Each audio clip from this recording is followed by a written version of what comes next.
terms of how we can actually build community for ourselves, take care of each other first, and then build on for that for the future and for the world. So, ladies and gentlemen, I'll leave you with that, because if we are going to be speaking business today, we also need to build a future business as well. Like I said, if you need to change the world, we need to understand the world. Thank you very, very much. Thank you very much, Dion. Before you go, I just want to ask you one question. Yes, here sure. you have amongst you here some of the creme de la creme of African business, and they have global ambitions to expand. Much of what we saw today could leave you pensive, concerned about the rapid pace of artificial intelligence getting ahead of you, hurling ahead of us, and us out of control and affecting our futures. There was a line you said, you need to speak the language of AI, the language of the machines or so. So, in 1 minute, as you leave us, tell us the 3 things that you would advise these businesses, these service providers, these goods providers to do, to take away. What are the 3 main things you would advise African business? All right, number one, systems are changing rapidly. We're seeing systems that are built in the 20th century. Corporate systems are very, very quickly changing. There's a lot of conflict there. So don't build your business or make any deals on a 20th century model. Number 2 is the youth. We need to listen to them. If the Edelman Trust report feels that people are not heard, they are underserved, and there's a distrust of not only CEOs of government and journalists, we need to make sure that they are there. And finally, I think if you look at the opportunities that we are faced with, it's a very turbulent time at the moment. The world feels like it's spinning out of control. But in Africa, all the stats from around the world are anomalies in Africa. It's a very youthful continent. There's a lot of opportunities to leapfrog, and we should look at that. So number 1 is don't look at feasibility preference, because if you are an expert in your field, it's not always good for innovation.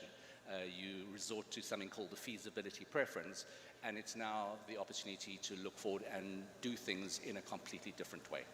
Ladies and gentlemen, please give a round of applause to Dion Chang, founder and CEO of Flux Trends. Okay, we're coming up next very, very quickly. We go from the futurist view to a conversation with Africa's industrial leaders. This is a discussion with African entrepreneurs and industrialists whose enterprises have achieved global recognition. And they're going to share their perspectives on Africa's evolving role in the global economy, emerging sectors of interest, and they're going to give us some insights from building to scaling businesses on the continent and beyond. This is called The Conversation with Africa's Industrial Leaders, and the facilitator is Omar Ben Yedder, Group Publisher of African Business. Omar, where are you? There you are. The mic is yours.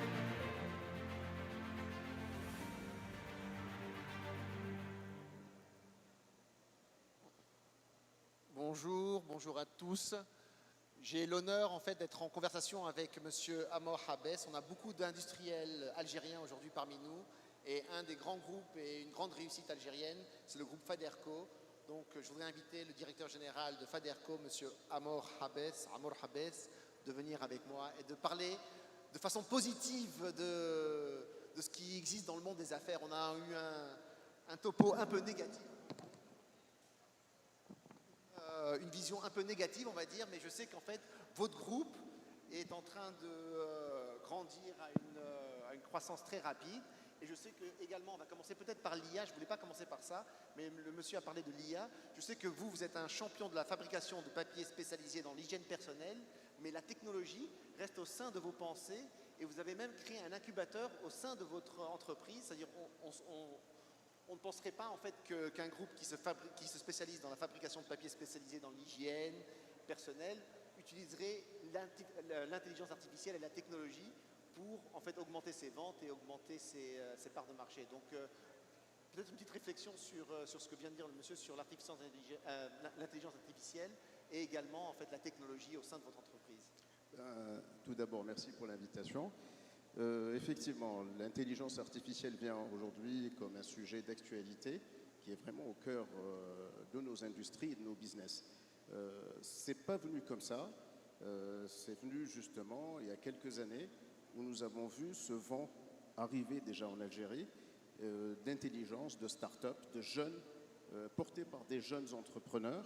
Et au sein même de notre groupe, nous avons très vite pensé à mettre en place un programme, un programme que nous avons appelé par la suite le Well Tech Center, qui serait justement un Open Innovator pour justement essayer de décentraliser et aller chercher de l'innovation en dehors justement de notre structure, de notre organisation. Et après maintenant pratiquement, je pense, environ 3 années d'activité et de mouvement, ce programme aujourd'hui nous a permis de nous ouvrir les portes et les yeux sur de nouvelles technologies, des innovations.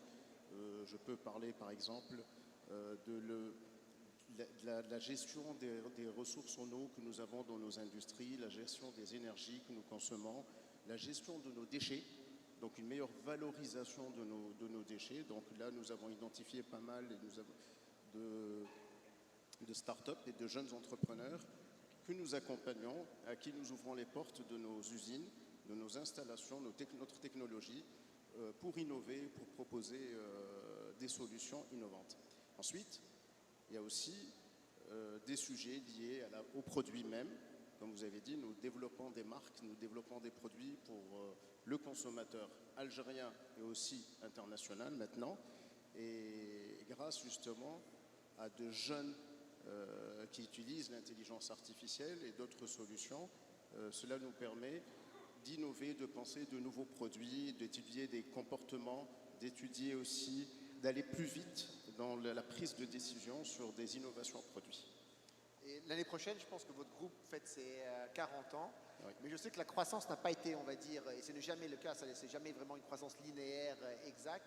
Donc, quel a été parlez-nous de votre trajectoire de croissance et les moments décisifs en fait qui vous ont transformé en géant de la fabrication de papier spécialisé en Algérie. Là, c'est vraiment effectivement, comme dans toutes les grandes histoires d'entreprise, il y a eu des jalons comme ça en 40 ans. Je pense, je pourrais en citer 4 ou 5.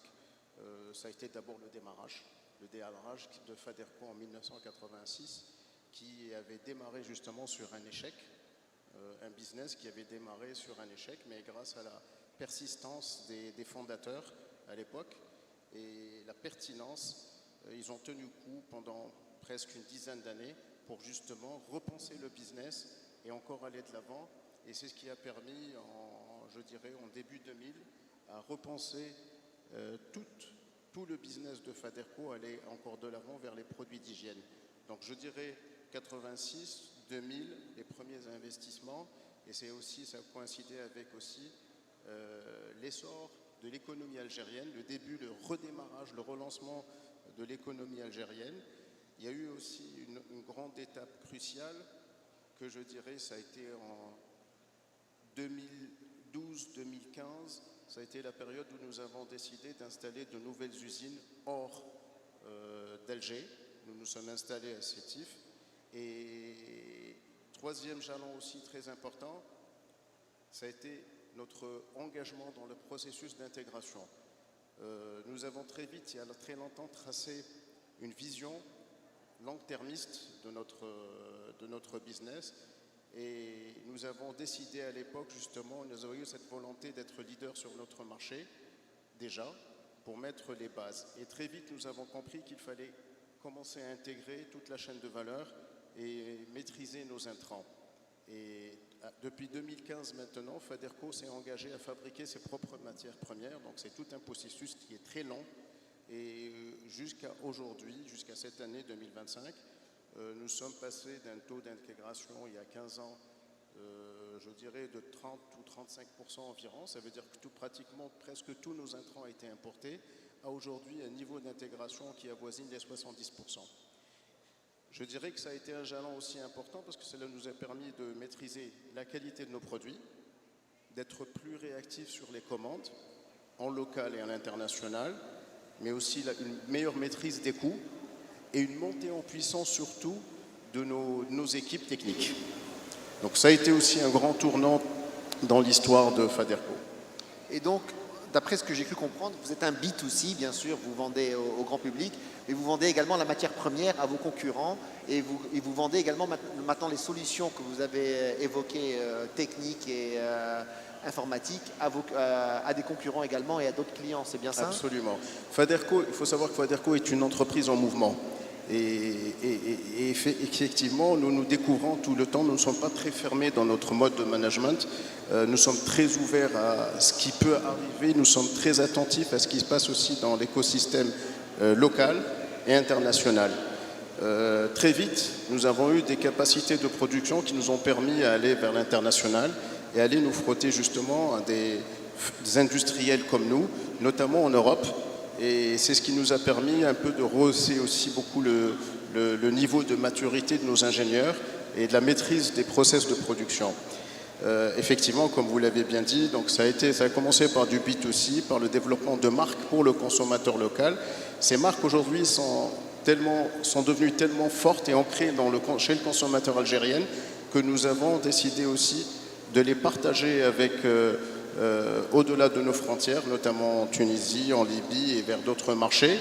Et pour la partie B2B, ça nous a permis d'apprendre nous aussi un nouveau métier et à nous frotter, comme je vous l'ai dit, à de grands industriels, notamment européens, et qui aujourd'hui nous ont permis d'installer pratiquement un label ou une marque de notre papier sur les marchés du sud de l'Europe.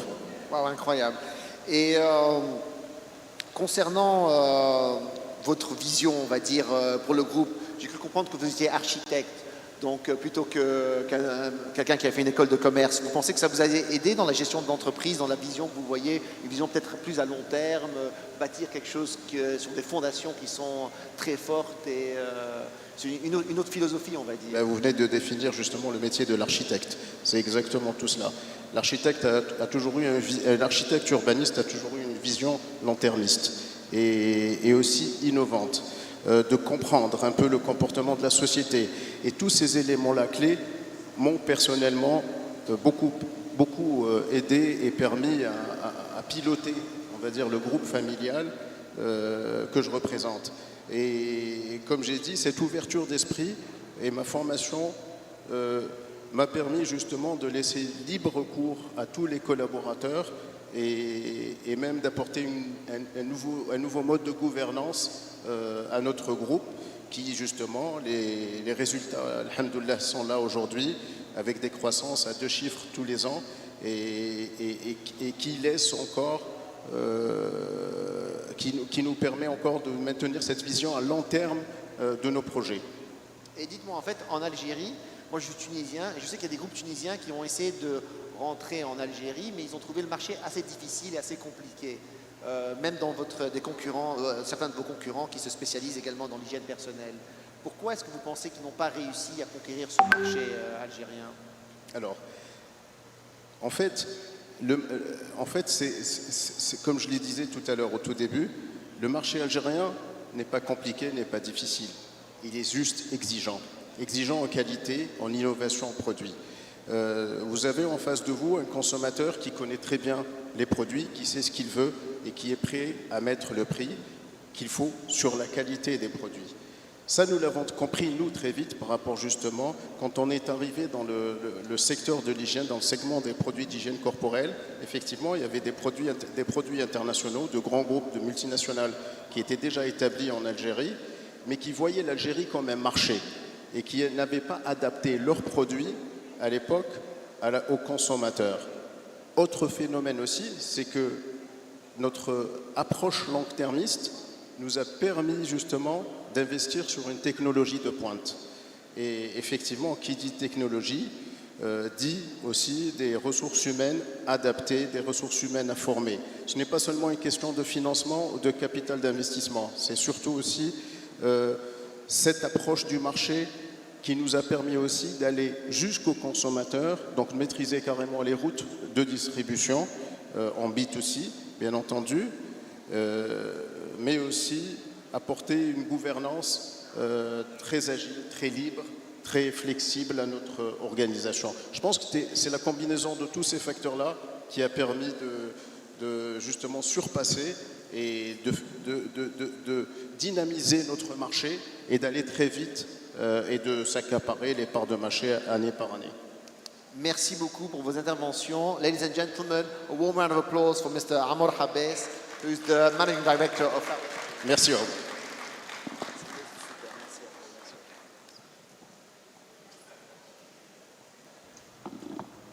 Merci, Monsieur Amor Habes, General Manager chez Federco. Merci, Omar Ben Yedder, pour cette fascinante conversation qui, vous me confirmerez, mesdames et messieurs qui nous regardez, nous a vraiment permis de déjà entrer dans le vif du sujet, de comprendre un petit peu les mécanismes qui permettent de scale up, de vraiment capitaliser sur les opportunités qu'un pays comme l'Algérie a à offrir. Et donc merci pour votre perspective et toutes ces expériences que vous avez partagées avec beaucoup d'exemples concrets qui sont toujours la bienvenue.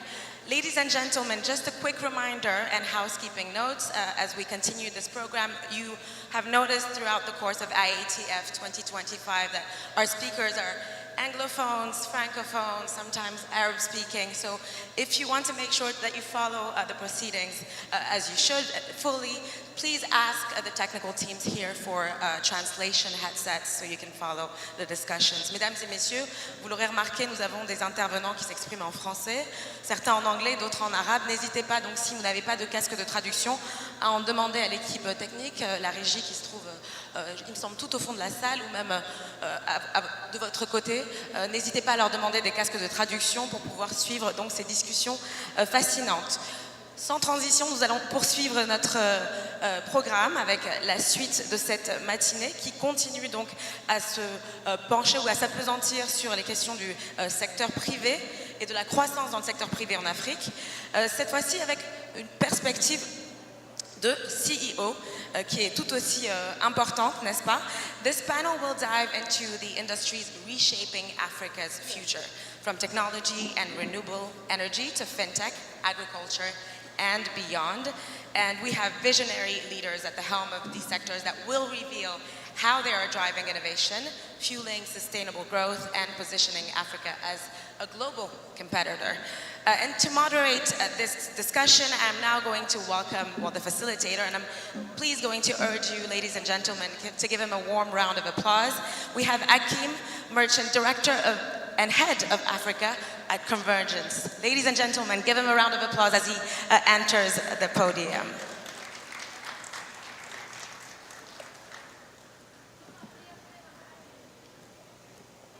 Bonjour à tous. Good morning. Assalamu alaikum. It's a pleasure to be here. My name is Akif Merchant, and I am the Managing Director and Head of Africa for Convergence Blended Finance. It is my distinct pleasure to moderate a conversation with Africa's preeminent business leaders. And I believe the MC earlier said we like people who do things.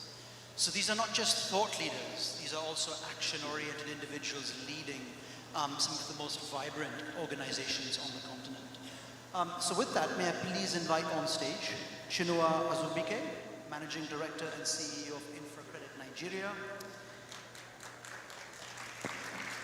Peter Myla, CEO, Zwillow Africa, Skander Osalati, Chief Investment Officer and Deputy MD, Africa Invest Group, Hugo Azevedo, CEO, Opaya Invests, Skauri Abdenur, CEO, Sokari Group, and last but by no means the least, Abdul Hamid Karer, CEO, Biofarm.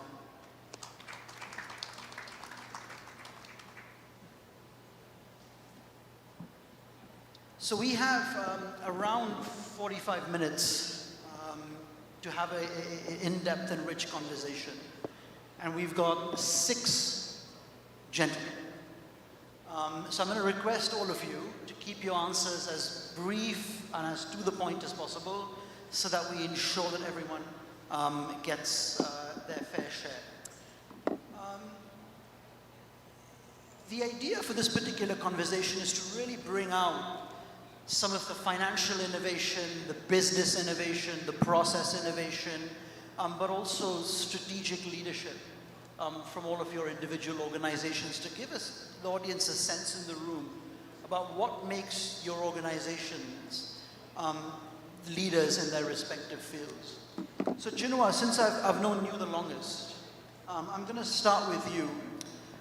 Folks might not be familiar with InfraCredit Nigeria, so maybe you can start by telling us what is InfraCredit and why, what are you set up to do, and how do you go about achieving those objectives? Thank you very much.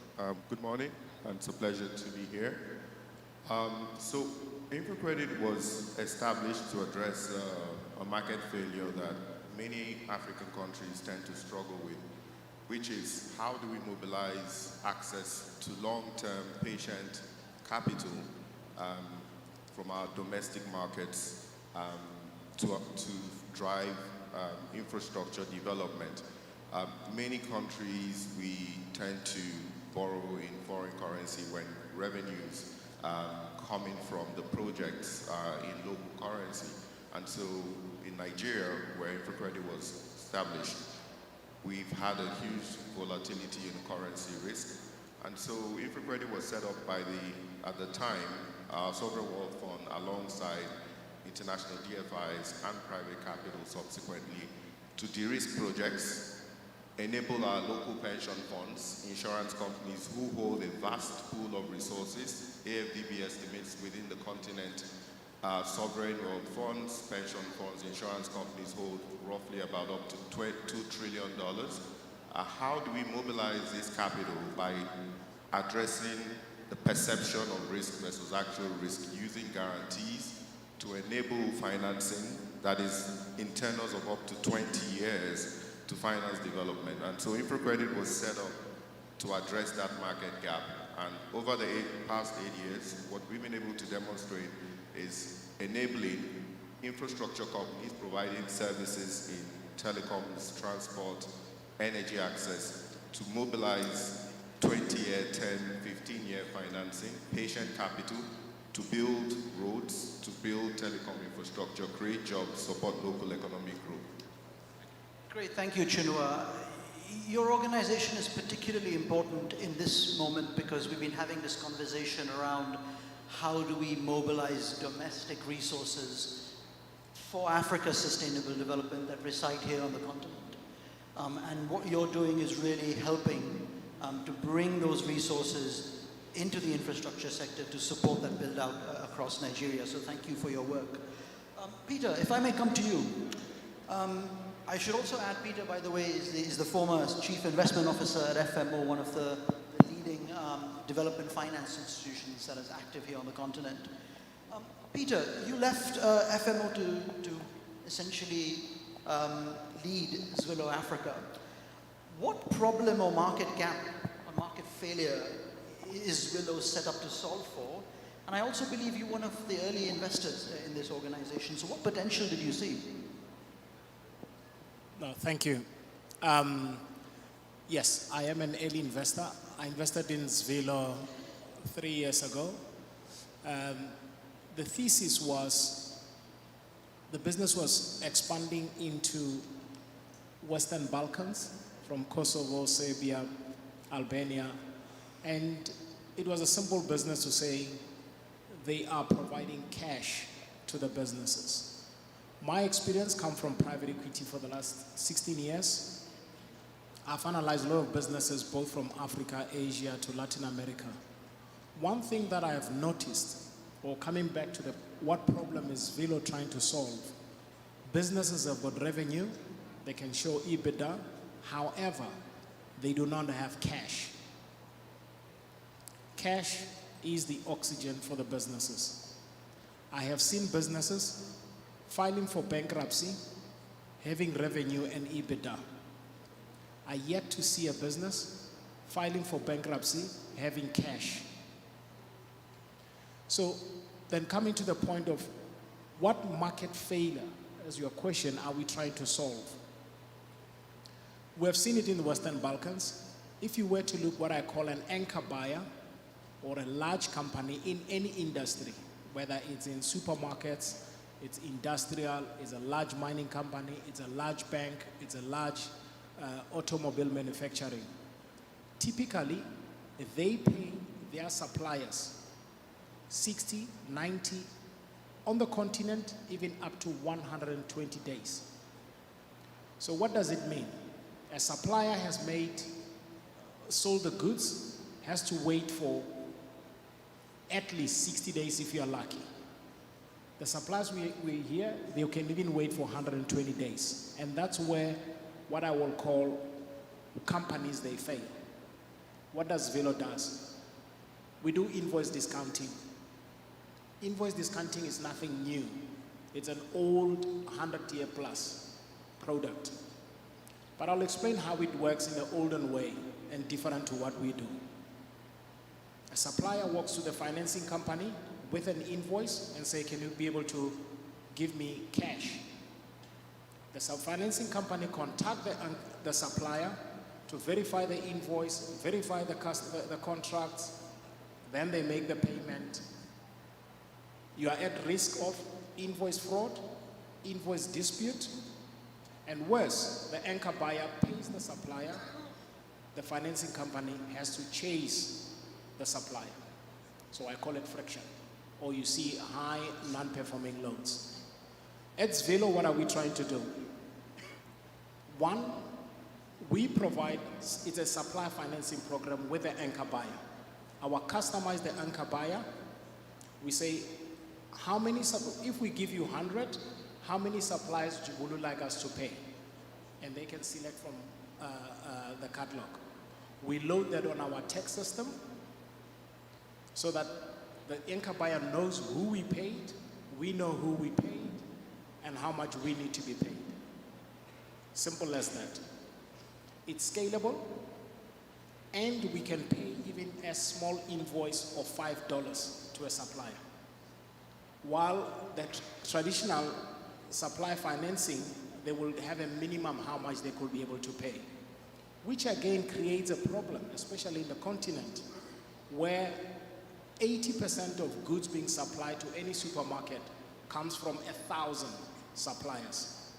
While in developed world, 80% of goods come from 20% of the suppliers, the likes of Unilever, they will fill up the whole supermarket, Unilever and Nestle.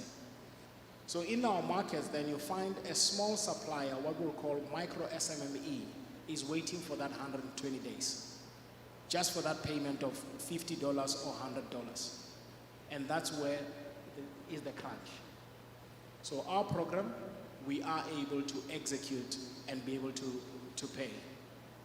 Because it's on the app, the anchor buyer can see it, the suppliers are aware of it, and it's when the invoice has already been approved to avoid invoice friction, fraud. So that's simplicity for our business. Great, thank you. And SMEs are really the backbone of this continent. And so it's great to see the work that you're doing with revenue and EBITDA positive businesses, but cash negative businesses. Essentially, that's what you're really set up to solve for. Skandar, if I may come to you. Afreximbank is well known as a leading private equity firm, Pan-Africa asset manager. Now you've broadened your offerings, I guess, on the continent. What is your niche in this investment ecosystem? And how is your offering different from that of other development finance institutions or private equity firms that are operating on this continent? Thank you. So, as you said, I mean, we've been in this business for over 30 years now. We started with PE, but we expanded into private credit, VC, and even listed equities. But our focus has always been on the SMEs. And SMEs require proximity, hand-holding, and deep knowledge of the local ecosystem. So we praise ourselves for being close to our investees, and that's why we refrain from investing in companies that are more than 2 hours away from our closest office. We have 9 offices in the continent, including in Algiers, by the way, and we refrain from investing in places that are more than 2-hour flying distance from our offices. So proximity is key. Backing the right entrepreneurs is key, And we see ourselves as partners to those entrepreneurs. But we shouldn't forget also alignment with management, because in many cases, we forget about the people that are creating value at the end of the day. So proximity to the entrepreneurs, alignment with the managers, to align with the shareholders, and alignment of interest. But what has been difficult also in the continent is exits. And what we've come to know and come to learn is that we have to build exit from day one. So before investing, we have to think about how do we exit, and not only play plan A, but it has to be plan A, B, and C. And actually, it's been a long journey, but we've been successful in exiting. So we invested in over 200 companies and exited from over 120 companies. But it's been challenging, and we're up to the task. And what differentiates us, as you said, is basically proximity, adapting to the local environment, what Africa needs, what the entrepreneurs need. And we launched actually different products as we see the needs of the continent. And the latest one has been actually blended structures that offer private credit, because we're filling a gap that is left by the DFIs and local banks, and we're addressing that gap. Thank you. I really like your point about proximity, because on this continent, again, we face a challenge around the perception of risk. And having an institution like yourselves emphasizing proximity, really getting to understand those local markets, really helps to narrow that perception premium. And of course, also exits, huge, huge problem in this space. And so it's amazing to see the 120 exits that you've had so far. Mr. Sokari, if I may come to you. Your group is well known in Algeria as one of the largest players in the cement industry, in the constructions materials industry. But I also believe you are now expanding beyond Algeria, outside of Algeria. What opportunities are you seeing across this continent for your business? And what are some of the new markets that you're looking at? And what do you see in those markets before you actually invest in them?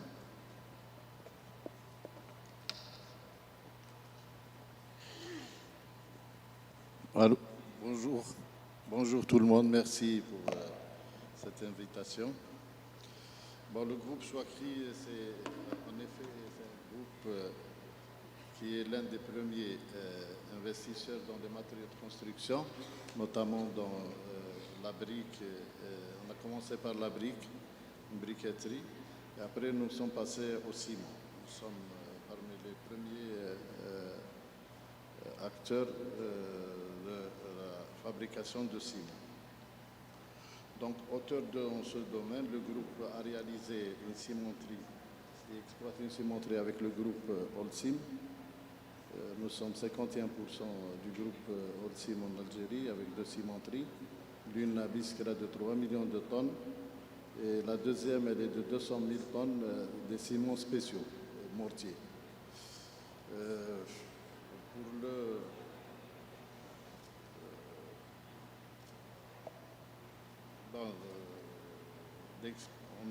nous sommes maintenant, ça fait 10 ans que nous sommes dans le ciment, nous sommes parmi les premiers en Algérie, on exporte beaucoup vers l'Afrique et le monde entier, notamment l'Amérique, l'Europe.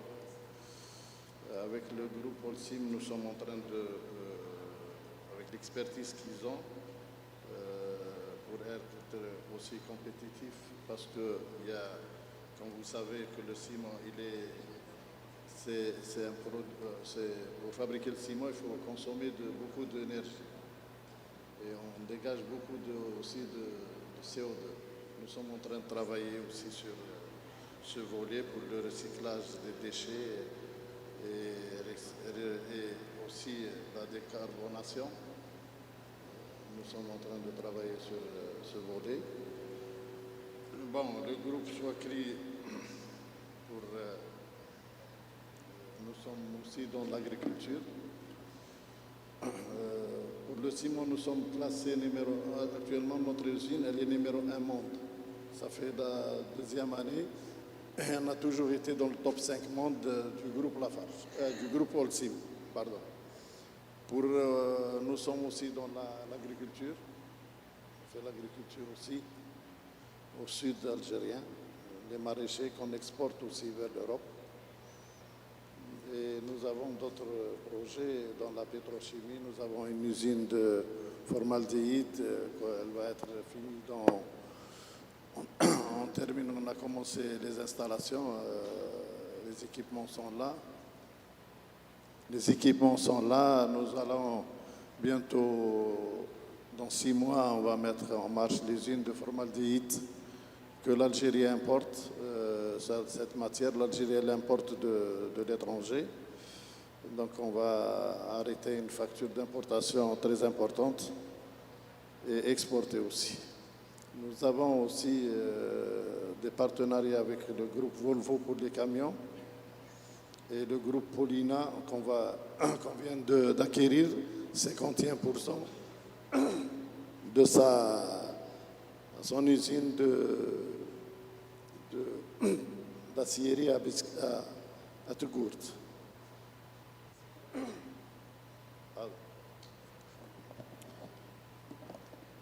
I must apologize, I wasn't able to figure out the translation device. And so I hope all of you at least got the answer. Hugo, if I may come to you, you've got a big fertilizer project that you're working on in Angola. And we were talking earlier about your organization being an upstart, so to speak, in an ecosystem of incumbents. What are some of the challenges that you've had to overcome as part of your fertilizer project in Angola? And what opportunities do you see in Angola, broadly speaking, for your organization? Thanks, Akif. First, thank you for that little skip pass just now. It kept me on my toes. And then I'd like to just say, very proud to be part of this initiative, this movement actually of Afrexim. I think it's amazing. And it's a movement about African unity, Africa first, and we're a beneficiary of that. So I think our fertilizer project is a $2.6 billion project, 1.4 million tons per year, granulated urea. We have some benefits in Angola with an oil and gas sector that's very strong and an LNG project that has captured the flared gas, so non-associated gas, which is 6 kilometers away from our facility. And I think that's part of how we need to do stuff in Africa, right? It takes where our strengths are and be clever in how we use those strengths to evolve our economies. And so with that LNG gas so close to us, with the support of our government in terms of Sonangol and Sonagas, who run that plant, the Sovereign Wealth Fund, who are an equity investor with us, and Sonagas, we were able to put together a very efficient structure with our fertilizer plant, the biggest raw material at a very good price, and with no transport costs. It's a 6-kilometer pipeline. And we've developed what I think is going to be a fantastically impactful project in our country. Agriculture in all our countries has massive potential and often struggles with being able to get local inputs. And in agriculture, fertilizer, I mean, I'm not a farmer, but I imagine it's one of the biggest inputs that you need to get things going, and to keep things going. So often we have farming initiatives in Angola where, if you can't get your inputs for a season or two, you don't harvest for a season or two, and that obviously is very detrimental. So those are the big things. I think often what we find, though, is it's a structurally impactful project. And so there are massive incumbents in the world that are used to dropping into everybody's country and running their projects. And there is a bit of resistance when you're an unknown in that sector. We don't have a fertilizer track record. It's not fair, unknown, because this project's actually been discussed and designed over 8 years by a very visionary leader, Agostinho Capaya, our founder. And so Opaya Group has been existing for 24 years, but they've been trying to set this up for 8 years. And a lot of that is this incumbent's position and almost people accepting that they're going to be the ones that do these projects and they're going to own the projects in our countries. And it's time that we change that. It's time that we say, it's our countries, these are our assets, we can run our own businesses, and now we've got people like Afrexim that will help us fund our own businesses. So I'm very proud to share the stage with old friends like Peter and new friends here who are doing the same thing in their sectors, funding local businesses with local solutions. I'm very proud of Afrexim. Initiatives like PEPS is going to make what they do a lot easier, because being able to pay for things in your own currency is massive. So, I mean, there's so much going on here. If we can just keep the momentum going, increase the momentum, and focus on this kind of stuff, then we can start taking over our own countries again and running our own projects and building our own economies. So that's pretty much what APIA is about and what our Fertilizer functions about. Hugo, if I may stay with you, just to opine on the governance issue on this continent. Because investment decisions are a function of good governance. I live in Rwanda, and we've got relatively stable, good, visionary leadership in Rwanda, and that's reflected in the data that you see coming out of the country. If you've also been to the country, you can see that as a manifestation. How do you think about governance when you make investment decisions, particularly in the context of Angola, which has recently emerged, relatively speaking, from some turmoil and turbulence? Yeah, that's a good question. Thank you. Look, I think governance is a requirement in anything you do. If you're talking about your relationships at home, your relationships anywhere else, and definitely in business, obviously, it's massive, because we need to be able to have our fiduciary responsibility as managers of these assets to stakeholders, not shareholders, to our stakeholders. And so it's not a new thing in Angola. Angola is a relatively new country in all of this. But governance is an intention. It's an intention to do things the right way for the right reasons, and an intention to put together, or then an execution, to put together the policies, procedures, and structures that allow for good governance. I'm actually alarmed at this stage, and I'm getting a little older now, so I've got some white hair, with the state of governance in many of our leading countries in the world. And so it's an interesting phase. I would have, Dion was amazing, Dion Chang, as a futurist. He said a few things that I really loved, and futurists usually go on for longer than 10 minutes, so the fact that he managed to do that was incredible. But it's alarming that governance seems to be different for the developed world and for the emerging markets. And so they get treated with different measures, and the developed world gets away with all kinds of things, and the emerging markets get penalized for a lot. So I think what we try and focus on is what's our business. What can we control? What can we do? And that is about making sure you're doing things the right way, the right reasons, being transparent, and putting in the structures so that you can execute on that. I think it's important for us to remind ourselves that governance is a function of political governance, macroeconomic governance, but execution governance as well. Correct. And this is a huge challenge in the continent. When I speak to investors from around the world who are investing here, but also investors from here, governance is the number one thing that keeps coming up in conversations. Sure. And if I may, sorry, so I think there is a lot going on with African governments in terms of governance. So there's been a massive improvement in governance across, and not only, so it's not an improvement in governance, it's an improvement in intent, right? Understanding and intent, and that's the big thing. So in Angola, that's been critical.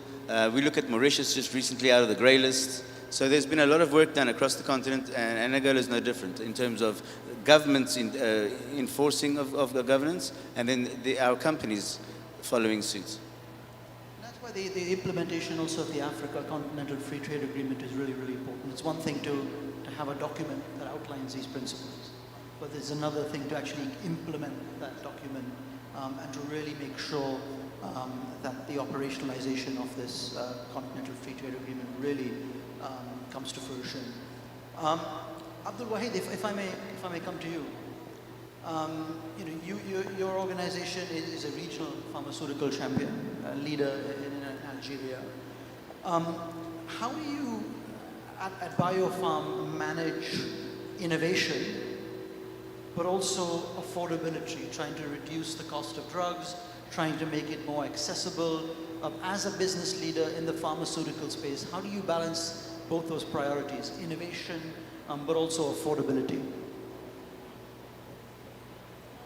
First, allow me to speak in French. I am more fluent.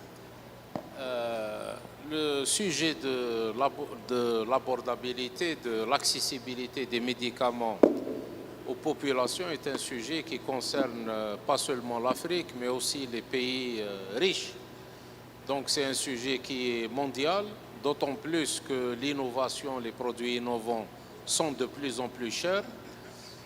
Pour répondre à votre question, je voudrais parler un peu de l'écosystème aujourd'hui en Algérie. D'abord, un établissement pharmaceutique doit être considéré comme un acteur de santé publique, un acteur qui applique la politique de santé publique du pays. L'Algérie dépense 6% de son PIB pour la santé. Et donc, c'est une moyenne qui est une moyenne supérieure. La santé est gratuite en Algérie. Les médicaments sont totalement remboursés. 100% pour les maladies chroniques et 80% pour les autres produits. Nous avons une réglementation aussi qui est assez exigeante en matière de qualité, en matière de disponibilité et en matière de réglementation des bonnes pratiques de fabrication et de distribution. En ce qui concerne Biofarm, nous avons investi pratiquement ces 5 dernières années plus de 120 millions de dollars dans la construction de 4 unités de production qui viennent s'ajouter aux 3 unités qui existent déjà. Et donc, en matière d'accessibilité, il faut savoir que l'industrie pharmaceutique est très budgétivore, des dépenses importantes d'abord dans l'investissement, mais aussi dans le maintien des standards de qualité qui font que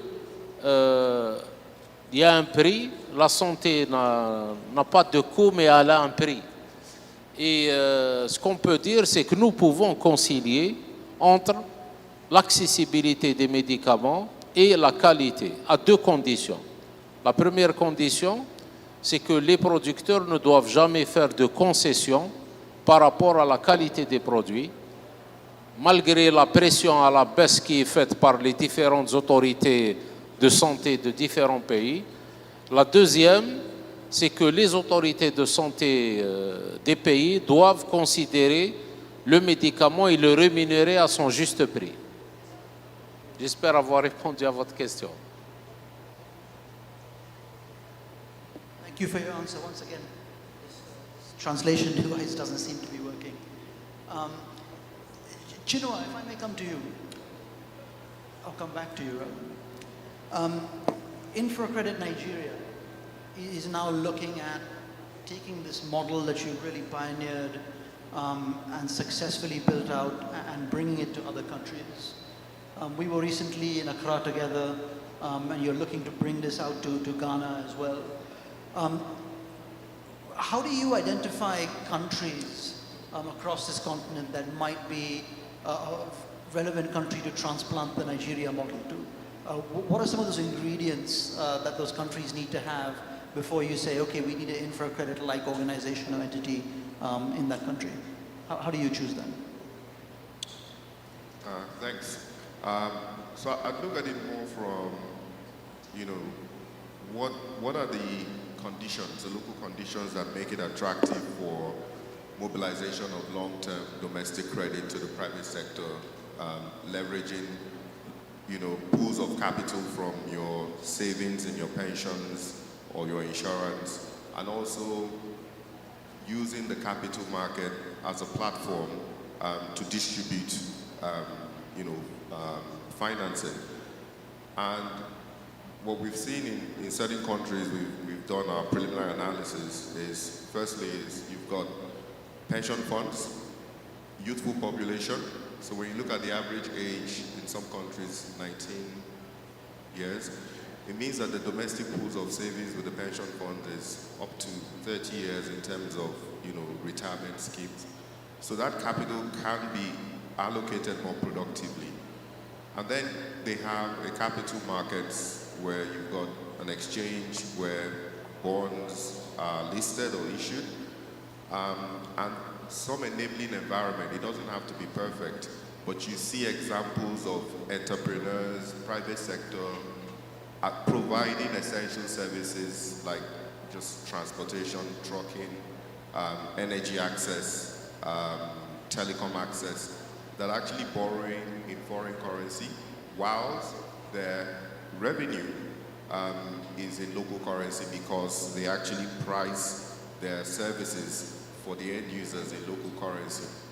And the banks are typically constrained to lend long term simply because of the deposit liability mismatch.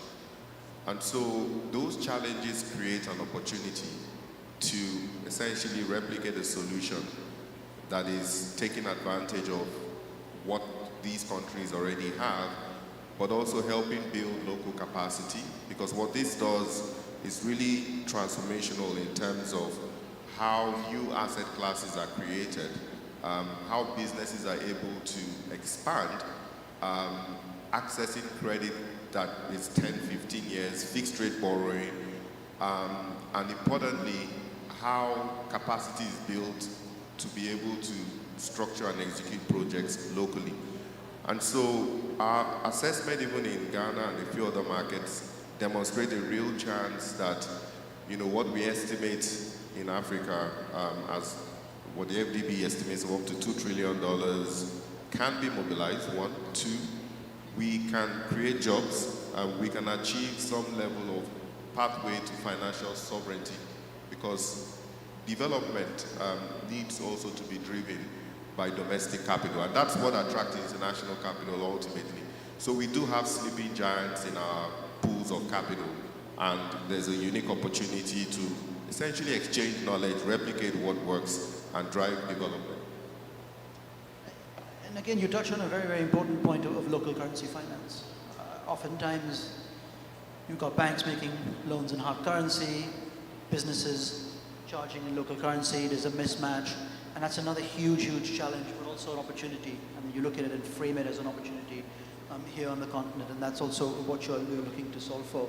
And I also will add, you're not just thinking about replicating this in Ghana. We already have the Mana Guarantee Company in East Africa, focused on Tanzania, Kenya, I believe, and Uganda as well, to solve for something similar to what you're doing specifically in the Nigerian context. So for those of you who are interested, look up the Mana Guarantee Company as well. Peter, if I may come back to you as well, to what extent is Willow working with existing trade finance players on the continent, like the TDBs or the Afreximbanks? To some degree, your offerings are complementary. So how do you actually work with some of these organizations? Yeah, thank you.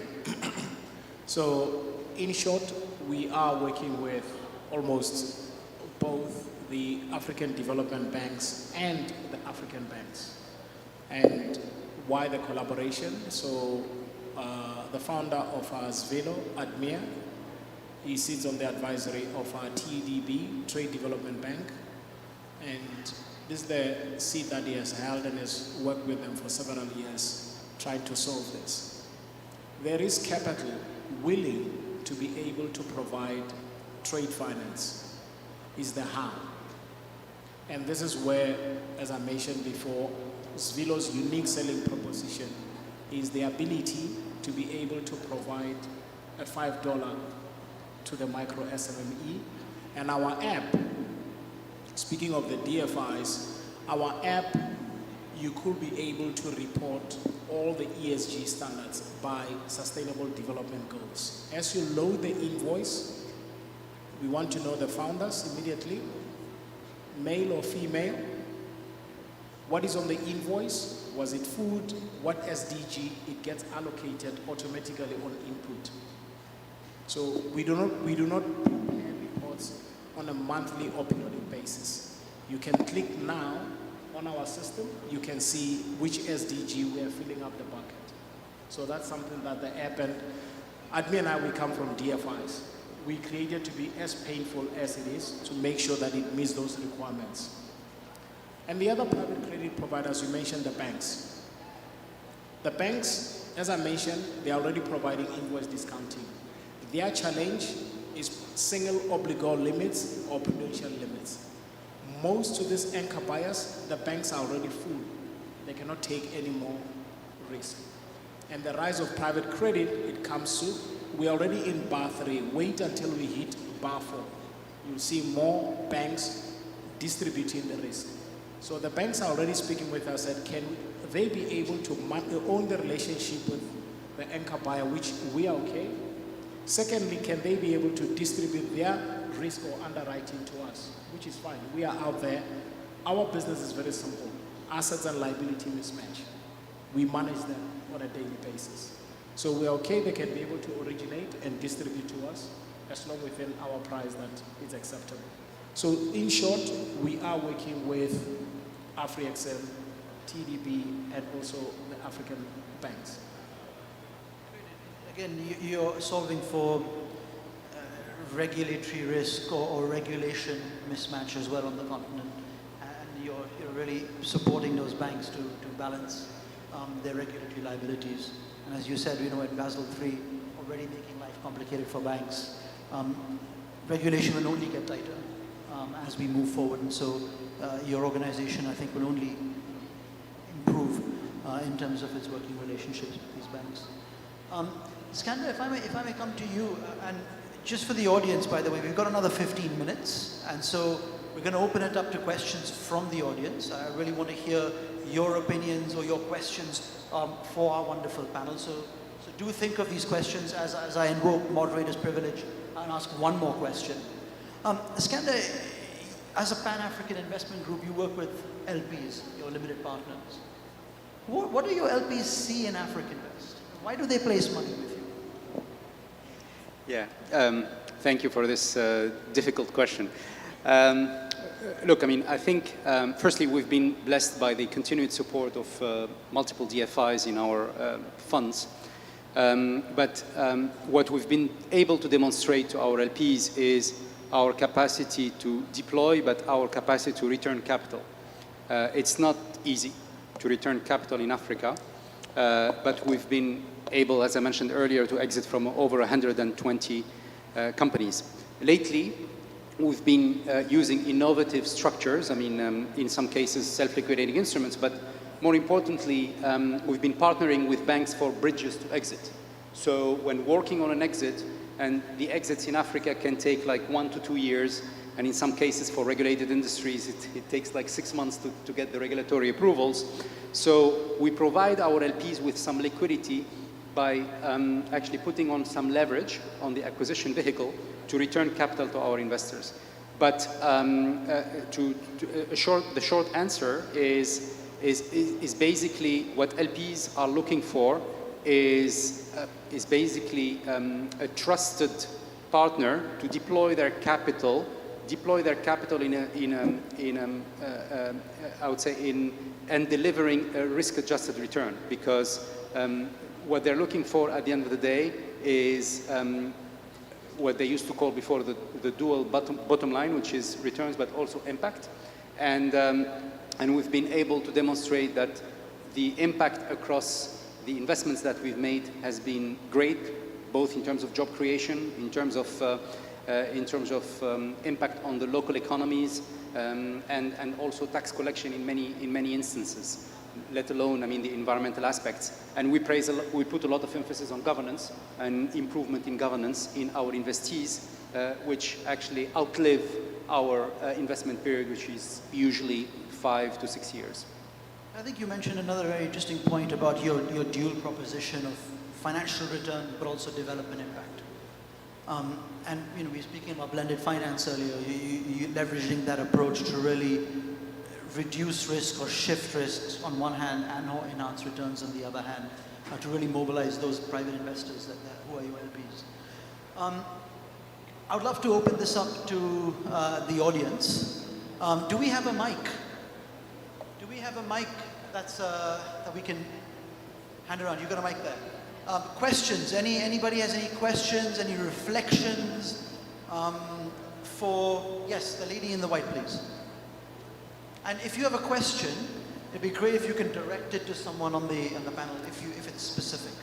Thank you very much. My name is Fumi Adewara. I'm the founder of Mobi Health International, a digital health startup in Nigeria, expanding to other African countries.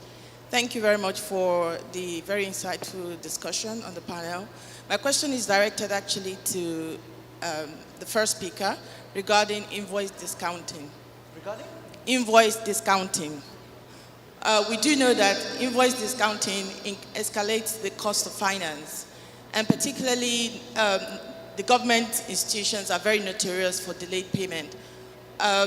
Given that it's quite price sensitive in Africa when you're competing for contracts, I'm just wondering, are there other sustainable solutions beyond invoice discounting that can help SMEs thrive in Africa? Thank you. Peter, I think that question is for you. No, thank you. You know, it saddens me. Most state-owned entities, they pay their invoices 200, even up to 400 days late. So if you ask me, is there any other solution? Yes, there is. If our government institutions can pay at least 60 to 90 days. Because I sit here, who will be able to give you cash today and wait for 400 days for the government to pay? So for me, the solution is if the government could be able to pay within at least 60 to 90 days. Because that is, I agree with you, it is hampering the suppliers. And I go back to saying, suppliers, they've done their job, they've supplied the products, but now to wait for 60 to 90 days, it's a lifetime, and that is a risk of bankruptcy right there. And this is not only even to the small suppliers. Chino, my colleague, will tell you even in the infrastructure projects, we have projects, companies on the continent supplying electricity to governments. 100 days, 200 days, unpaid. But electricity has been paid. And when you follow the transaction, or I always say follow the money, electricity to the residents is sold on prepaid. So the customer has paid in advance $100 for electricity bill. So the power company or state-owned has already received 100, but doesn't pay the supplier, not even 60 days, not even 100 days. So there is a discrepancy there. And I just use something that all of us, we can relate to. Great, thank you. You have a question in the front, please? Just in the front, this gentleman in the front. He had his hand up before. Welcome to you, sir.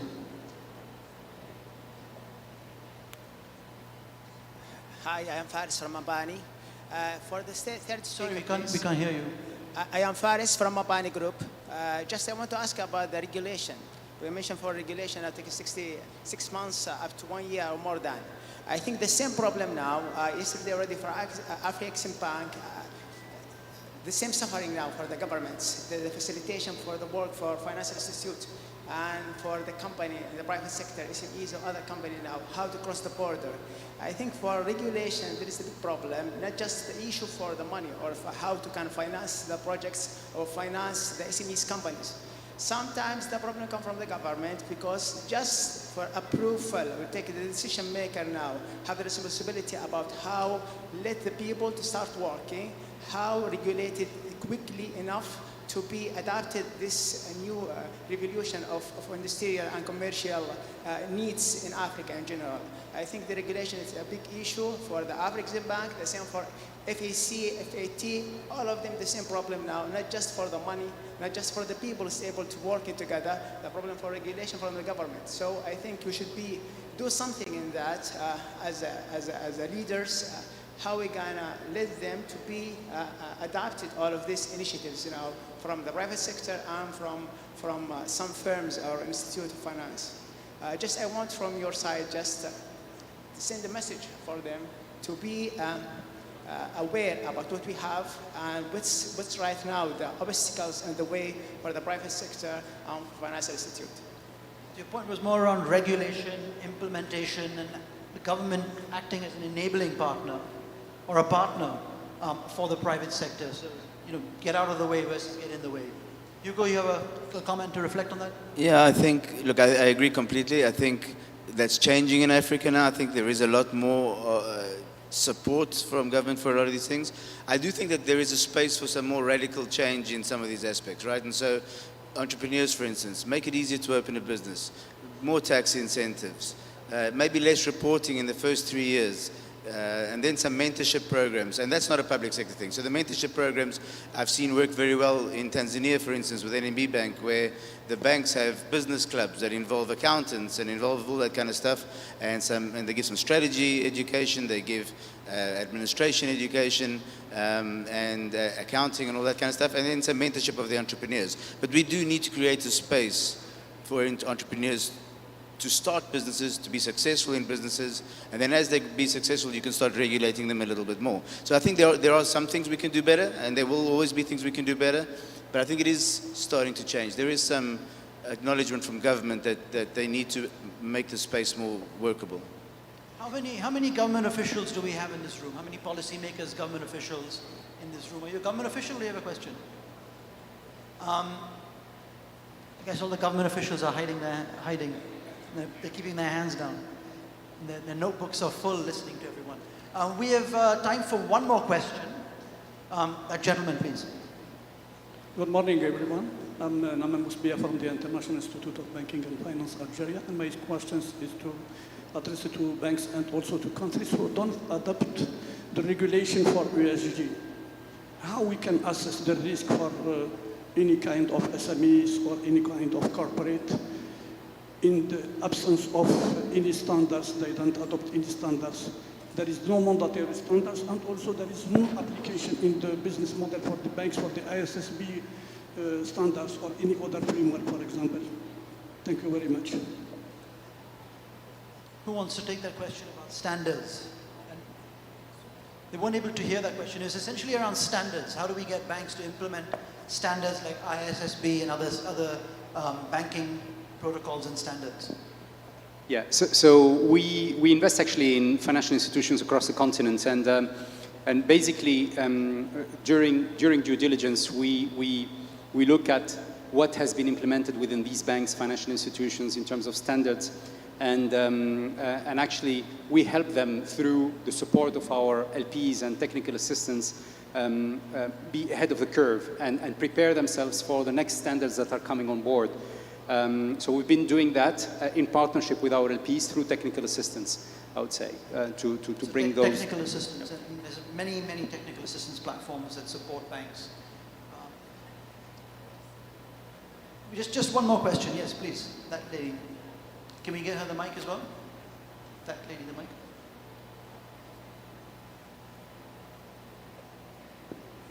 Bonjour à tous, c'est Amel Derwish, directrice d'études au niveau du CNESE Algérie.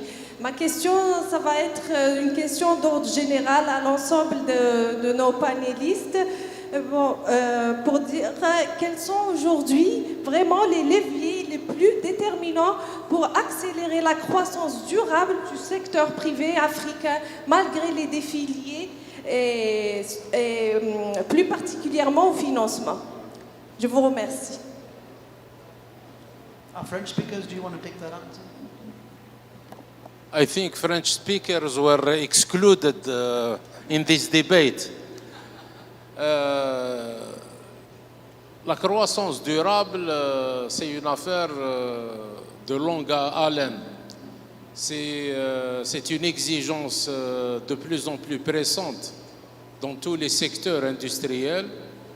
Et nous nous efforçons en Algérie, je pourrais parler pour l'Algérie, de nous mettre à ce niveau-là pour pouvoir justement nous aligner sur les normes internationales pour l'exportation. Déjà, les grandes entreprises algériennes, comme Faderco, se mettent à ce niveau-là. Et les multinationales installées en Algérie aussi se mettent à ce niveau-là. Il y a un grand effort à faire en matière d'investissement, mais en matière aussi de formation à ce niveau-là. So we're almost at time, but scanning the audience, I see a lot of young people. Some of them are founders of startups. Some of them are young people progressing in their career within certain institutions. We've got eminent panel here, and I'm curious to hear just one or two words from each one of you, so 15-second answer. Maybe we'll start with you, Mr. Abdelwahid. Two principles of leadership that have gotten you to where you are in your career. And we'll go down the chain. So two principles of leadership that have gotten you to where you are in your career, some inspiration for the young people in the audience, and then we'll wrap up. Pour être court, deux principes de leadership. D'abord, donner beaucoup d'importance aux ressources humaines. Et deuxièmement, être humble et gouverner au quotidien. Voilà. Mr. Zakari?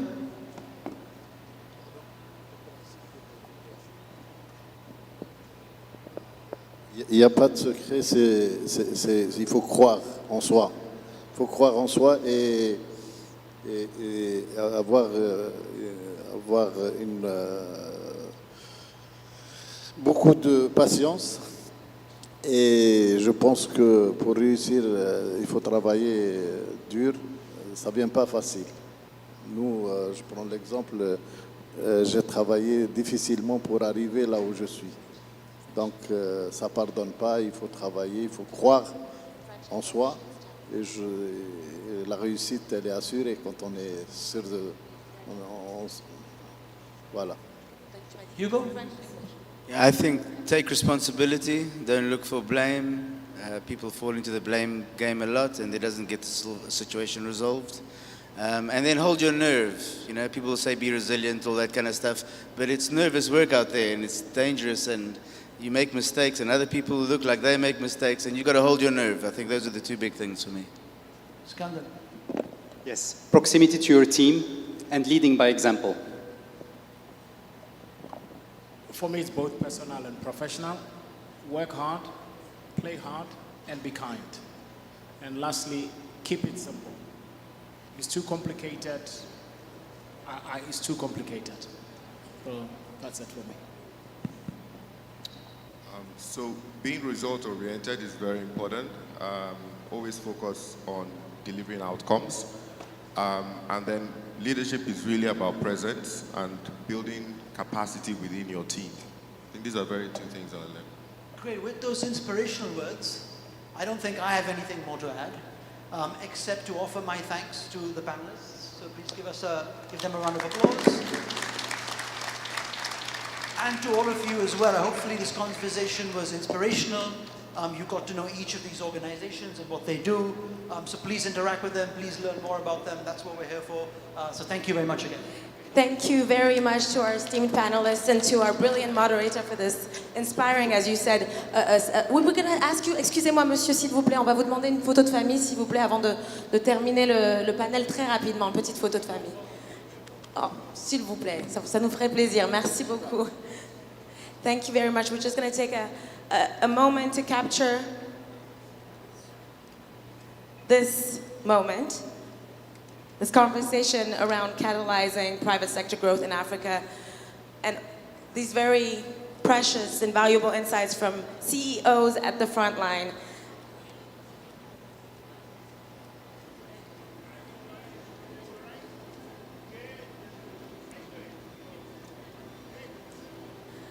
Great.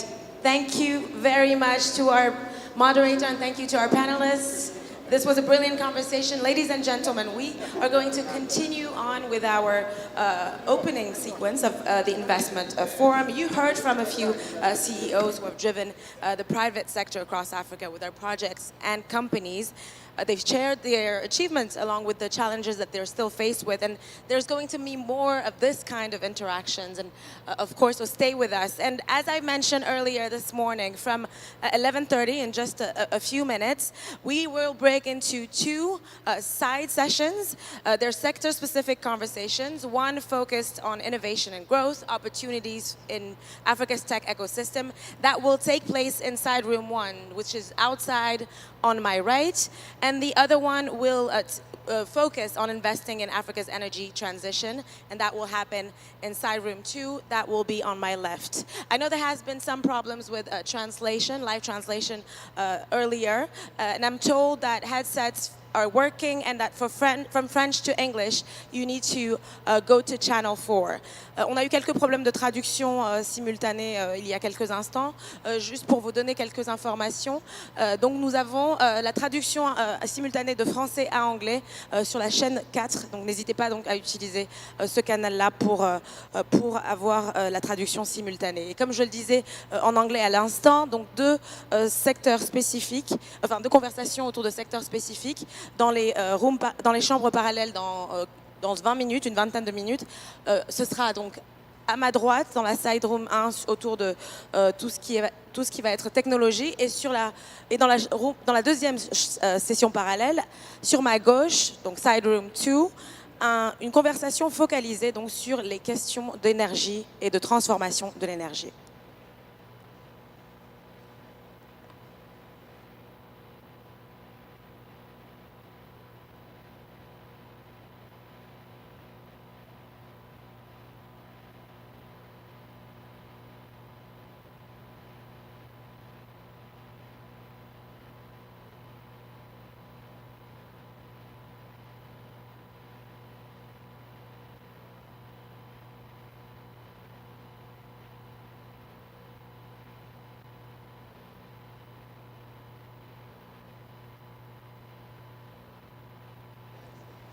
You want to go straight?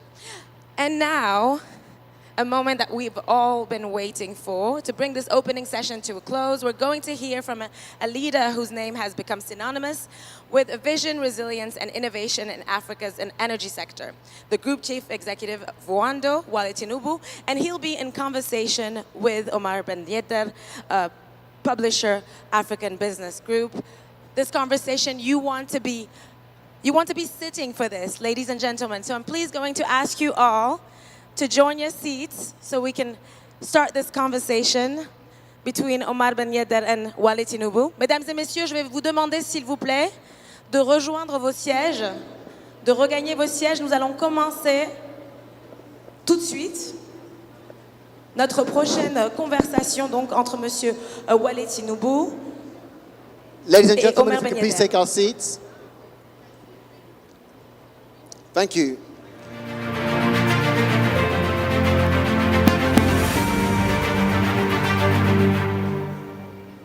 So we've got a fireside chat with a titan, as you were called yesterday, and a true entrepreneur and businessman. I've known you, Wale, for maybe 20 years or so. I used to see you at the World Economic Forum as a young global leader.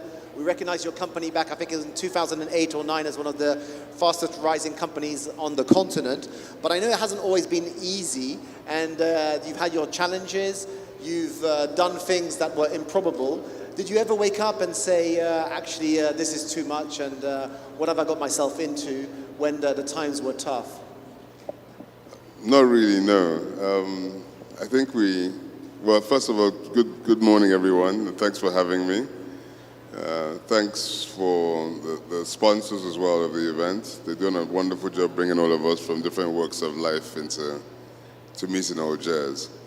Now, to answer your question, I think that the essence of entrepreneurship really is about surpassing challenges, just like innovation is about creating solutions to problems. And if you really want to be useful and be successful, you really need to find a problem and solve it. So part and parcel of solving that problem involves challenges which you're going to experience.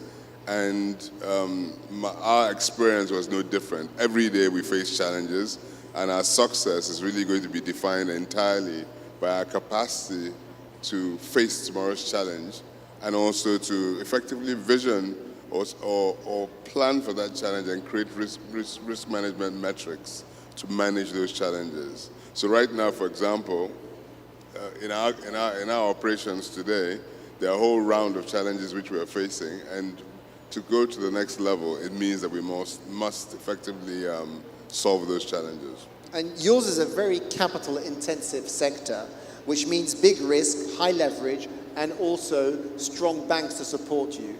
So in the past, I think a lot of the banks that supported you were international banks, but today we're seeing a lot more indigenous banks, so Nigerian banks, and also regional banks supporting you. So how has the landscape changed over the past 20 years on the financial services, and are they big enough to support your ambitions? The landscape has changed substantially. I mean, when I first started, we got probably about 20% of our credit from local banks in the 90s, and then international banks did 75% of the financing in the oil and gas sector. So we had the likes of BNP Paribas, we had Citibank, we had Standard Chartered, a lot of the internationals who were focused on supporting business in Africa. And of course, you had a lot of multinationals operating within our sector and our geography. But I think what's certainly changed over the years has been the emergence of Africa taking hold of its own destiny. And I think one big catalytic impact has been from the local banking sector. So the emergence of banks within Nigeria, for example, and Africa, when they all recapitalized, has really helped to build African champions. But I think the most fundamental impact has been institutions like the African Export-Import Bank, who have been able to scale up. You know, it's one thing to have a mandate from the African Union, but it's one thing to use a public sector mandate to achieve the sort of returns and sort of scalability only seen in the public sector when you have entrepreneurs who are driving and are driven for profit. So we've seen, for example, this sort of institution, since I started, we started working with Afrexim in the late 90s, directly and indirectly with BNP Paribas. But we've seen them grow from a $1 billion bank to a $7 billion bank. I mean, they've grown almost, what, tenfold. And it's almost, and that has really impacted our businesses because we've been able to get support from $50 million in the early days to $500 million today and rising. So it does make a huge difference.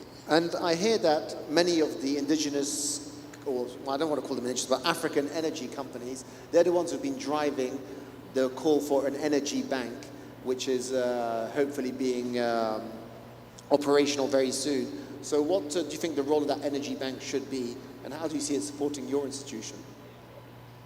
An energy bank is critical, and I say this because now in today's world, we're all talking about sustainability in energy and the transition to cleaner fuels. Africa has tremendous gas reserves and oil reserves. Gas is going to be extremely important in the future because it's the best transition fuel. What people don't realize is that coal is the big pollutant in today's world. 60% of emissions, the pollution comes from coal. If you were to convert every single coal plant to a gas plant, to a hydrocarbon plant, driven by natural gas today, you would achieve net zero instantly. But the reality is that oil has the bad image, and Africa has a lot of oil reserves. Algeria has incredible gas reserves. Mozambique has wonderful gas reserves.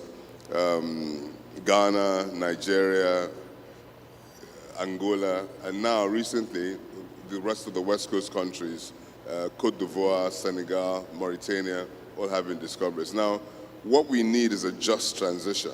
You know, there's a lot of pressure that Africa needs to do cleaner fuel, clean energy only, which is primarily hydro or solar. But the challenge we have is that 45% of Africans don't have access to electricity. So there's predominant energy poverty.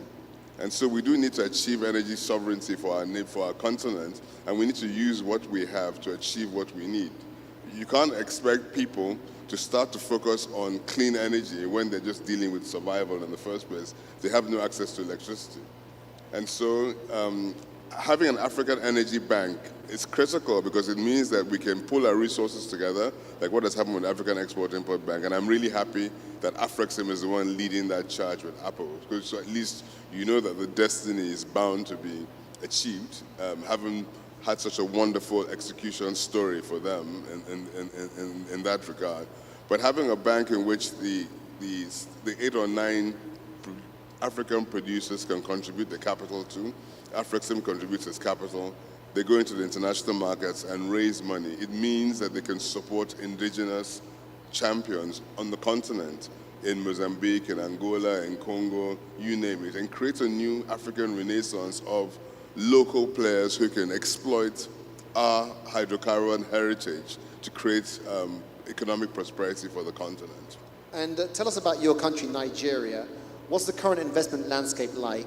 Tough decisions were made amidst a tough or very challenging global economic and geopolitical environment, but they seem to be paying dividends today. What's the market like? Is it better given that the exchange rate is now pretty stable? There's parity with the parallel market. Is the environment better? I mean, are you positive? Are you bullish? I'm extremely positive. I think one of the key things the current president has been able to do is have the courage to take key economic decisions. And those key economic decisions create a platform to be able to scale. I say this because, when you have leakages in a $400 billion economy like Nigeria, it distorts many things. So when you had an exchange rate which was not freely set by the market, it meant limited access to foreign exchange by a whole host of businesses. It meant the black market taking over. It meant transactions being done under the table. It meant customs duties and government revenue that is documented in dollars being paid, less money being paid. So by virtue of having a freely floating exchange rate, it created a major influx of capital into the economy. So our stock exchange is up 100% already.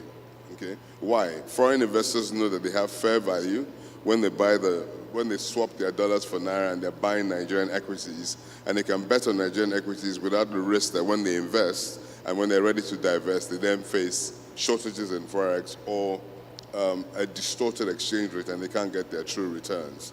It also meant government revenues were able to double because now most of the government revenues are driven as a derivative from the US naira exchange rate. Similarly, on the subsidies side, over $1 billion a month of petrol subsidies were removed. And that's an industry which I grew up in, and we had something like over 50% of our fuels being smuggled across the border. So effectively, the country was losing a tremendous amount of capital.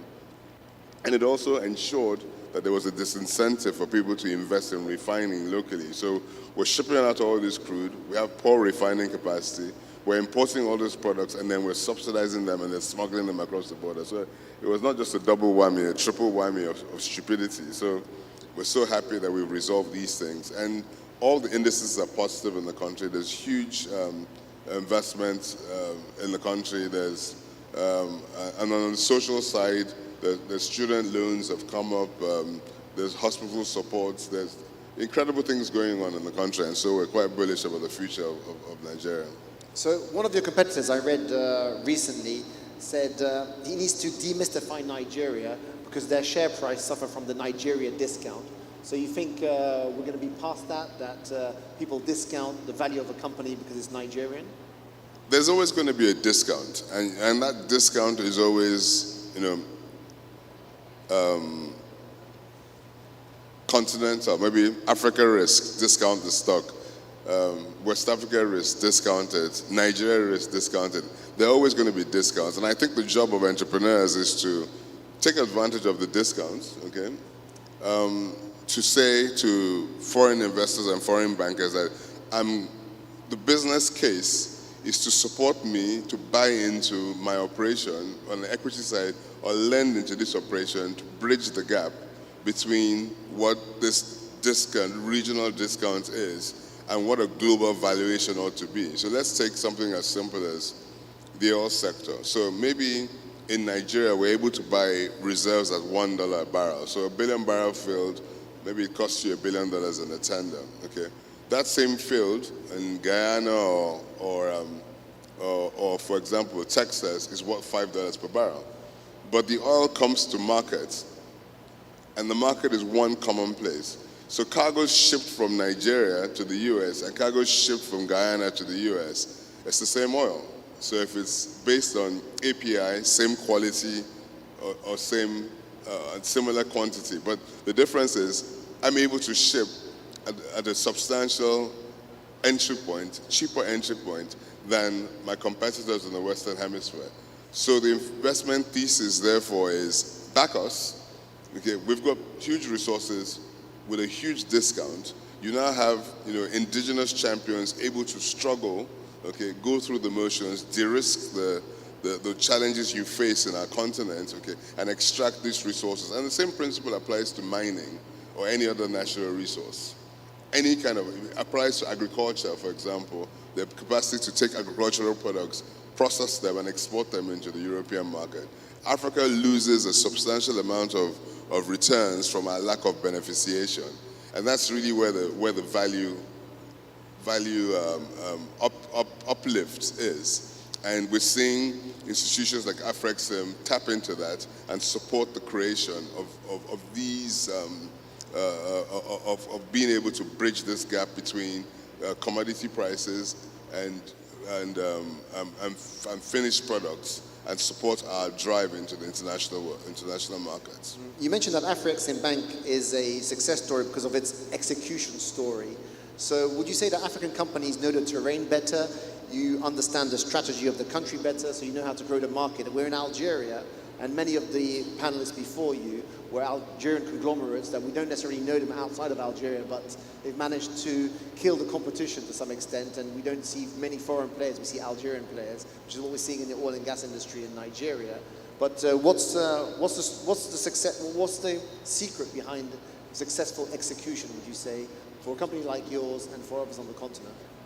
Well, I think I'll talk about my personal experience, but one thing is clear in Africa, there's a new movement. And that new movement is seeing African companies build companies of scale. To compete globally, we need companies that have very large capital bases, supreme intellect, access to global capital. If you look at China as a success story, majority of the capital for Chinese industrial renaissance came from Europe and the US. People took capital in there, and they had skilled labor in China, they had cheap labor, and they had an economic system which ensured that foreign investment was protected. It went in and it left smoothly, and there were appropriate regulations and an enabling environment. So several things have to be done in Africa and are already being done, and hence the evolution. One, political stability. Nobody wants to invest in a country if the governments keep changing every other week, okay? Two, the rule of law. It's extremely important to know that your investments are protected, okay? Three, an economic level playing field, like we spoke about, exchange rates, interest rates, access to capital, ease of doing business, okay? Think something as basic as visas. You can get one EU visa to go to Europe and go to 20 countries. In Africa, I still needed a visa to come to Algeria. So if we're really serious about integrating our economy, we need to deal with basic things like visas. People who are ready to do business don't need a visa to come to Algeria. It's archaic, it's ridiculous in today's world that it's easier for us to do business in Europe than it is to do business in our own continent. And these are the things our leaders have to fix if we really want to drive things. So,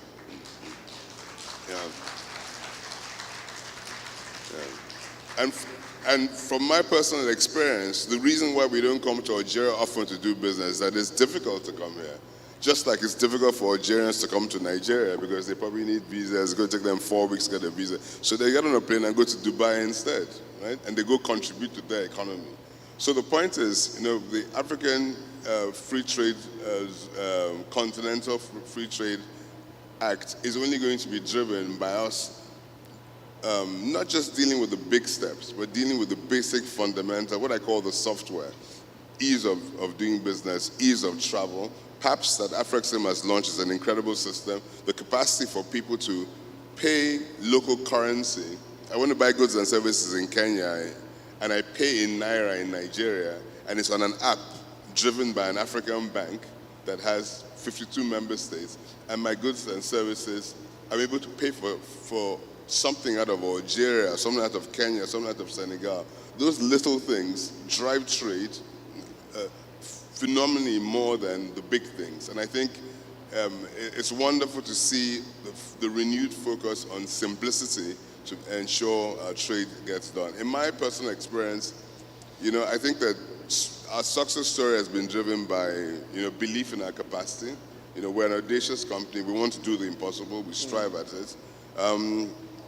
We are focused on excellence in everything we do. We use global standards in our approach, and we insist on ensuring that we benchmark ourselves against the internationals in terms of what we do. And finally, we not just execute, but we have resilience. We know we're going to face challenges, and we deal with them as they come, like we said earlier on, and we keep going to the next opportunity. And your ability to bounce back has been quite extraordinary over the years. So congratulations, Wale Tinubu, everyone. A warm round of applause. Thank you so much for sharing your story with us. Thank you very much, man.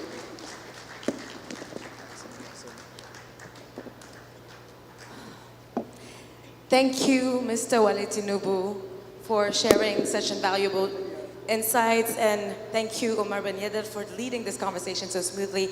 And we, of course, are going to immortalize this moment. Give them a few minutes to take a lovely photo.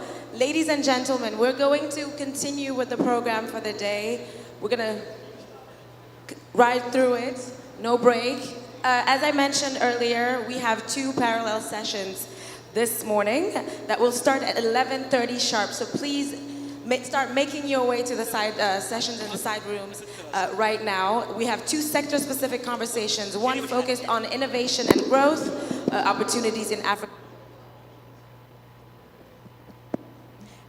In Africa's tech ecosystem, and the other one on how Africa is investing in Africa's energy transition. So side room 1 will be focused on tech ecosystem, opportunities in tech ecosystem, and side room 2 on investing in Africa's energy transition. Mesdames et messieurs, comme je vous l'ai expliqué tout à l'heure, nous avons donc 2 sessions parallèles pour la suite qui vont commencer à 11h30 exactement. Je vais donc vous demander de commencer à rejoindre ces salles pour pouvoir participer à ces sessions parallèles. Nous avons donc dans la salle parallèle numéro 1 une conversation focalisée sur les opportunités de développement dans le tech et l'écosystème autour des nouvelles technologies. Et pour la deuxième session parallèle, dans la deuxième salle, donc la salle 2, une conversation qui, elle, se focalise plutôt sur l'énergie, la transition énergétique. Je vous invite donc à rejoindre ces salles. Merci beaucoup pour votre attention, ladies and gentlemen. Thank you for your attention. We'll resume back in the plenary at 4:30.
قدمك شوية حسن، قدمك شوية.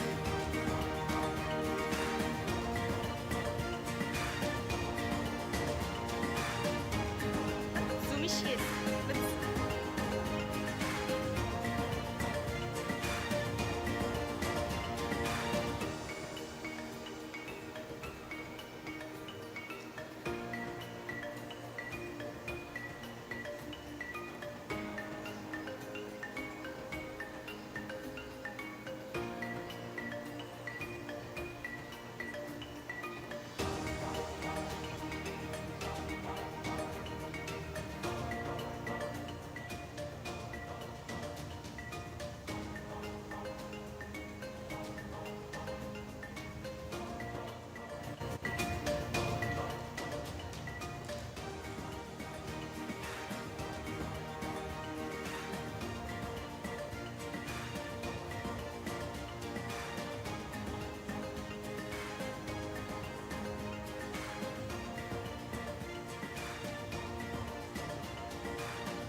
A bold vision took flight.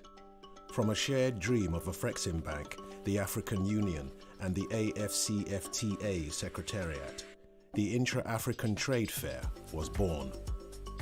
Not just an event, but a stage for a continent to see itself, trade with itself, and rise together. Its mission was clear: to ignite intra-African trade, to drive investment, and accelerate integration. Rooted in the dreams of Africa's founding fathers, it answered their call for trade fairs that power African trade. And so came Cairo 2018. Over 1,000 exhibitors and $32.6 billion in deals. Durban 2021. 1,500 exhibitors and $42 billion in deals. Cairo 2023. Nearly 2,000 exhibitors and $43.8 billion in deals. More than a fair, IATF became a dynamic ecosystem of trade forums, creative economy showcases, B2B and B2G platforms, sector-specific expos, and youth entrepreneurship programs. And with every edition, Africa's voice in global trade grew louder. Such success could not remain a project alone. IATF is now becoming an independent, treaty-based organization, ensuring sustainability, scalability, and deeper alignment with AFCFTA's vision. A development-oriented and commercially viable African institution. After a competitive process, Zimbabwe emerged as the host for IATF's headquarters. With world-class facilities, strong air connectivity, quality accommodation, and pledged land for expansion, it offers the perfect foundation for growth. Now, anchored in Zimbabwe, the IATF enters a new era. A permanent African institution built to drive integration, to spark transformation, and to open doors that never close. Here, Africa won't just trade. Africa will create. Africa will connect. Africa will deliver. Intra-African Trade Fair, gateway to new opportunities. Intra-African Trade Fair, the AFCFTA Marketplace.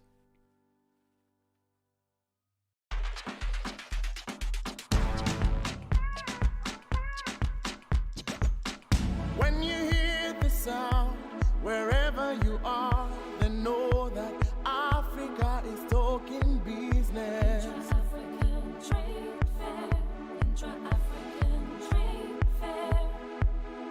So come on, and come on, we call on all Africa. Come let us build our dream for all. Together we grow stronger and united. Paint out the sky with the proud colors of your flag and say goodbye to the darkness of the past. We're stepping forward, we're rising up. Oh, Africa, our time is now.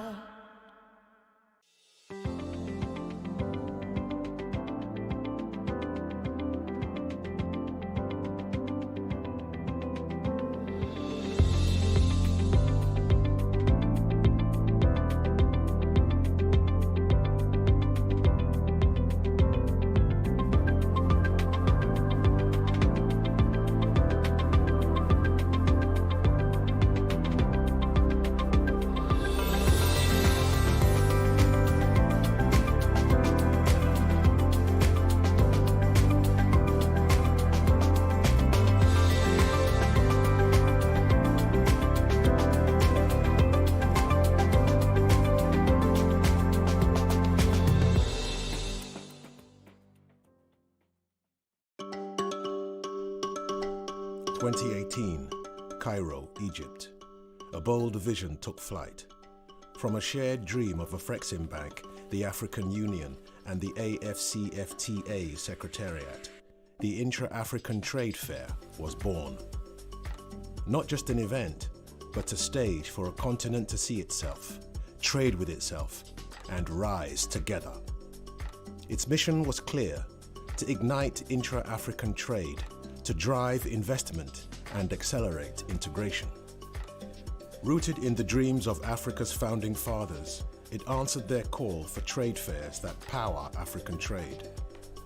And so came Cairo 2018. Over 1,000 exhibitors and $32.6 billion in deals. Durban 2021. 1,500 exhibitors and $42 billion in deals. Cairo 2023. Nearly 2,000 exhibitors and $43.8 billion in deals. More than a fair, IATF became a dynamic ecosystem of trade forums, creative economy showcases, B2B and B2G platforms, sector-specific expos, and youth entrepreneurship programs. And with every edition, Africa's voice in global trade grew louder. Such success could not remain a project alone. IATF is now becoming an independent, treaty-based organization, ensuring sustainability, scalability, and deeper alignment with AFCFTA's vision. A development-oriented and commercially viable African institution. After a competitive process, Zimbabwe emerged as the host for IATF's headquarters. With world-class facilities, strong air connectivity, quality accommodation, and pledged land for expansion, it offers the perfect foundation for growth. Now, anchored in Zimbabwe, the IATF enters a new era. A permanent African institution built to drive integration, to spark transformation, and to open doors that never close. Here, Africa won't just trade. Africa will create. Africa will connect. Africa will deliver. Intra-African Trade Fair, gateway to new opportunities. Intra-African Trade Fair, the AFCFTA Marketplace.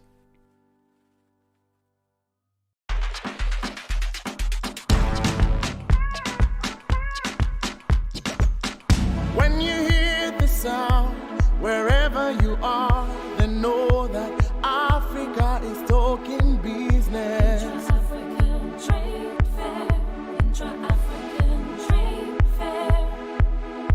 So come on and come on, we call on all Africa. Come let us build our dream for all. Together we grow stronger and united. Paint out the sky with the proud colors of your flag and say goodbye to the darkness of the past. We stepping forward, we're rising up. Oh Africa, our time is now.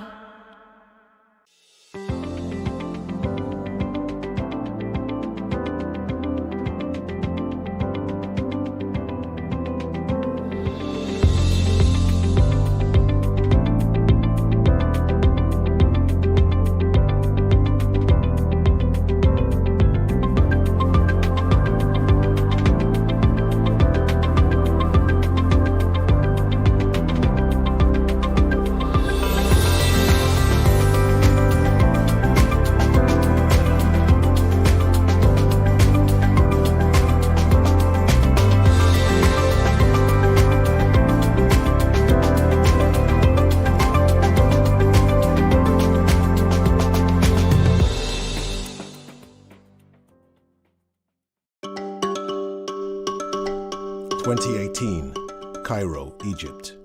A bold vision took flight. From a shared dream of Afreximbank, the African Union, and the AFCFTA Secretariat, the Intra-African Trade Fair was born.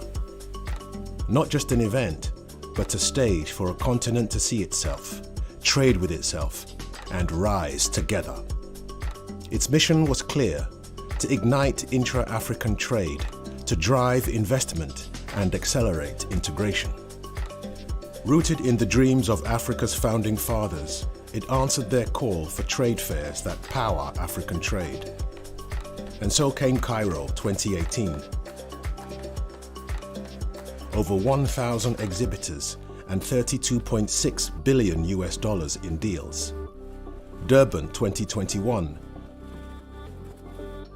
1,500 exhibitors and $42 billion in deals. Cairo 2023. Nearly 2,000 exhibitors and $43.8 billion in deals. More than a fair, IATF became a dynamic ecosystem of trade forums, creative economy showcases, B2B and B2G platforms, sector-specific expos, and youth entrepreneurship programs. And with every edition, Africa's voice in global trade grew louder. Such success could not remain a project alone. IATF is now becoming an independent, treaty-based organization, ensuring sustainability, scalability, and deeper alignment with AFCFTA's vision. A development-oriented and commercially viable African institution. After a competitive process, Zimbabwe emerged as the host for IATF's headquarters. With world-class facilities, strong air connectivity, quality accommodation, and pledged land for expansion, it offers the perfect foundation for growth. Now, anchored in Zimbabwe, the IATF enters a new era. A permanent African institution built to drive integration, to spark transformation, and to open doors that never close. Here, Africa won't just trade. Africa will create. Africa will connect. Africa will deliver. Intra-African Trade Fair, gateway to new opportunities. Intra-African Trade Fair, the AFCFTA marketplace.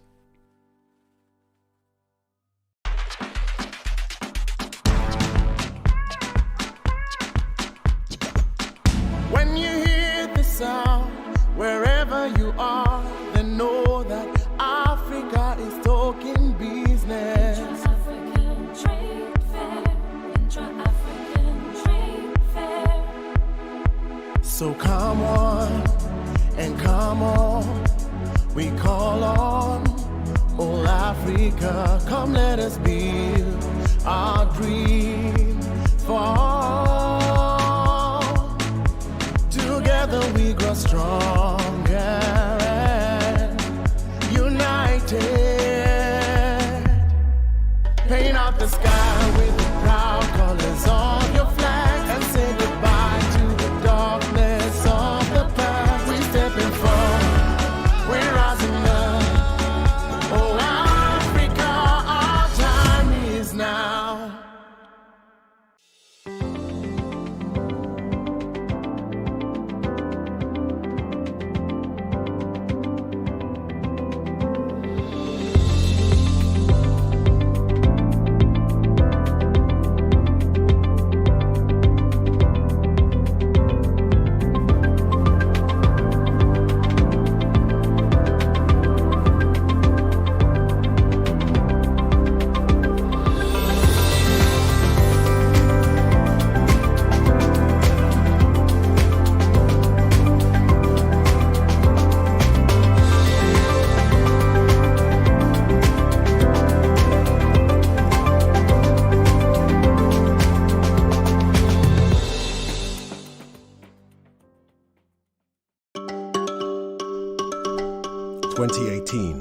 Cairo, Egypt.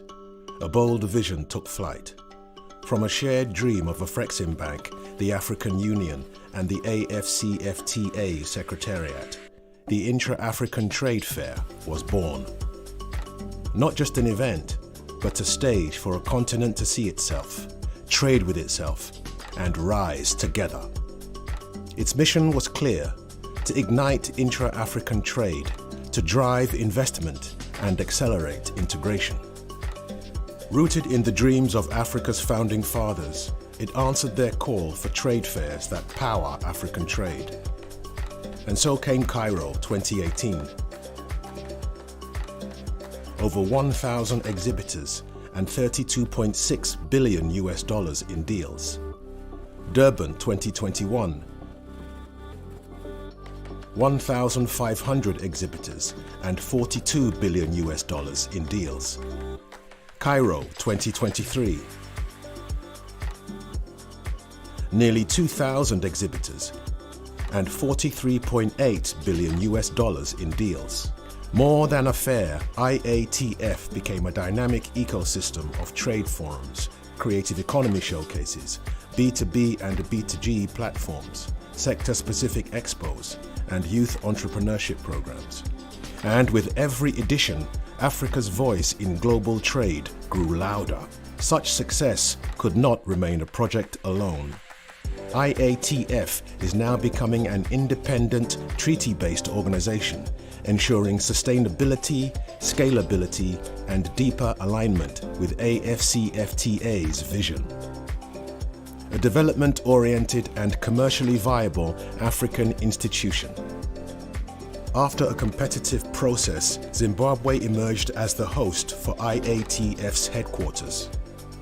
With world-class facilities, strong air connectivity, quality accommodation, and pledged land for expansion, it offers the perfect foundation for growth. Now, anchored in Zimbabwe, the IATF enters a new era. A permanent African institution built to drive integration, to spark transformation, and to open doors that never close. Here, Africa won't just trade. Africa will create. Africa will connect. Africa will deliver. Intra-African Trade Fair, gateway to new opportunities. Intra-African Trade Fair, the AFCFTA marketplace.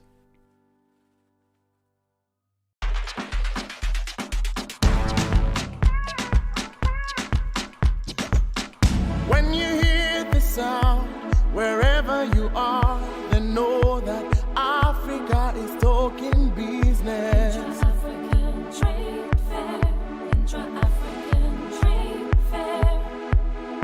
So come on and come on, we call on all Africa. Come let us build our dream for. Together we grow stronger and united. Paint out the sky with the proud colors of your flag and say goodbye to the darkness of the past. We stepping forward, we're rising up. Oh Africa, our time is now.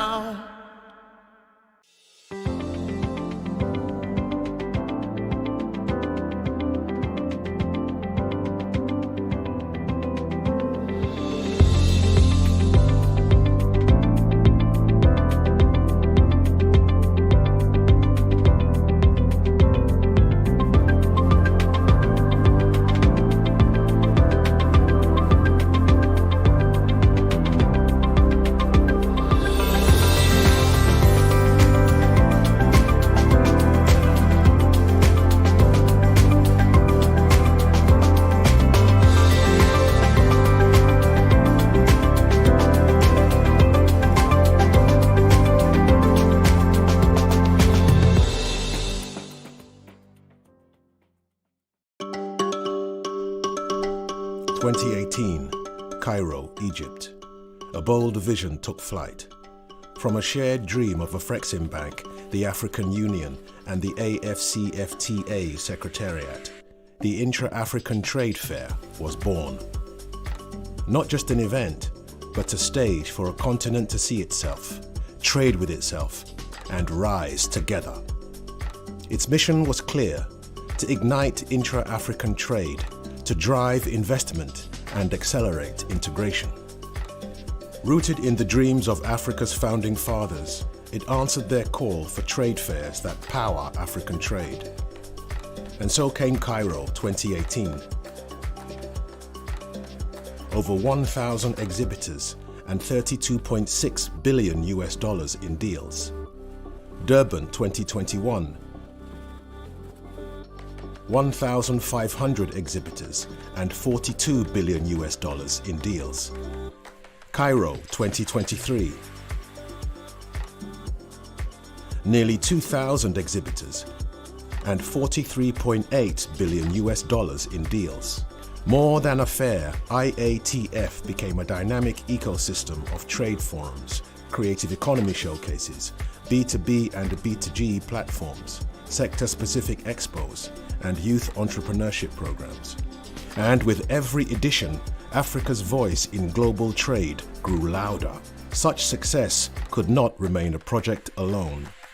IATF is now becoming an independent, treaty-based organization, ensuring sustainability, scalability, and deeper alignment with AFCFTA's vision. A development-oriented and commercially viable African institution. After a competitive process, Zimbabwe emerged as the host for IATF's headquarters. With world-class facilities, strong air connectivity, quality accommodation, and pledged land for expansion, it offers the perfect foundation for growth. Now, anchored in Zimbabwe, the IATF enters a new era. A permanent African institution built to drive integration, to spark transformation, and to open doors that never close. Here, Africa won't just trade.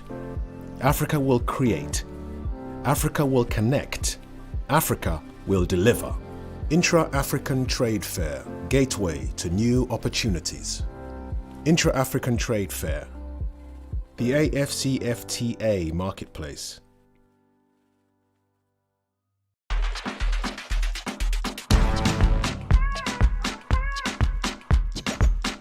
When you hear the sound, wherever you are, then know that Africa is talking business. Intra-African Trade Fair, Intra-African Trade Fair. So come on and come on, we call on all Africa. Come let us build our dream for all.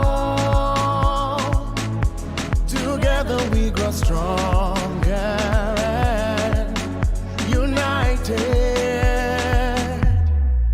Paint out the sky with the proud colors of your flag and say goodbye to the darkness of the past. We stepping forward, we're rising up.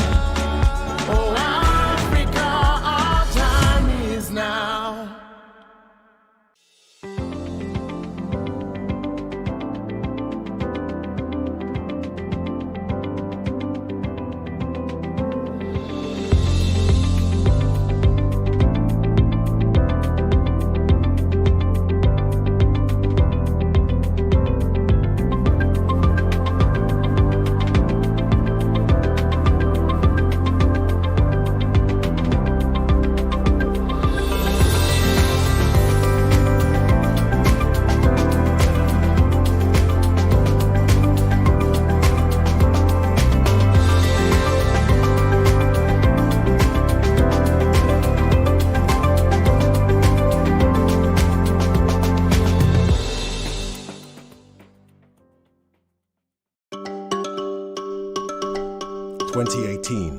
Cairo, Egypt. A bold vision took flight. From a shared dream of Afreximbank, the African Union, and the AFCFTA Secretariat, the Intra-African Trade Fair was born. Not just an event, but a stage for a continent to see itself, trade with itself, and rise together. Its mission was clear: to ignite intra-African trade, to drive investment and accelerate integration.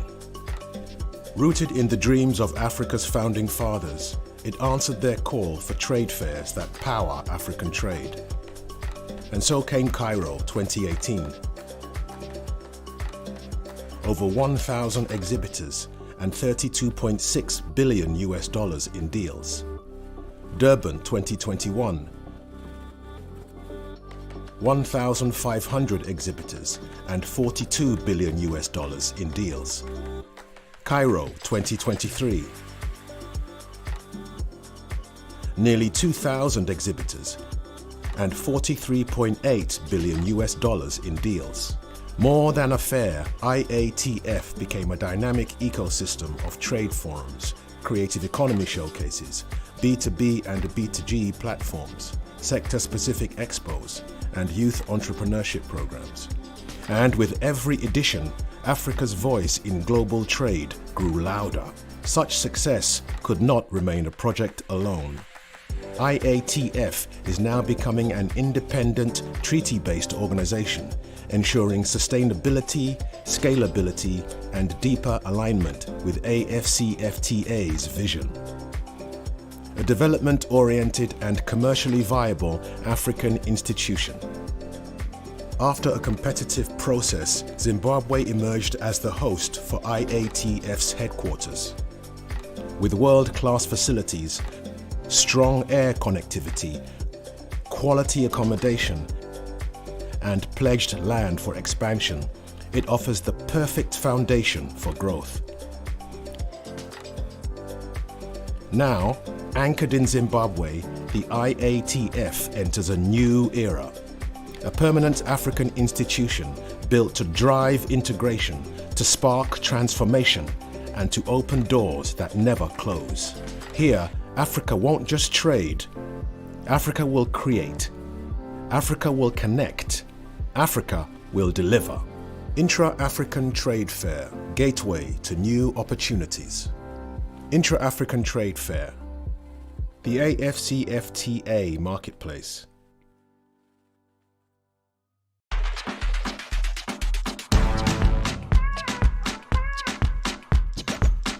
When you hear the sound, wherever you are, then know that Africa is talking business. Intra-African Trade Fair, Intra-African Trade Fair. So come on and come on, we call on all Africa. Come let us build our dream for all. Together we grow stronger and united. Paint out the sky with the proud colors of your flag and say goodbye to the darkness of the past. We stepping forward, we're rising up. Oh Africa, our time is now.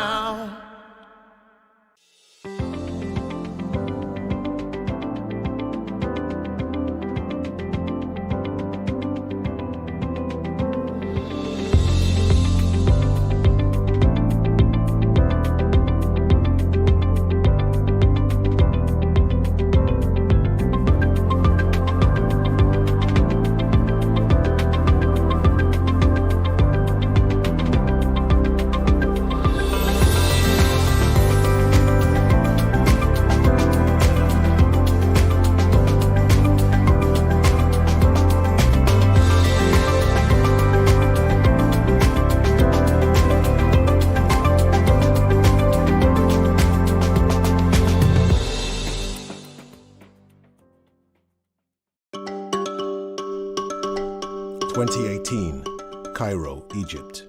A bold vision took flight.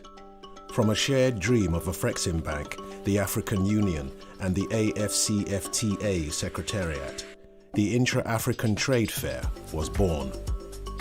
Not just an event, but a stage for a continent to see itself, trade with itself, and rise together. Its mission was clear: to ignite intra-African trade, to drive investment and accelerate integration. Rooted in the dreams of Africa's founding fathers, it answered their call for trade fairs that power African trade. And so came Cairo 2018. Over 1,000 exhibitors and $32.6 billion in deals. Durban 2021.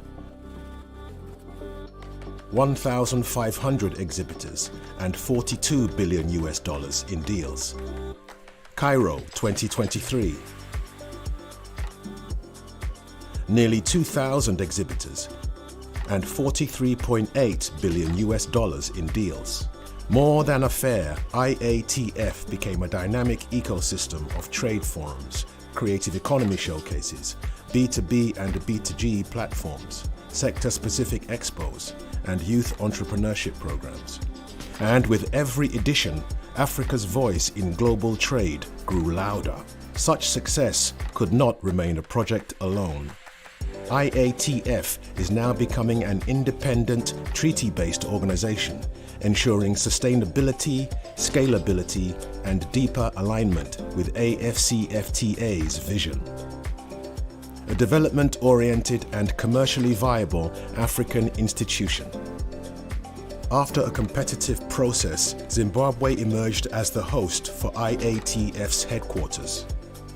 With world-class facilities, strong air connectivity, quality accommodation, and pledged land for expansion, it offers the perfect foundation for growth.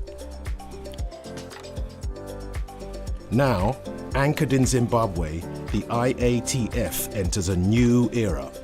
A permanent African institution built to drive integration, to spark transformation, and to open doors that never close. Here, Africa won't just trade. Africa will create. Africa will connect. Africa will deliver. Intra-African Trade Fair, gateway to new opportunities. Intra-African Trade Fair, the AFCFTA marketplace.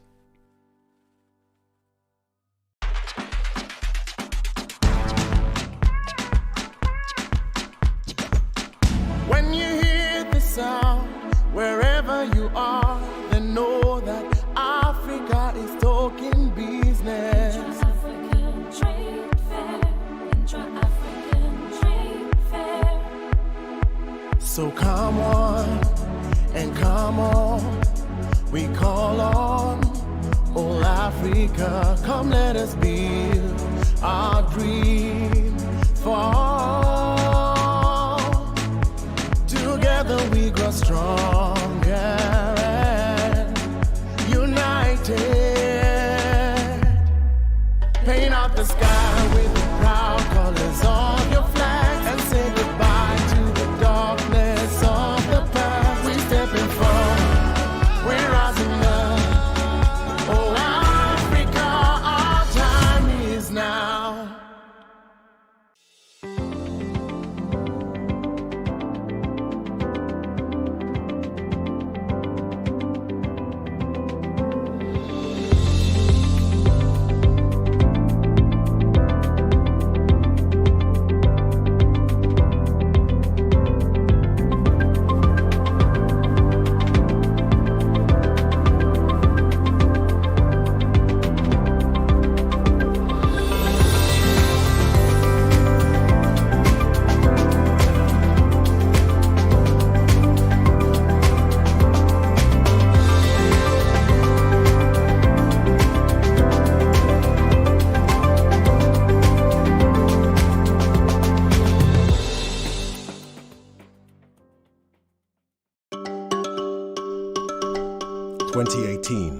Cairo, Egypt.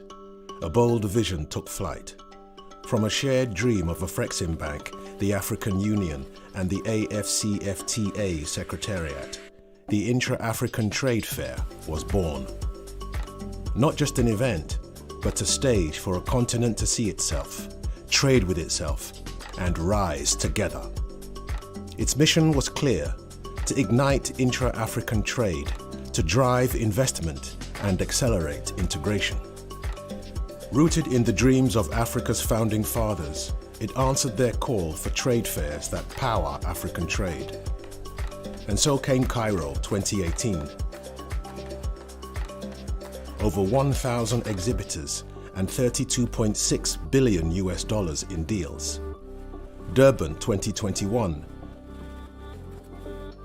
1,500 exhibitors and $42 billion in deals. Cairo 2023. Nearly 2,000 exhibitors and $43.8 billion in deals.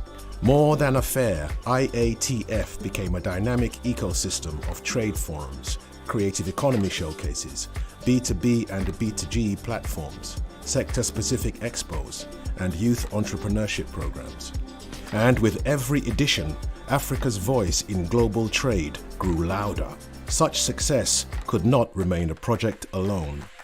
IATF is now becoming an independent, treaty-based organization, ensuring sustainability, scalability, and deeper alignment with AFCFTA's vision. A development-oriented and commercially viable African institution. After a competitive process, Zimbabwe emerged as the host for IATF's headquarters. With world-class facilities, strong air connectivity, quality accommodation, and pledged land for expansion, it offers the perfect foundation for growth. Now, anchored in Zimbabwe, the IATF enters a new era. A permanent African institution built to drive integration, to spark transformation, and to open doors that never close. Here, Africa won't just trade. Africa will create. Africa will connect. Africa will deliver. Intra-African Trade Fair, gateway to new opportunities.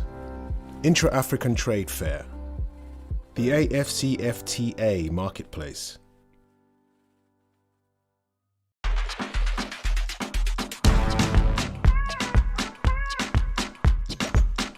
When you hear the sound, wherever you are, then know that Africa is talking business. Intra-African Trade Fair, Intra-African Trade Fair.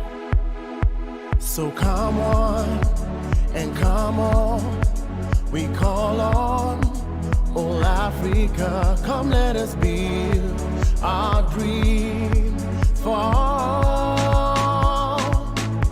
Together we grow stronger and united.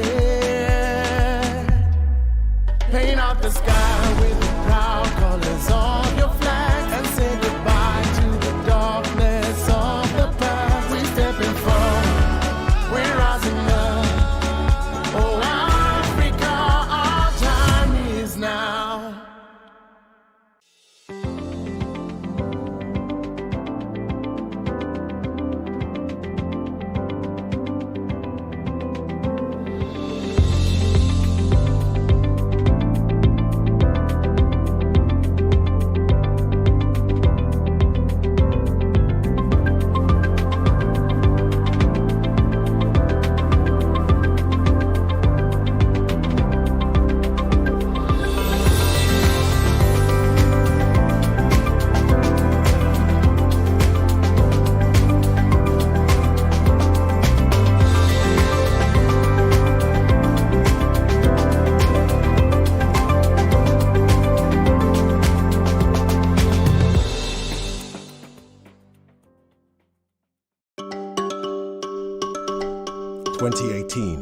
Cairo, Egypt.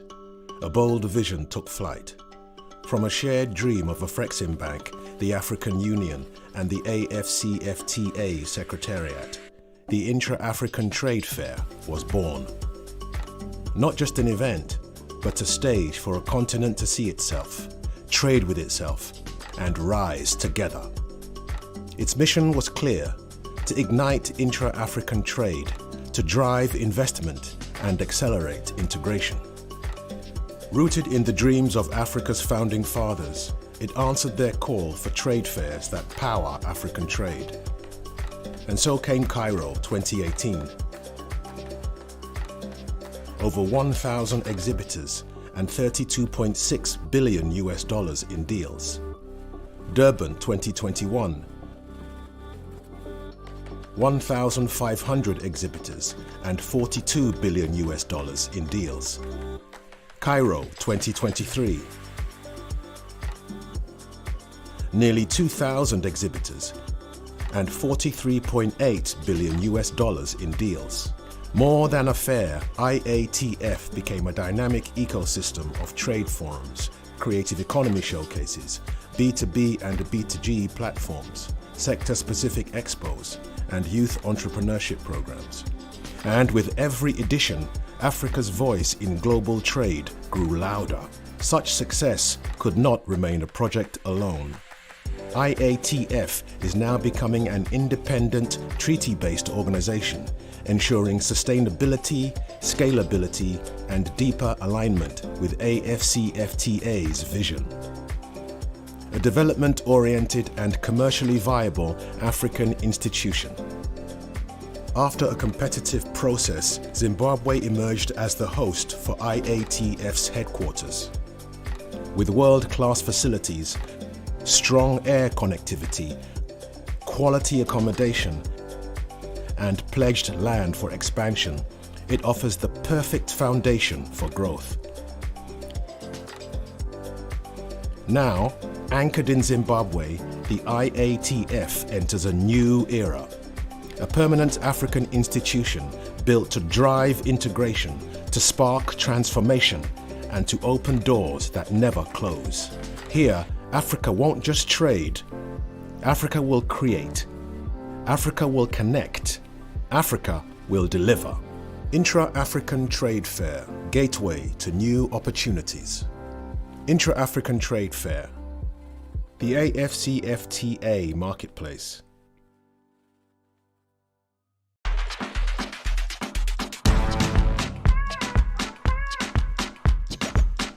When you hear the sound, wherever you are, then know that Africa is talking business. Intra-African Trade Fair, Intra-African Trade Fair. So come on and come on, we call on all Africa. Come let us build our dream for together we grow stronger and united. Paint out the sky with the proud colors of your flag and say goodbye to the darkness of the past. We're stepping forward, we're rising up. Oh, Africa, our time is now.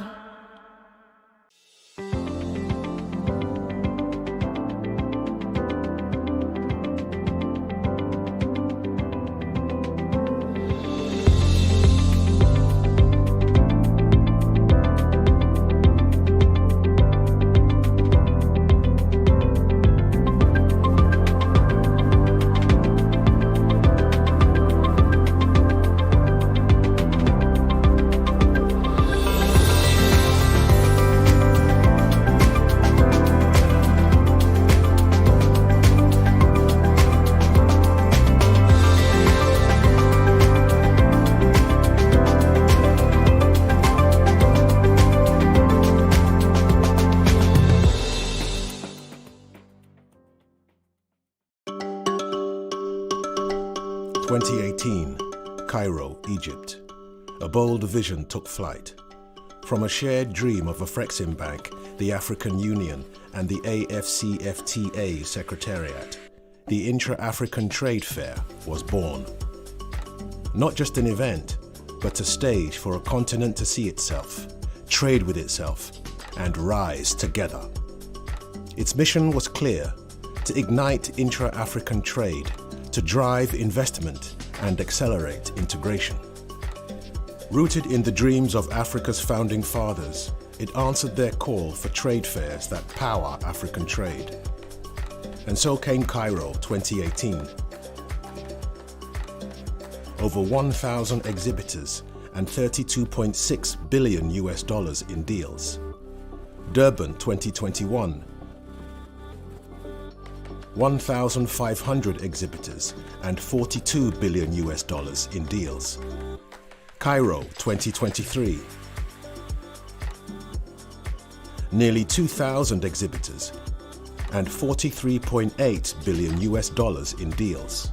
More than a fair, IATF became a dynamic ecosystem of trade forums, creative economy showcases, B2B and B2G platforms, sector-specific expos, and youth entrepreneurship programs.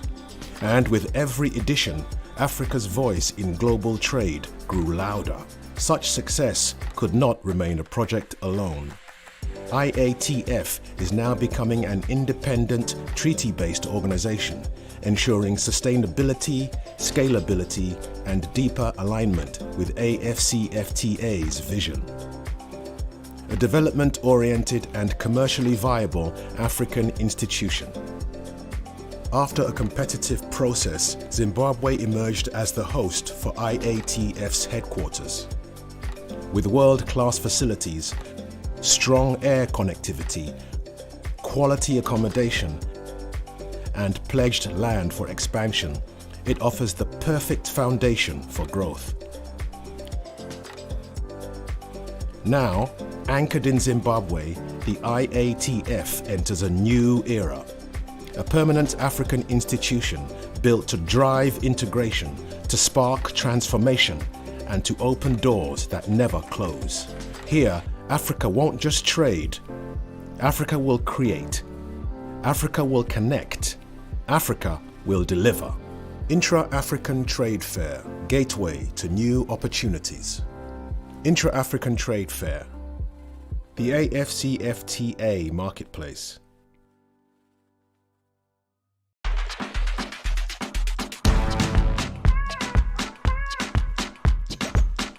When you hear the sound, wherever you are, then know that Africa is talking business. Intra-African Trade Fair, Intra-African Trade Fair. So come on and come on, we call on all Africa. Come let us build our dream fall. Together we grow stronger and united. Paint out the sky with the proud colors of your flag and say goodbye to the darkness of the past. We stepping forward, we're rising up. Oh Africa, our time is now.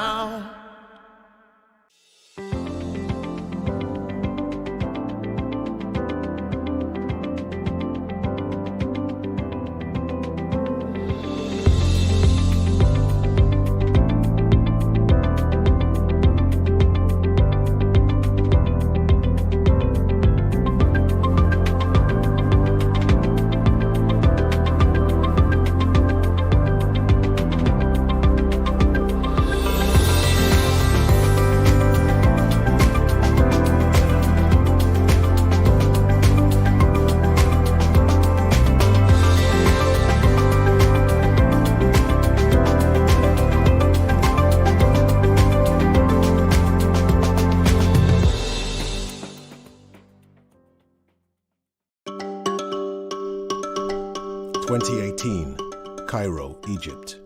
A bold vision took flight. From a shared dream of Afreximbank, the African Union, and the AFCFTA Secretariat, the Intra-African Trade Fair was born. Not just an event, but a stage for a continent to see itself, trade with itself, and rise together. Its mission was clear: to ignite intra-African trade, to drive investment, and accelerate integration. Rooted in the dreams of Africa's founding fathers, it answered their call for trade fairs that power African trade. And so came Cairo 2018. Over 1,000 exhibitors and 32.6 billion US dollars in deals. Durban 2021. 1,500 exhibitors and $42 billion in deals. Cairo 2023. Nearly 2,000 exhibitors and $43.8 billion in deals.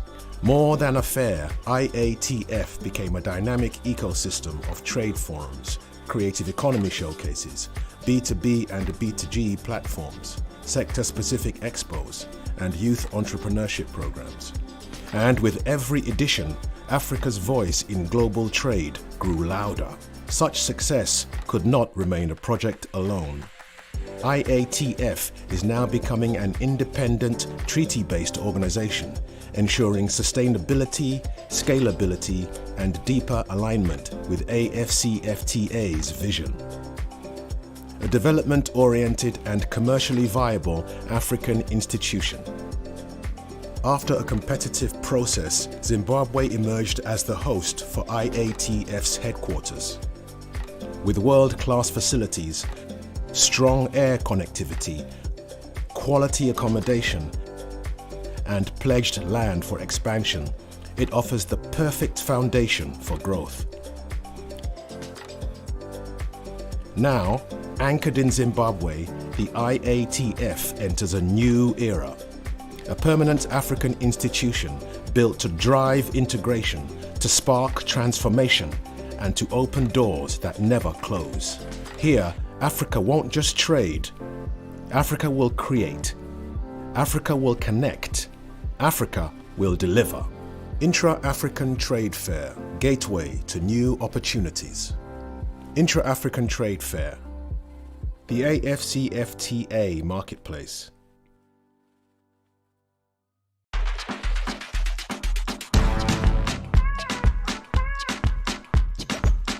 When you hear the sound, wherever you are, then know that Africa is talking business. Intra-African Trade Fair, Intra-African Trade Fair.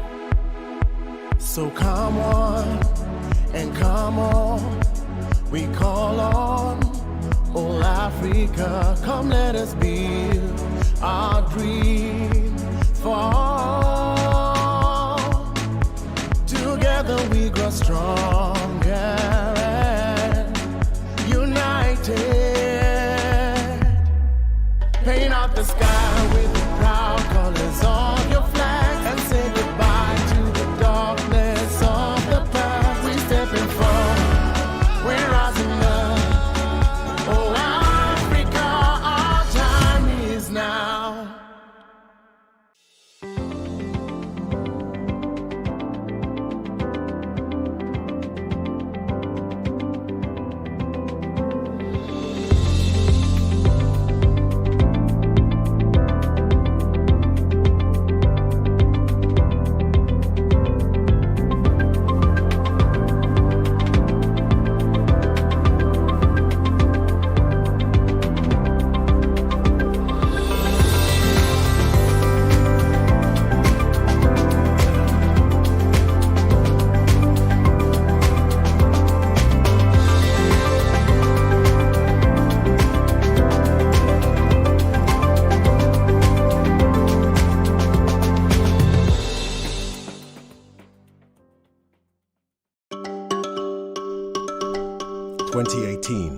Cairo, Egypt. A bold vision took flight. From a shared dream of Afreximbank, the African Union, and the AFCFTA Secretariat, the Intra-African Trade Fair was born. Not just an event, but a stage for a continent to see itself, trade with itself, and rise together. Its mission was clear: to ignite intra-African trade, to drive investment, and accelerate integration. Rooted in the dreams of Africa's founding fathers, it answered their call for trade fairs that power African trade. And so came Cairo 2018. Over 1,000 exhibitors and $32.6 billion in deals. Durban 2021. 1,500 exhibitors and $42 billion in deals. Cairo 2023. Nearly 2,000 exhibitors and $43.8 billion in deals. More than a fair, IATF became a dynamic ecosystem of trade forums, creative economy showcases, B2B and B2G platforms, sector-specific expos, and youth entrepreneurship programs. And with every edition, Africa's voice in global trade grew louder. Such success could not remain a project alone. IATF is now becoming an independent, treaty-based organization, ensuring sustainability, scalability, and deeper alignment with AFCFTA's vision. A development-oriented and commercially viable African institution. After a competitive process, Zimbabwe emerged as the host for IATF's headquarters. With world-class facilities, strong air connectivity, quality accommodation, and pledged land for expansion, it offers the perfect foundation for growth. Now, anchored in Zimbabwe, the IATF enters a new era. A permanent African institution built to drive integration, to spark transformation, and to open doors that never close. Here, Africa won't just trade. Africa will create. Africa will connect. Africa will deliver. Intra-African Trade Fair, gateway to new opportunities. Intra-African Trade Fair, the AFCFTA marketplace.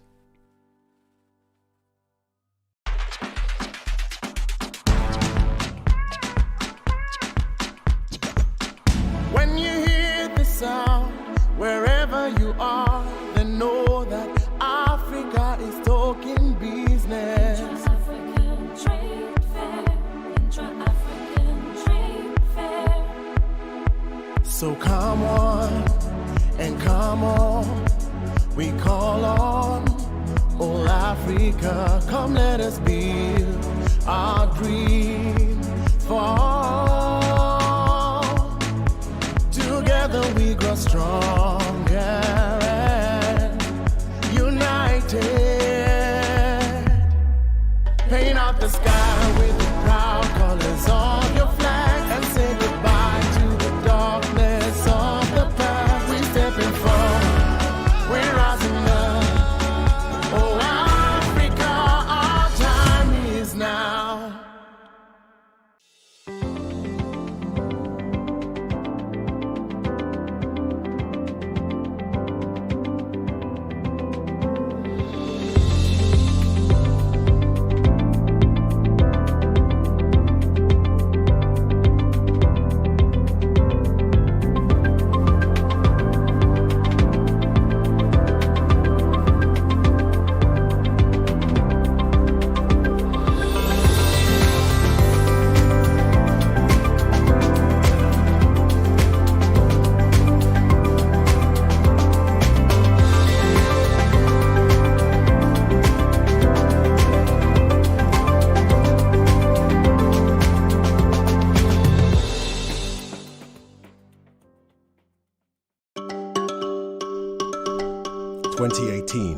Cairo, Egypt. A bold vision took flight. From a shared dream of Afreximbank, the African Union, and the AFCFTA Secretariat, the Intra-African Trade Fair was born. Not just an event, but a stage for a continent to see itself, trade with itself, and rise together. Its mission was clear: to ignite intra-African trade, to drive investment, and accelerate integration. Rooted in the dreams of Africa's founding fathers, it answered their call for trade fairs that power African trade. And so came Cairo 2018. Over 1,000 exhibitors and $32.6 billion in deals. Durban 2021. 1,500 exhibitors and $42 billion in deals. Cairo 2023. Nearly 2,000 exhibitors and 43.8 billion US dollars in deals. More than a fair, IATF became a dynamic ecosystem of trade forums, creative economy showcases, B2B and B2G platforms, sector-specific expos, and youth entrepreneurship programs. And with every edition, Africa's voice in global trade grew louder. Such success could not remain a project alone. IATF is now becoming an independent, treaty-based organization, ensuring sustainability, scalability, and deeper alignment with AFCFTA's vision. A development-oriented and commercially viable African institution. After a competitive process, Zimbabwe emerged as the host for IATF's headquarters. With world-class facilities, strong air connectivity, quality accommodation, and pledged land for expansion, it offers the perfect foundation for growth. Now, anchored in Zimbabwe, the IATF enters a new era. A permanent African institution built to drive integration, to spark transformation, and to open doors that never close. Here, Africa won't just trade. Africa will create. Africa will connect. Africa will deliver. Intra-African Trade Fair, gateway to new opportunities. Intra-African Trade Fair, the AFCFTA marketplace.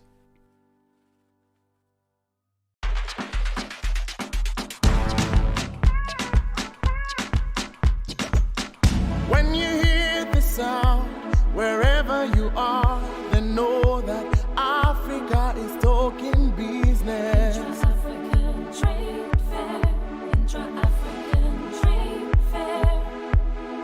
So come on and come on, we call on all Africa. Come let us build our dream for all. Together we grow stronger and united. Paint out the sky with the proud colors of your flag and say goodbye to the darkness of the past. We stepping forward, we're rising up. Oh Africa, our time is now.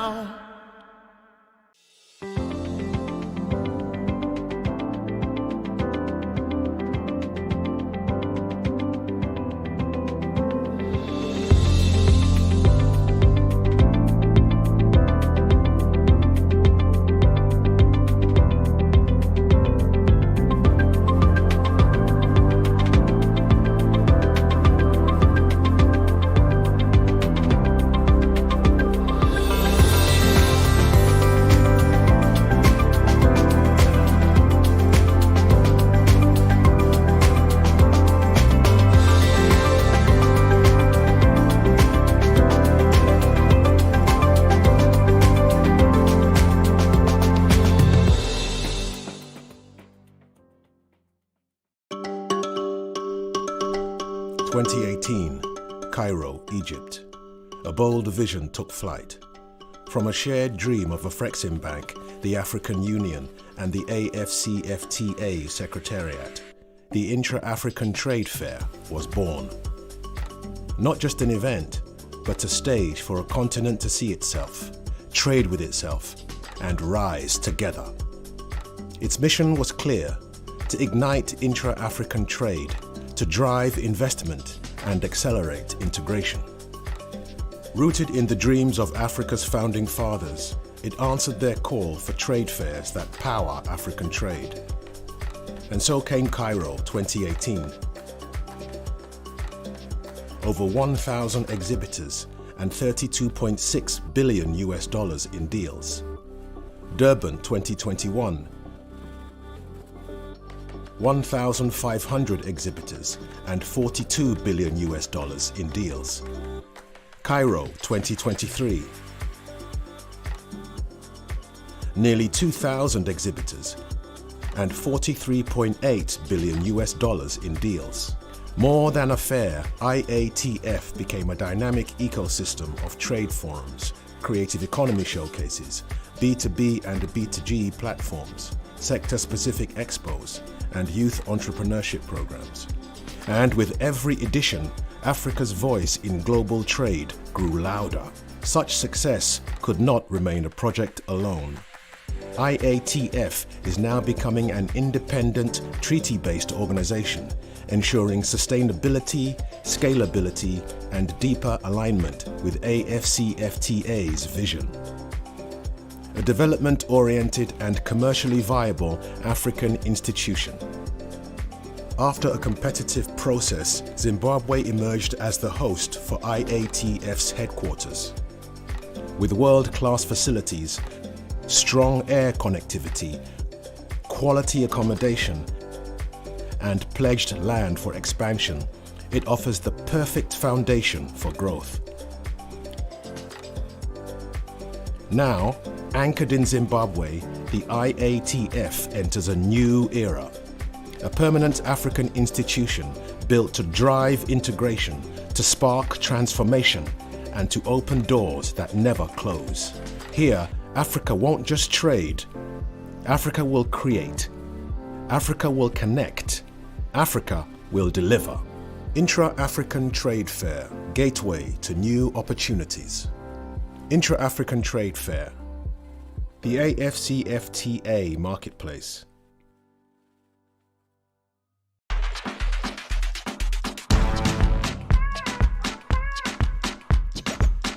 When you hear the sound, wherever you are, then know that Africa is talking business. Intra-African Trade Fair, Intra-African Trade Fair. So come on and come on, we call on all Africa. Come let us build our dream fall. Together we grow stronger and united. Paint out the sky with the proud colors of your flag and say goodbye to the darkness of the past. We stepping forward, we're rising up. Oh Africa, our time is now.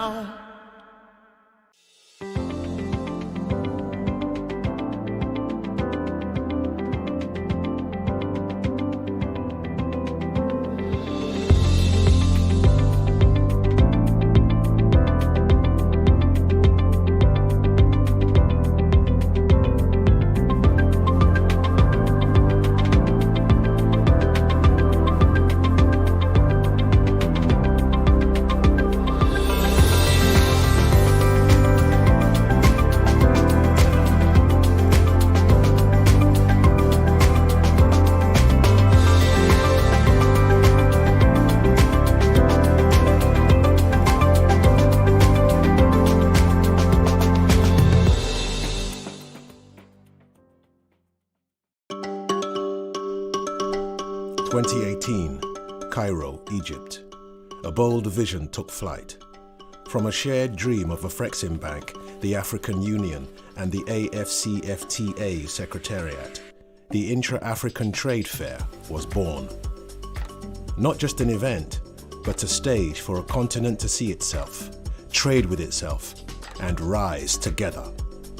Its mission was clear: to ignite intra-African trade, to drive investment, and accelerate integration. Rooted in the dreams of Africa's founding fathers, it answered their call for trade fairs that power African trade. And so came Cairo 2018.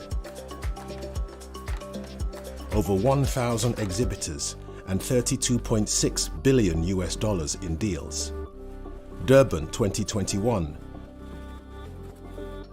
1,500 exhibitors and $42 billion in deals. Cairo 2023. Nearly 2,000 exhibitors and $43.8 billion in deals. More than a fair, IATF became a dynamic ecosystem of trade forums, creative economy showcases, B2B and B2G platforms, sector-specific expos, and youth entrepreneurship programs. And with every edition, Africa's voice in global trade grew louder. Such success could not remain a project alone. IATF is now becoming an independent, treaty-based organization, ensuring sustainability, scalability, and deeper alignment with AFCFTA's vision. A development-oriented and commercially viable African institution. After a competitive process, Zimbabwe emerged as the host for IATF's headquarters. With world-class facilities, strong air connectivity, quality accommodation, and pledged land for expansion, it offers the perfect foundation for growth. Now, anchored in Zimbabwe, the IATF enters a new era. A permanent African institution built to drive integration, to spark transformation, and to open doors that never close. Here, Africa won't just trade. Africa will create. Africa will connect. Africa will deliver. Intra-African Trade Fair, gateway to new opportunities. Intra-African Trade Fair, the AFCFTA marketplace.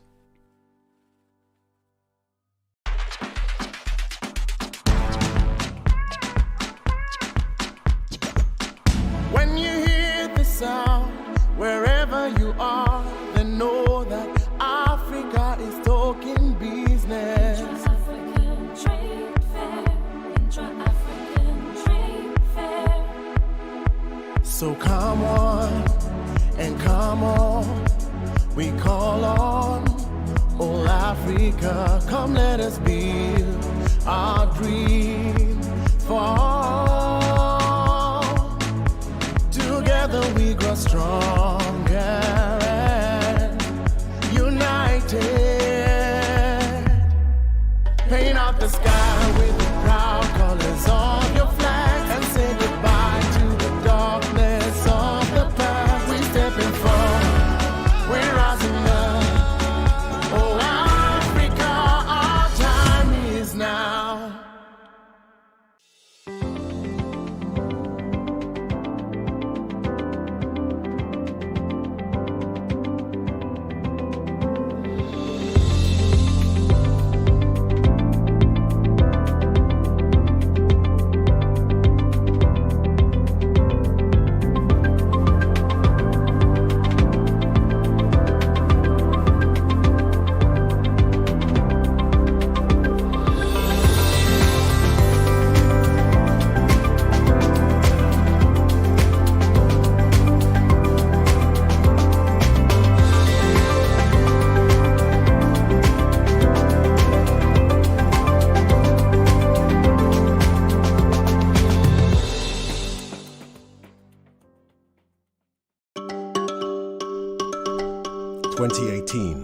Cairo, Egypt.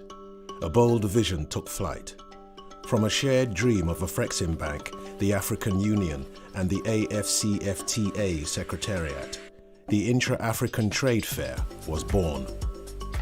Not just an event, but a stage for a continent to see itself, trade with itself, and rise together. Its mission was clear: to ignite intra-African trade, to drive investment, and accelerate integration. Rooted in the dreams of Africa's founding fathers, it answered their call for trade fairs that power African trade. And so came Cairo 2018. Over 1,000 exhibitors and $32.6 billion in deals. Durban 2021. 1,500 exhibitors and $42 billion in deals. Cairo 2023. Nearly 2,000 exhibitors and $43.8 billion in deals. More than a fair, IATF became a dynamic ecosystem of trade forums, creative economy showcases, B2B and B2G platforms, sector-specific expos, and youth entrepreneurship programs. And with every edition, Africa's voice in global trade grew louder. Such success could not remain a project alone. IATF is now becoming an independent, treaty-based organization, ensuring sustainability, scalability, and deeper alignment with AFCFTA's vision. A development-oriented and commercially viable African institution. After a competitive process, Zimbabwe emerged as the host for IATF's headquarters. With world-class facilities, strong air connectivity, quality accommodation, and pledged land for expansion, it offers the perfect foundation for growth. Now, anchored in Zimbabwe, the IATF enters a new era. A permanent African institution built to drive integration, to spark transformation, and to open doors that never close. Here, Africa won't just trade. Africa will create. Africa will connect. Africa will deliver. Intra-African Trade Fair, gateway to new opportunities. Intra-African Trade Fair, the AFCFTA marketplace.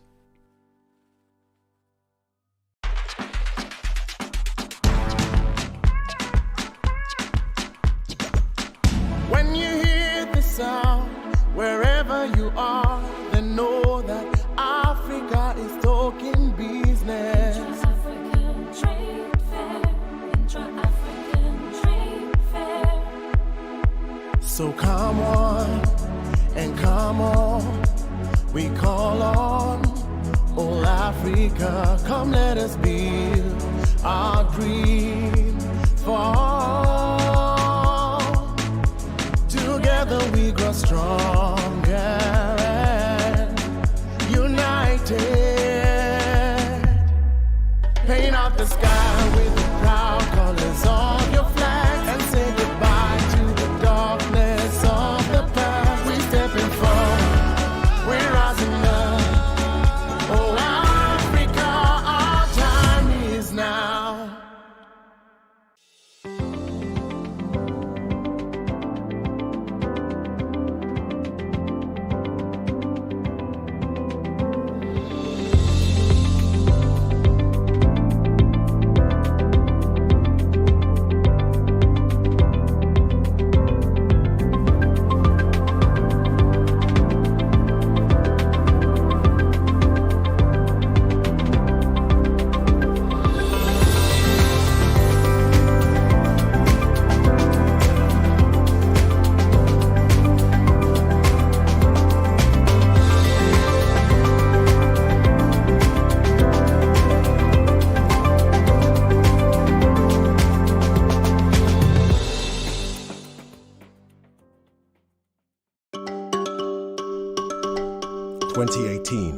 Cairo, Egypt. A bold vision took flight. From a shared dream of Afreximbank, the African Union, and the AFCFTA Secretariat, the Intra-African Trade Fair was born. Not just an event, but a stage for a continent to see itself, trade with itself, and rise together. Its mission was clear: to ignite intra-African trade, to drive investment, and accelerate integration. Rooted in the dreams of Africa's founding fathers, it answered their call for trade fairs that power African trade. And so came Cairo 2018. Over 1,000 exhibitors and $32.6 billion in deals. Durban 2021. 1,500 exhibitors and $42 billion in deals. Cairo 2023. Nearly 2,000 exhibitors and $43.8 billion in deals. More than a fair, IATF became a dynamic ecosystem of trade forums, creative economy showcases, B2B and B2G platforms, sector-specific expos, and youth entrepreneurship programs. And with every edition, Africa's voice in global trade grew louder. Such success could not remain a project alone. IATF is now becoming an independent, treaty-based organization, ensuring sustainability, scalability, and deeper alignment with AFCFTA's vision. A development-oriented and commercially viable African institution. After a competitive process, Zimbabwe emerged as the host for IATF's headquarters. With world-class facilities, strong air connectivity, quality accommodation, and pledged land for expansion, it offers the perfect foundation for growth. Now, anchored in Zimbabwe, the IATF enters a new era. A permanent African institution built to drive integration, to spark transformation, and to open doors that never close. Here, Africa won't just trade. Africa will create. Africa will connect. Africa will deliver. Intra-African Trade Fair, gateway to new opportunities. Intra-African Trade Fair, the AFCFTA marketplace.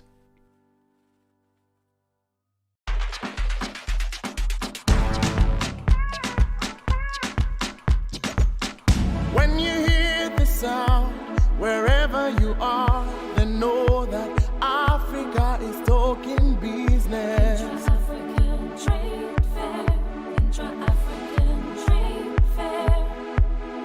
So come on and come on, we call on all Africa. Come let us build our dream for. Together we grow stronger and united.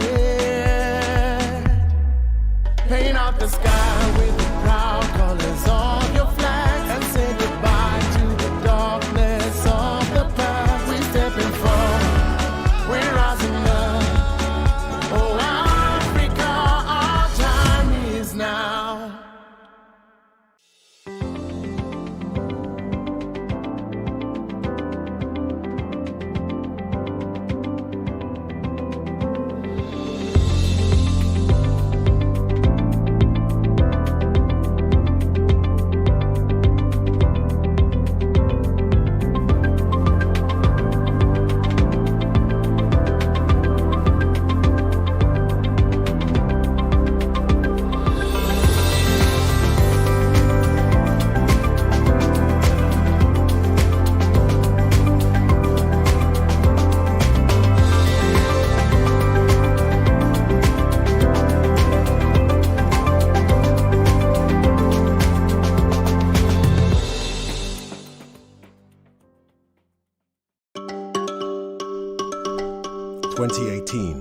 Cairo, Egypt.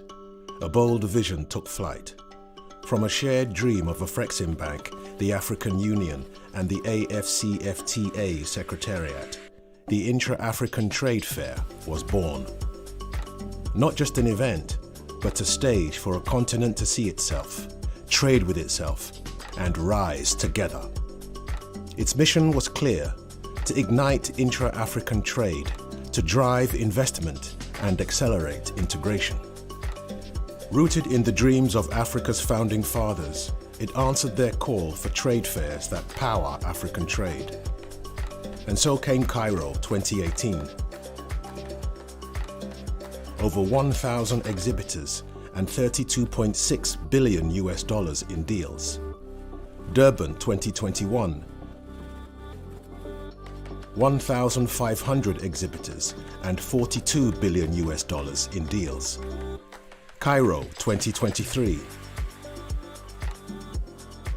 Nearly 2,000 exhibitors and $43.8 billion in deals.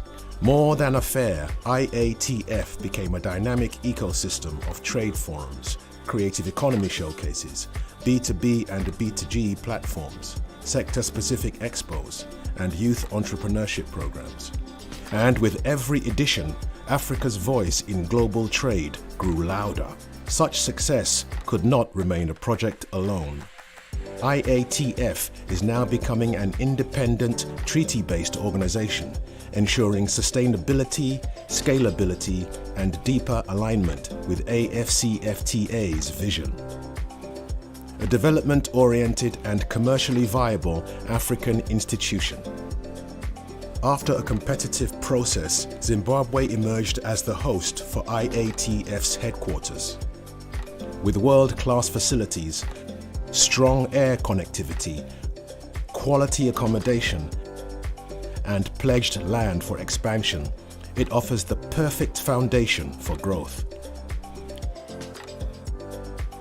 Now, anchored in Zimbabwe, the IATF enters a new era. A permanent African institution built to drive integration, to spark transformation, and to open doors that never close. Here, Africa won't just trade. Africa will create. Africa will connect. Africa will deliver. Intra-African Trade Fair, gateway to new opportunities. Intra-African Trade Fair, the AFCFTA marketplace.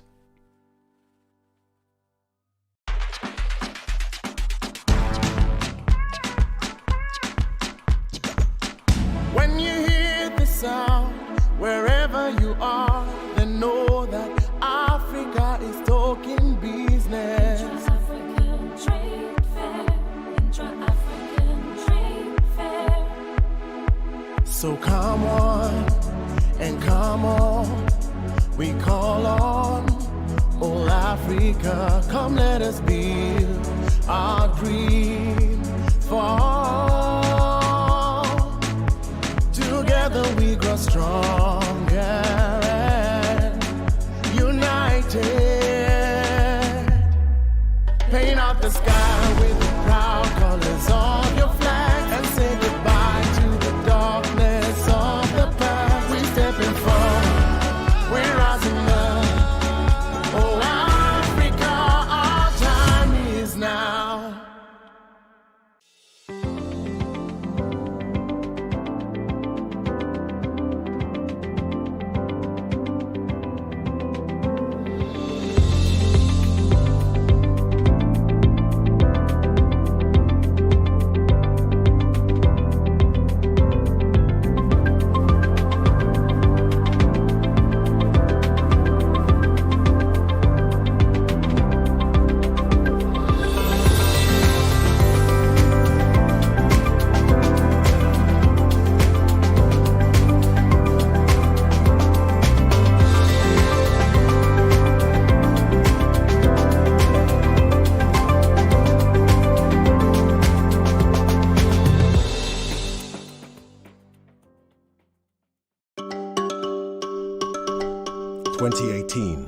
Cairo, Egypt. A bold vision took flight. From a shared dream of Afreximbank, the African Union, and the AFCFTA Secretariat, the Intra-African Trade Fair was born. Not just an event, but a stage for a continent to see itself, trade with itself, and rise together.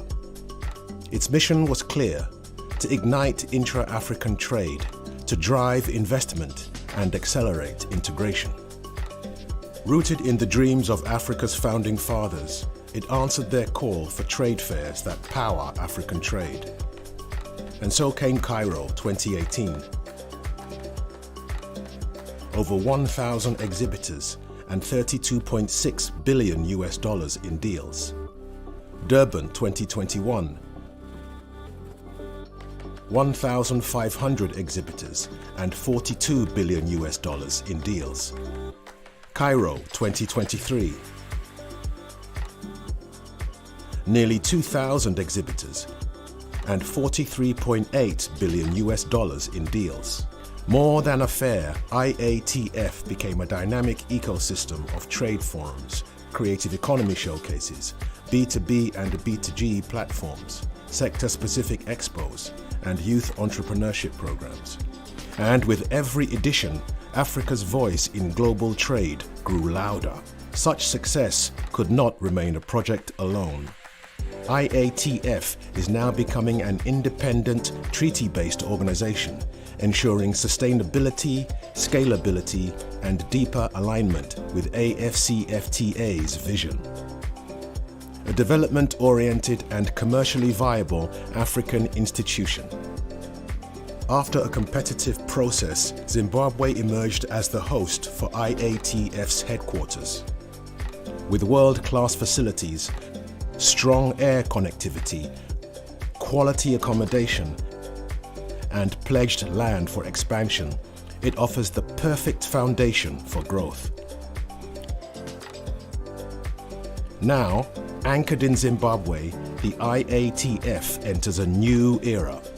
A permanent African institution built to drive integration, to spark transformation, and to open doors that never close. Here, Africa won't just trade. Africa will create. Africa will connect. Africa will deliver. Intra-African Trade Fair, gateway to new opportunities. Intra-African Trade Fair, the AFCFTA marketplace.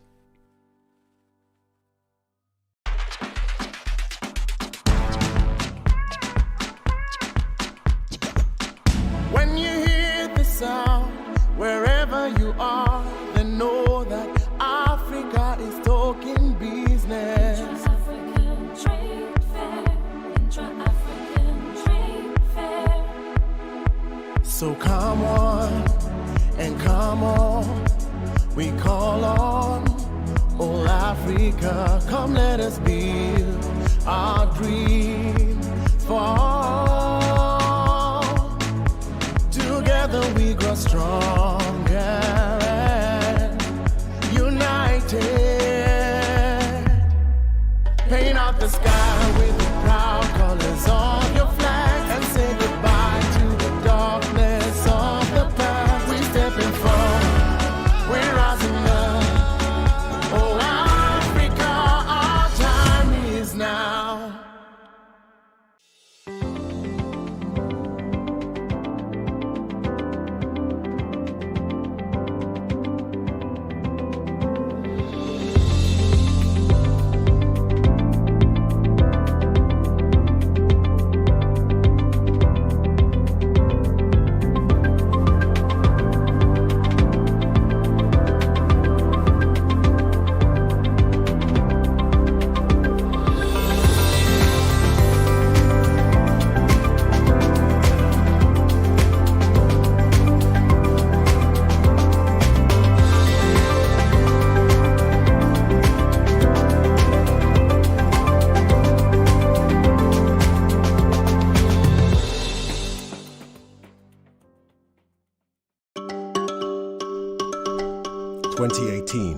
Cairo, Egypt.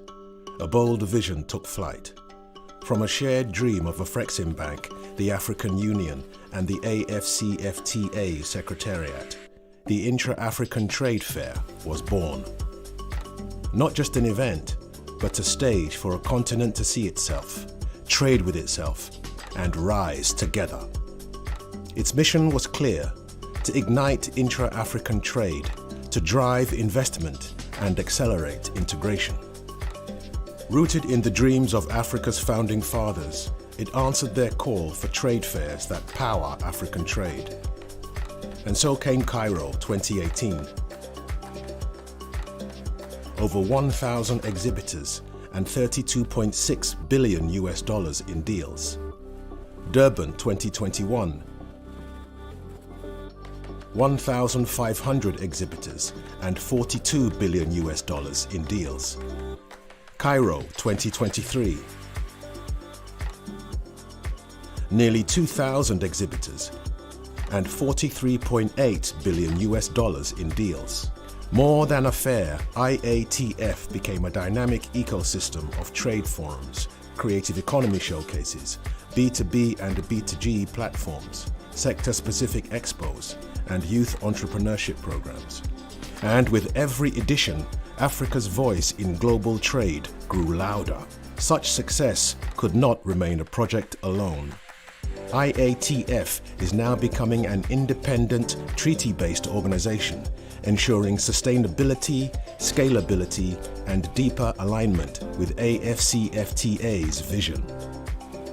A development-oriented and commercially viable African institution. After a competitive process, Zimbabwe emerged as the host for IATF's headquarters. With world-class facilities, strong air connectivity, quality accommodation, and pledged land for expansion, it offers the perfect foundation for growth. Now, anchored in Zimbabwe, the IATF enters a new era. A permanent African institution built to drive integration, to spark transformation, and to open doors that never close. Here, Africa won't just trade. Africa will create. Africa will connect. Africa will deliver. Intra-African Trade Fair, gateway to new opportunities. Intra-African Trade Fair, the AFCFTA marketplace.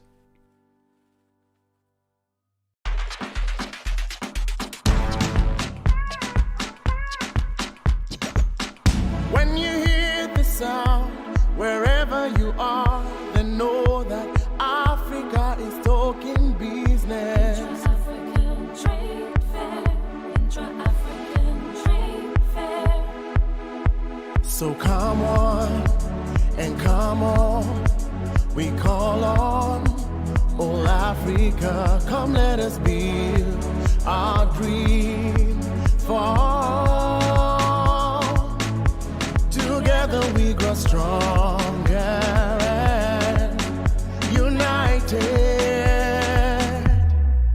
Paint out the sky with the proud colors of your flag and say goodbye to the darkness of the past. We stepping forward, we're rising up. Oh Africa, our time is now.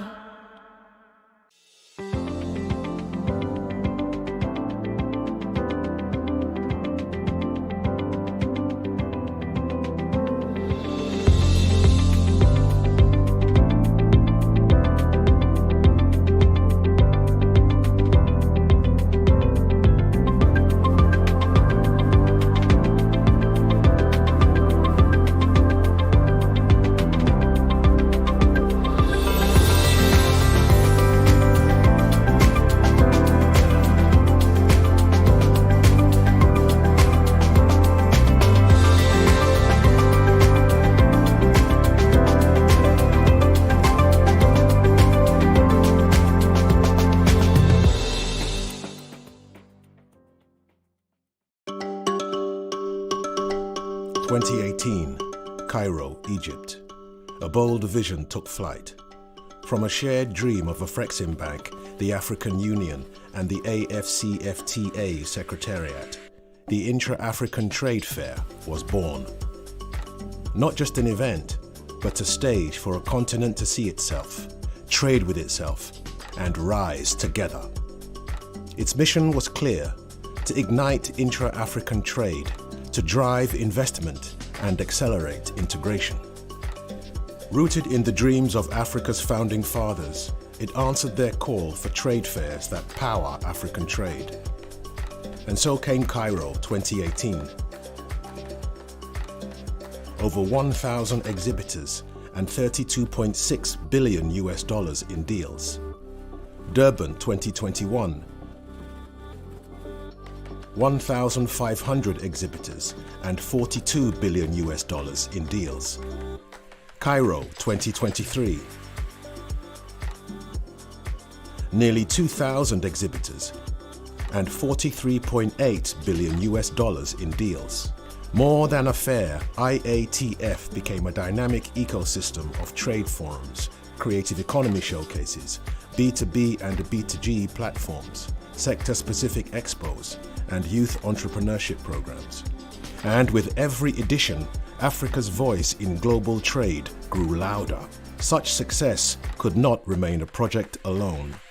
IATF is now becoming an independent, treaty-based organization, ensuring sustainability, scalability, and deeper alignment with AFCFTA's vision. A development-oriented and commercially viable African institution. After a competitive process, Zimbabwe emerged as the host for IATF's headquarters. With world-class facilities, strong air connectivity, quality accommodation, and pledged land for expansion, it offers the perfect foundation for growth. Now, anchored in Zimbabwe, the IATF enters a new era. A permanent African institution built to drive integration, to spark transformation, and to open doors that never close. Here, Africa won't just trade. Africa will create. Africa will connect. Africa will deliver. Intra-African Trade Fair, gateway to new opportunities. Intra-African Trade Fair, the AFCFTA market.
vision took flight.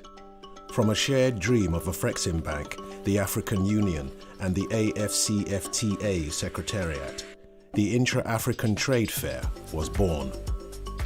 Not just an event, but a stage for a continent to see itself, trade with itself, and rise together. Its mission was clear: to ignite intra-African trade, to drive investment, and accelerate integration.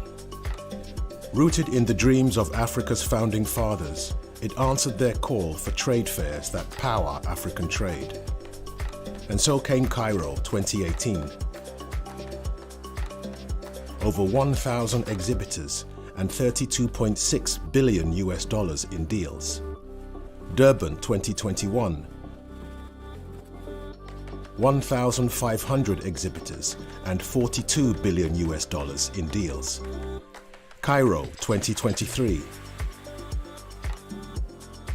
Nearly 2,000 exhibitors and $43.8 billion in deals.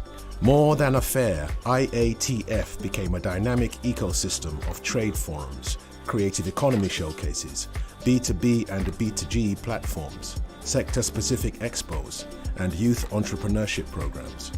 And with every edition, Africa's voice in global trade grew louder. Such success could not remain a project alone.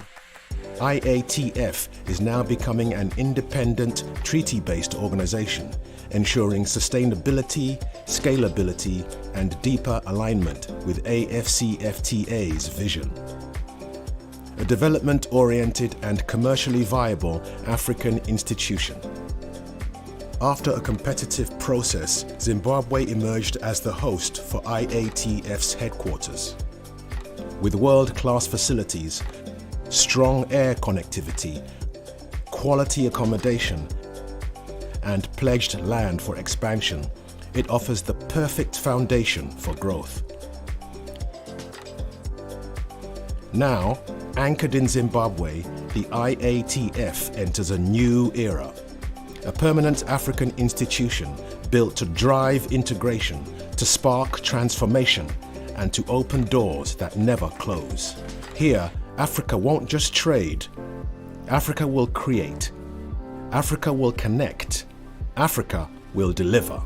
Intra-African Trade Fair, gateway to new opportunities. Intra-African Trade Fair, the AFCFTA Marketplace.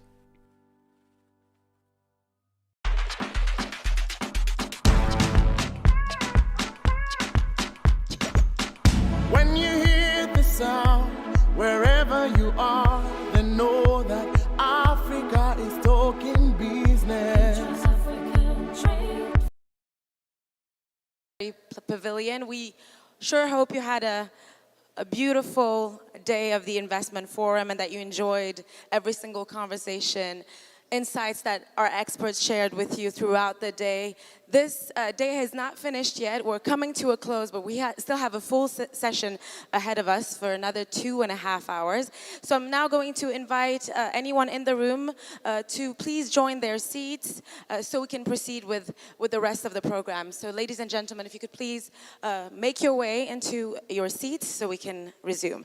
Mesdames et messieurs, bon après-midi. J'espère que vous avez apprécié le programme du Forum sur l'investissement jusqu'à présent. Nous avons encore environ 2h30 de programme, donc il y a encore beaucoup de présentations, d'informations que nous allons recevoir de la part d'experts dans les 2 prochaines heures. Je vous invite donc, s'il vous plaît, à rejoindre vos sièges afin que nous puissions commencer.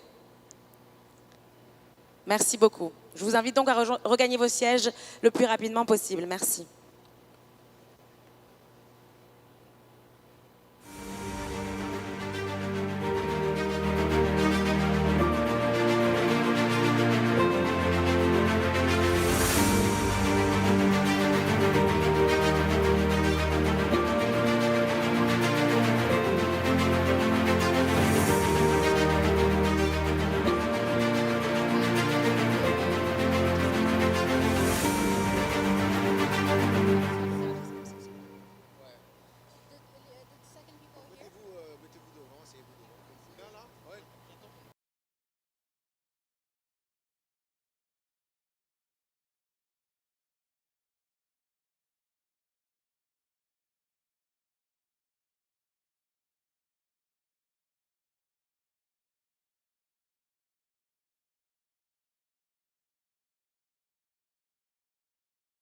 of 2025 and the investment forum of this conference is not only about sharing insights and sharing, programs that are being developed, initiatives and endeavors that are underway, but also prospects for the future. It's also about concretely signing deals. And that's also why we are here. And we have very exciting deals that are going to be signed right here in front of you, and that what we want to showcase so that you can see the kind of deals and contracts and relationships that are being built behind the scenes, and that is pretty exciting. So for the first deal that we are going to announce and sign right here in front of you, I am now going to call the signing parties. It's a collaboration agreement for the development of the $1 billion National Smallholder Farmers Fund, with the signing parties being Mr. Ayo Sotirin, Chief Executive Officer of Bank of Agriculture, Nigeria, and Mrs. Kanayo Awani, Executive Vice President, Intra-Africa Trade and Export Development at Afreximbank, who are going to join us on the stage with a warm round of applause. Ladies and gentlemen, please welcome them. This is an exciting time, an exciting deal that is being signed. So as I said, it's a $1 billion deal. The African Export-Import Bank and the Bank of Agriculture are executing a collaboration agreement to arrange blended facilities to close the systemic financial gaps faced by smallholders farmers who make up about 95% of the Nigeria agriculture value chain. That is enabling them to access affordable credit for critical inputs, mechanization, aggregation, value addition through processing and structured market linkages. So we have BOA and Afreximbank that will seek to collaborate on developing a national smallholder farm fund of $1 billion, and they've just signed it. So please, ladies and gentlemen, again, give them a warm round of applause. And we have, obviously, we're going to take a moment to immortalize this beautiful collaboration that has just been closed and financed. Thank you so much. And yes, let's do a larger family photo.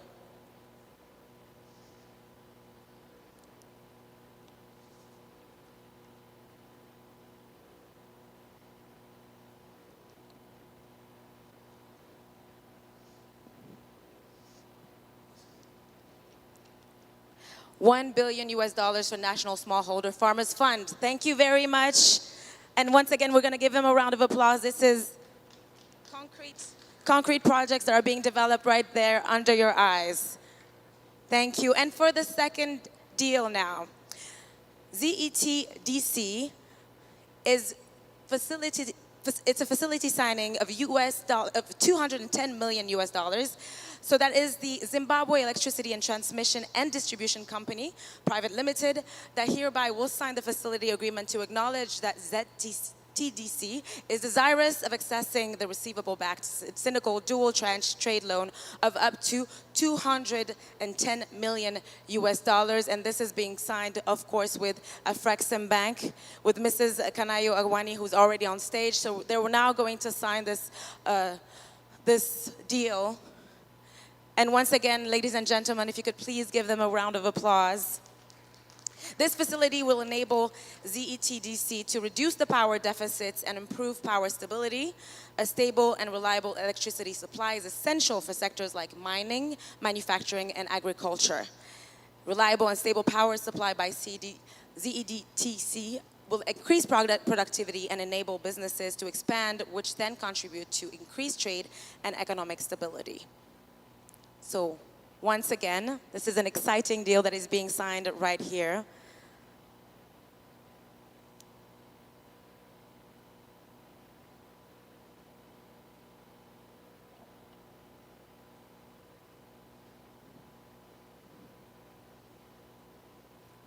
A deal worth $210 million. I think that deserves another round of applause.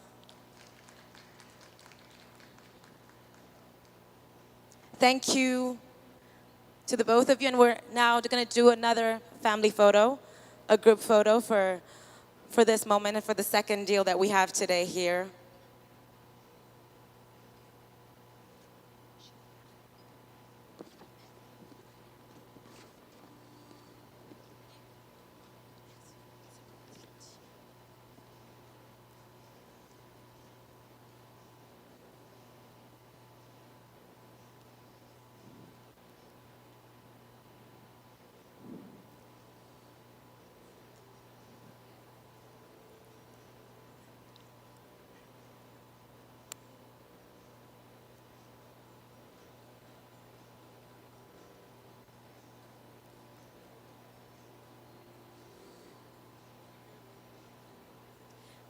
Here, 210 million US dollars facility signing deal. Thank you to all the signatory parties.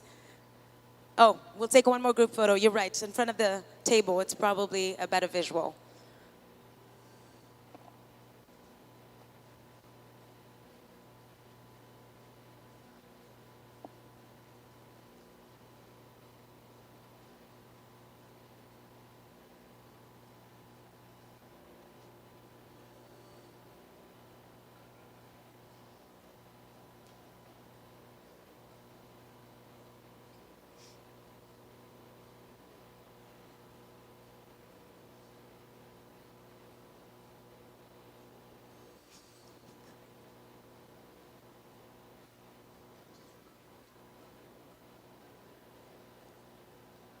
All right.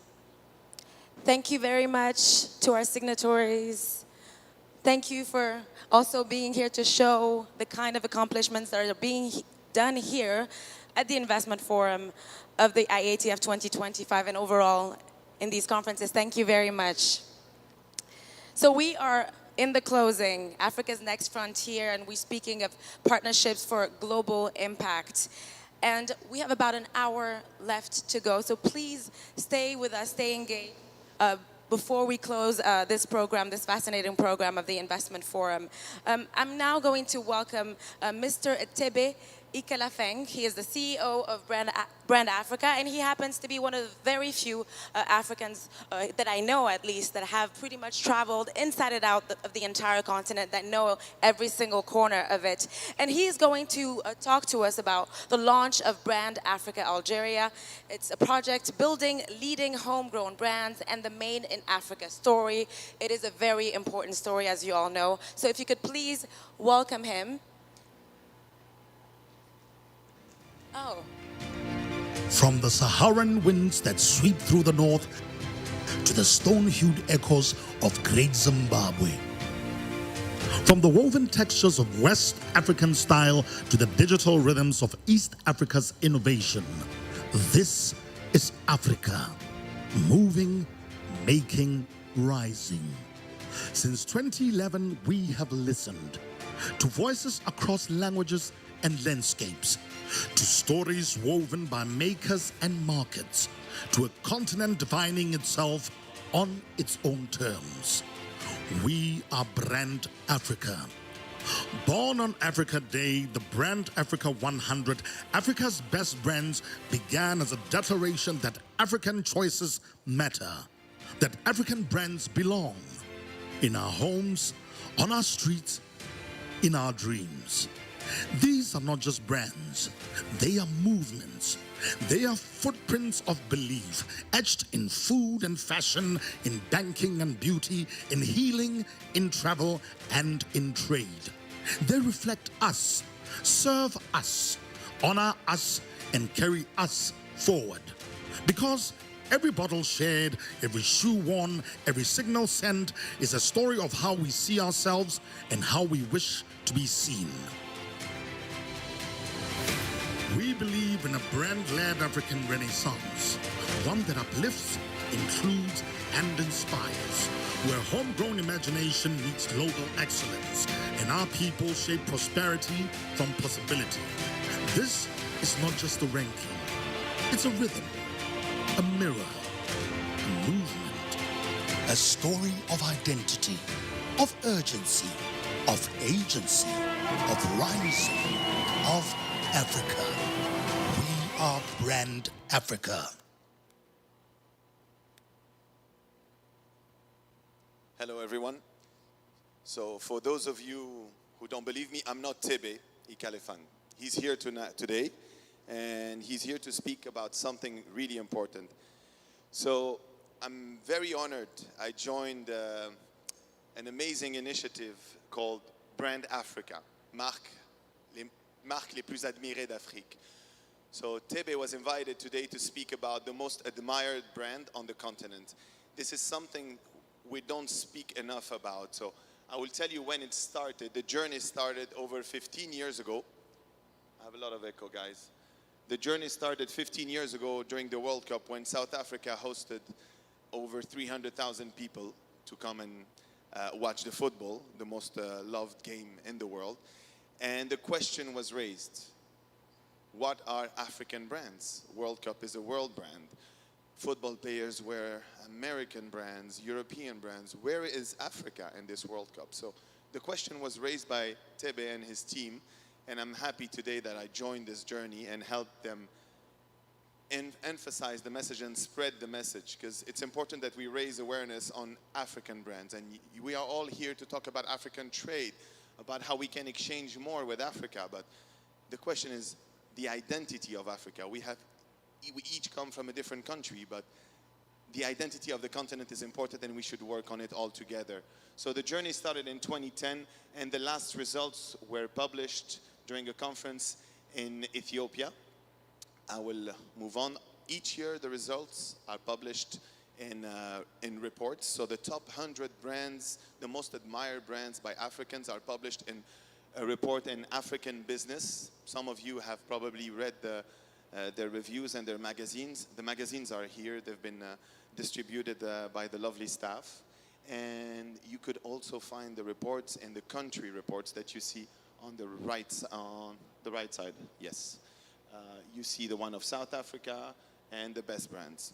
So I will introduce Mr. Tebe Ikalefang, who's raising awareness on brand. He's here tonight, one of the most beloved Africans. He traveled to almost all the countries, and he's a star. So thank you, Tebe. Thank you, Yusuf. Thank you so much. Thank you so much. Good afternoon. Let me go straight on to it. So the question is always asked, how do you determine which are the most admired brands? And I tell them that we sit in a little room, I get some money, and then the best one wins. Not quite. The way that I quite do it is it's all research-based. We start the whole process with a field work, and you won't believe how many numbers of brands that we see. A field work that takes place over 31 countries across the continent to try and determine the most admired brands in the continent. Just want to make sure, over 30 countries this year, we speak to 18-year-old plus. In 31 countries this year, we've done it.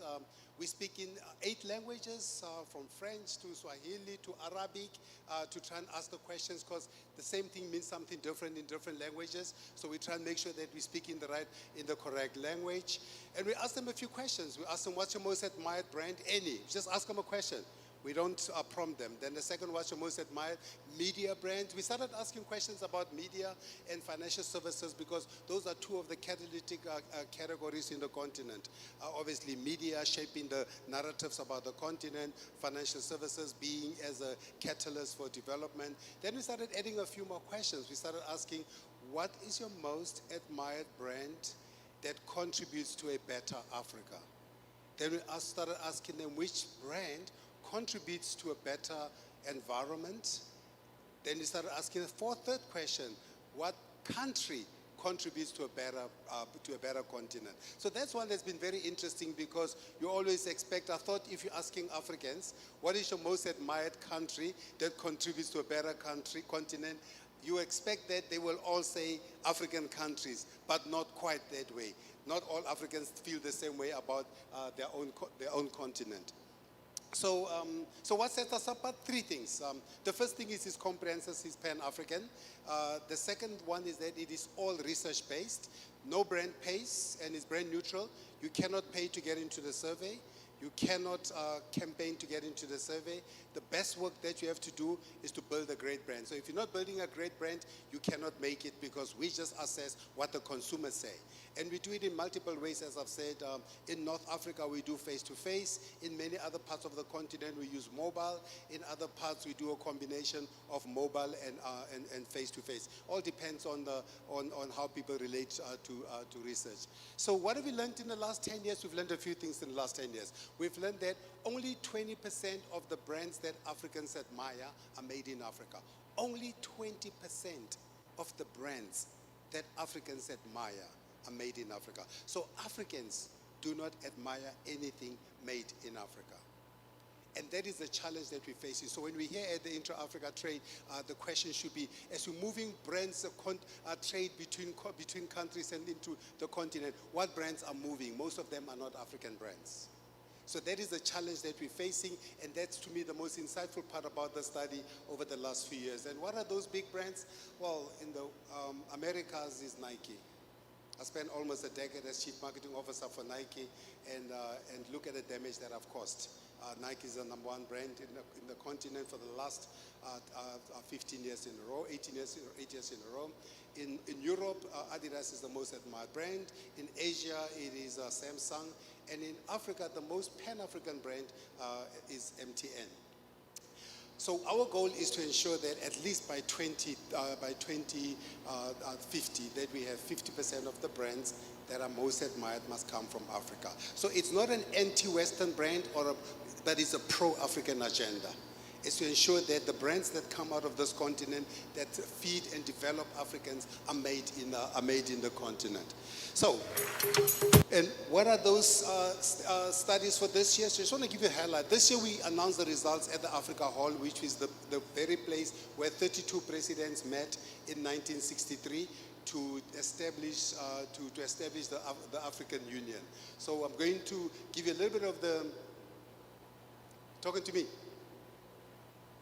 Give you the results of the study. And the study, what are the results? What is the most admired country? Number one country all Africans admire? South Africa. For many reasons, South Africa has been the number one country. What is the most admired brand in the continent? I think I've told you MTN, and you can see across the board, Dangote from Nigeria, and number 3, Azam from Tanzania. Then what is the most admired brand overall? Nike has been the number one brand for 8 years in a row in the continent. And then the categories, technology dominates the continent, luxury is number 2, consumer, and then automobile manufacturers, number 5. I want to just check. So let's talk a little bit about Morocco. I'm going to stand this way so I can announce the Moroccan results. So this year for the first time, Algerian results, sorry. For this year, apologies. This year we announcing the Algerian results for the first time. When I look back, I said that's Algeria. Apologies. This year we're announcing the Algerian results for the first time in a long time. So what have we learned about Algeria? More than 60% of Algerians believe in Africa, but only 14% buy African brands. So Algerians are exactly like the rest of the continent. Most of them believe in Africa, but don't buy African brands. And you can see, so if you look at those Algerian brands, 87% are non-Algerian, 13% are Algerian brands. Let me talk a little bit about those brands, what those brands are. Number one brand in Algeria, Zara.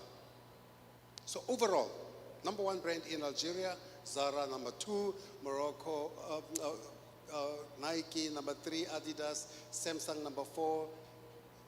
Apple, number 5, Bershka. Number 6, you can see the brands. And then, what are the most admired Algerian brands? Kondo, Hamoud, number 1, and El Mojen, number 3. And what are the most admired media brands? In the news area, you can see the most admired media brands. And what are the most admired banking brands? BNA in banking. What are the most admired insurance brands in Algeria? Star Assurance. What are the most admired brands for doing good in society and environment? Overall, Tesla. Algerian, Jeramide, number 1, admired for doing good for society. And, sorry, Venus. And then most admired brands contributing to a better Africa. El Mojen. Then most admired country brands. I mean, let's take guesses here. What's the number 1 most admired? South Africa, Algeria. What do Algerians think? Algeria? Algerian thinks the most admired country is Algeria. Algeria. And I think with that is the last one. So there's a couple of conclusions. I thought I will wrap up with 2-3 conclusions. The first one is we believe in Africa, but we don't buy Africa. That's a problem for us. And as Ali Mazrui from Tanzania said this beautifully, he says Africans produce what they don't consume and consume what they don't produce. I think that's a challenge for us. And then finally, maybe there's a lesson for us. Nokia used to be the most dominant brand in the continent. Most dominant, it's not even African brand, it's from Finland. And they asked the CEO, how come you lost your leadership in the continent and in the world? Says, we didn't do anything wrong, but we lost. I think there's a challenge for us in Africa. It's a challenge for us here in Algeria. It's a challenge for us at the bottom too. So from the top to the bottom of the continent, from Algeria to South Africa, that's a challenge that we're facing. That we need to start driving an agenda to buy made in Africa, support made in Africa, and to build the continent.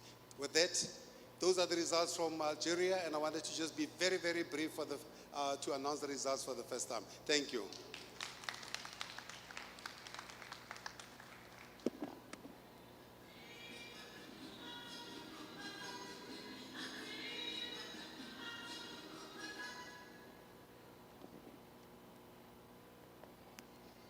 Thank you very much, Tebe. Thank you, and thank you for applauding him. It is a pretty difficult lesson to take in, that we don't consume our own brands. We admire them, but we don't consume them. We all have, I think, individually to make some efforts to consume more African brands, not just believe in it, but to actively be participants in helping African businesses. But without further ado, we're going to continue on with our session, which is on Africa's next frontier. We're looking into the future. And we're going to talk about, in this coming panels, about the new trade corridor, Middle East and Africa. And I'm not going to speak too much about this. I have a brilliant moderator that I'm going to welcome on stage in a few seconds, and he's going to be doing that. He's going to guide us through this important conversation, one of Africa's most respected journalists and broadcasters. Ladies and gentlemen, please allow me to help me welcome Godfrey Mutizwa. He is the chief editor of CNBC Africa, and he's going to be leading this conversation. Thank you very much, Godfrey.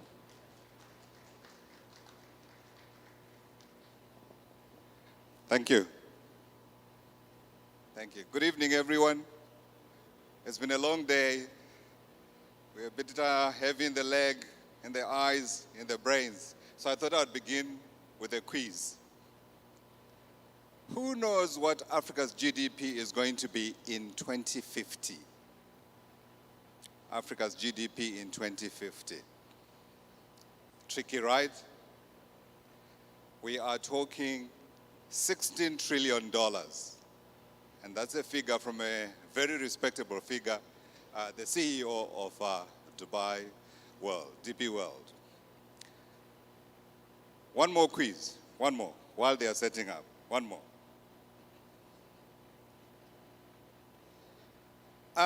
Who was the largest investor on the African continent between 2022 and 2023? Did I hear anyone say China? Do I hear the United States? I'm not hearing the correct answer, because the correct answer is the Gulf Cooperation Council members. Who are we talking about? It's Saudi Arabia, it's the United Arab Emirates, it's Qatar, it's Kuwait, it's Oman, it's Bahrain. Now, I picked up a random number, so I understand why perhaps some of you may not have caught up. But there is no question that with the US riven by internal conflict, and also the trade wars that it has launched on every single country in the world, while the Europeans, as we all know, have got their worst conflict since the end of the Second World War, and China is fighting for its life against its largest trading partner, there's definitely been room for another leader in terms of investment on the African continent, and so we are seeing with the Middle East nations, which have taken over as the largest investors on the African continent. Very quick example, just last week, and in case you missed it, Qatar pledging $103 billion into the Democratic Republic of the Congo, into Mozambique, into Zambia, into Zimbabwe, Botswana, and Burundi. What I'm talking about here is companies that are coming and beginning to build new trade corridors, and this is what we are here to talk about today. Before I start, I wanted just to let you know that we're going to have our discussion in two parts. The first part, I'm going to have two guests that are going to talk to me about these new trade corridors, and then the second part, we're talking about the vision for the future. There's a fly that's given me a good run for my money here. As broadcasters, we get used to this all the time. It happens to you while in studio, you have to pretend that you are not seeing the fly. So I'm just taking the liberty that I'm not in the studio today. Okay, let me call upon to the stage to get our first discussion going. That's Raid Ashab. He's General Manager, Algeria, that's Savola Foods. Please, give him a hand. He will be joined by Osama Fahmy, Economic Development Expert, GIT Zone. Osama, welcome.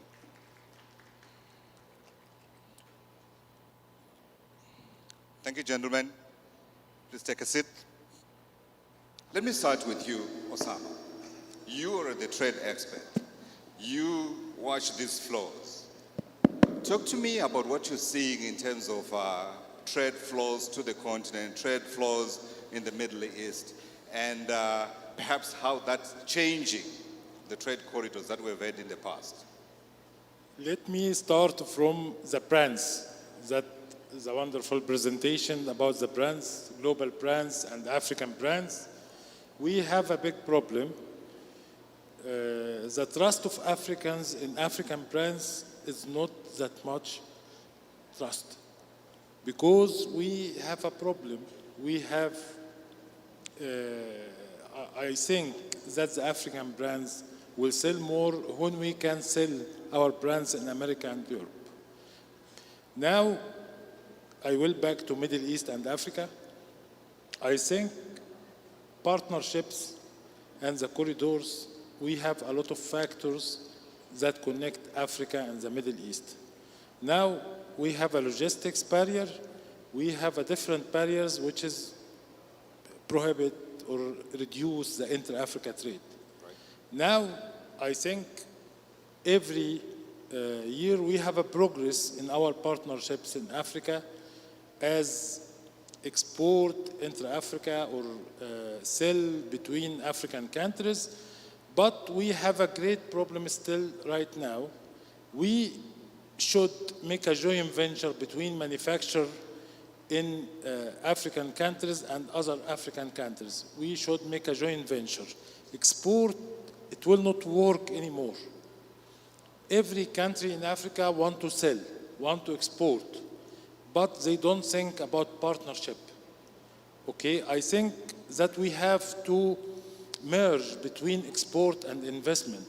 Right. If I have a factory in Egypt or in Morocco or in Algeria, want to sell in SADC region, it should make a joint venture. This is my point of view.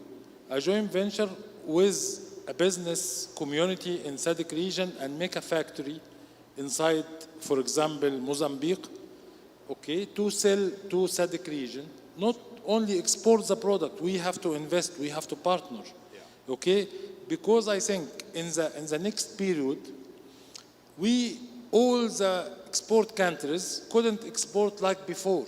Every country want to grow their economy, want to utilize the industrial revolution, which is, I think, in Africa, in 5 years, we will have revolution industrial and agriculture as well.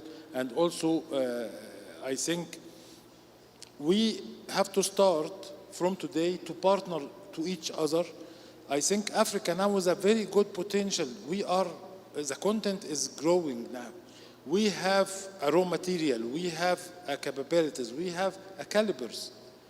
So I think it's the time to facilitate the partnerships and the joint venture between the manufacturer and the importer to make different hubs of manufacturing to support the agri product to be transferred to be final product, not raw. We have a lot of potential, but we have to move. Really, we have to move in different direction. Sure, that's great. That's great. Thank you for those opening remarks. So from your recent experience, I'm going to stay with you. Yeah.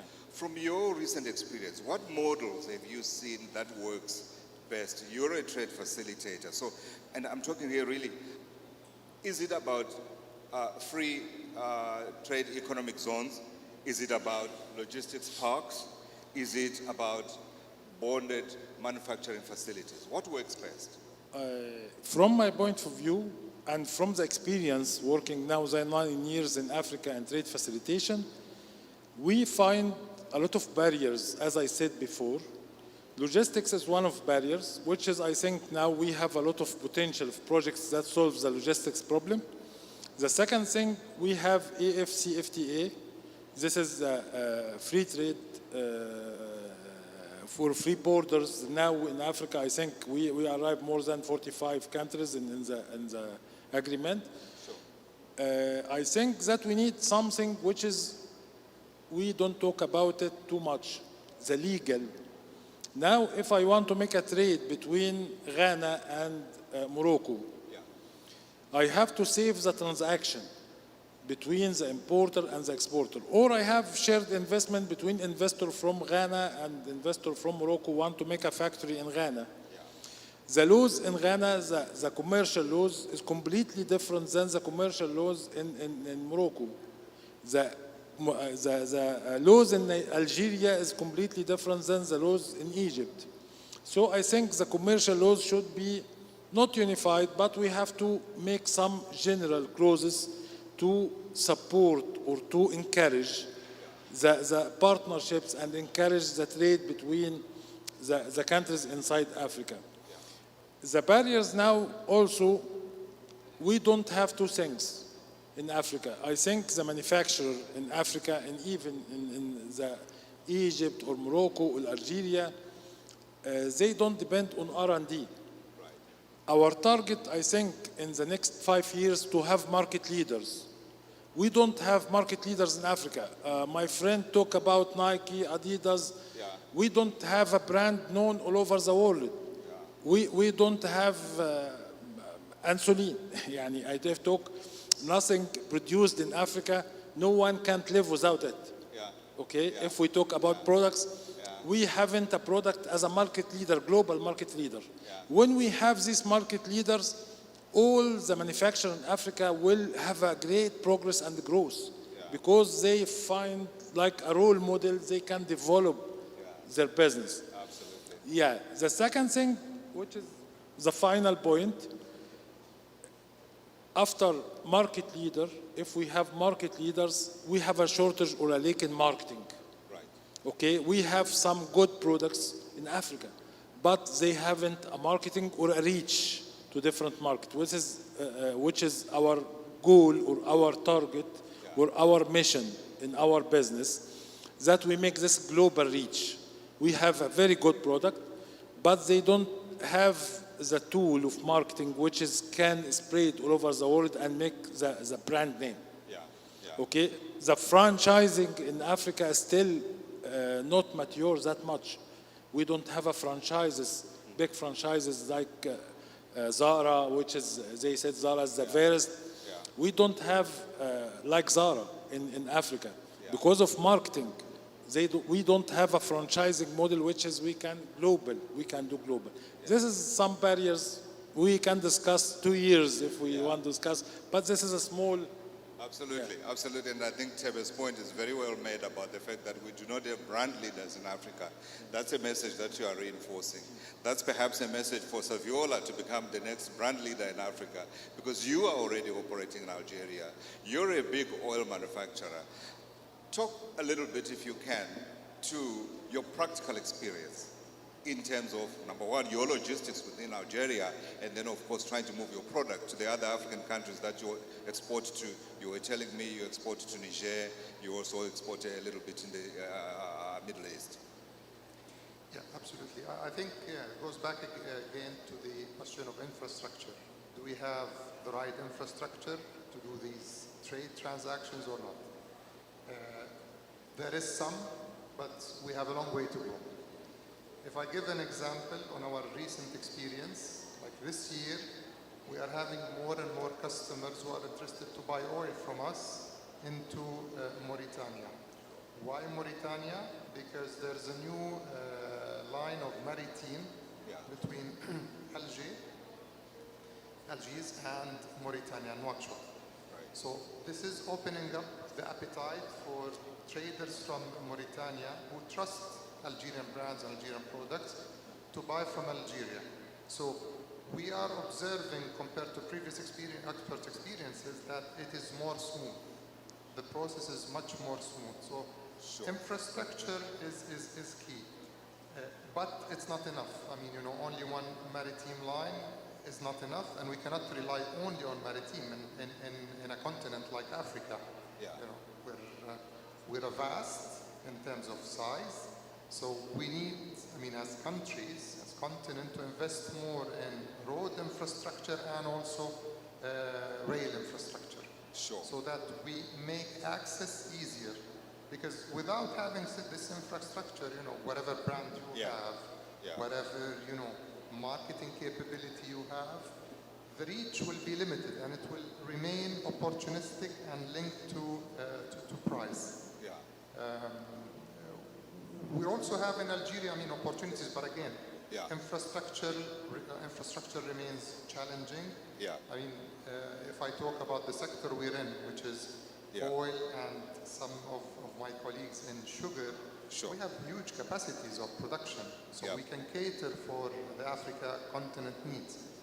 But I think our competitiveness will be limited to as much as well as the infrastructure of corridors to do the export transactions. Can you talk very quickly around the challenges of rules of origin in terms of your trying to move your product around? Very quickly, if you can, before I give the final point to Osama. Go for it. Honestly, I think rules of origin is a necessary headache that we all have to go through when doing exports. However, being in Africa continent, I think there is room to improve. There is room to improve of harmonizing,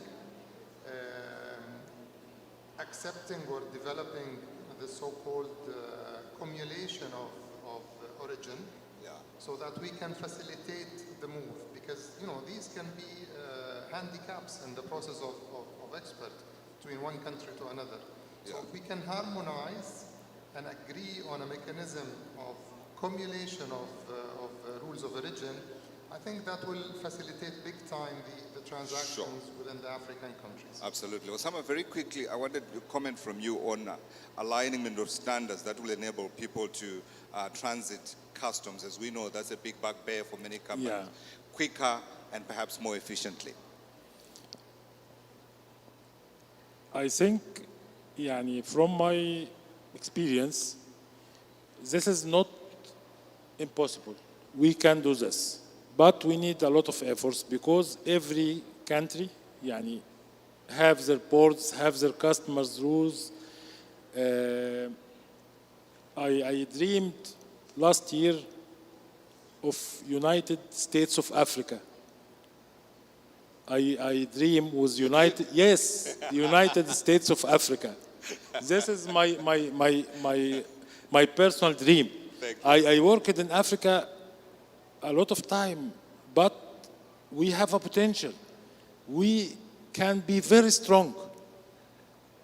If we do this, we will be United States of Africa.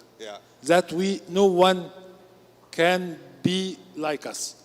What I said, the rules and the legal, the legal rules should be every time we set for customs and the clearance and also free trade but we need to discuss rules and legal rules and make some unify some rules between the countries to support the frequent, or we can say make it more smooth to trade between Africa or inside Africa. Absolutely, absolutely. Thank you very much. Please help me to thank my panelists. Thank you.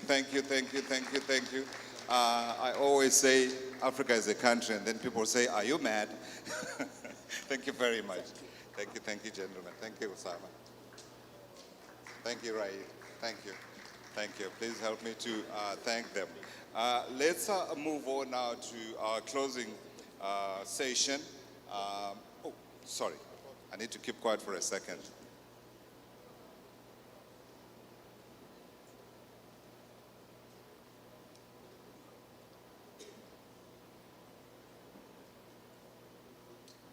Thank you. Please give them a hand again. Okay, let's move on to our last session. As you can see, they are preparing for the addition of a couple more people. I'd like to call to come onto the stage Abdullah Majid Fakir. He's CEO Redman.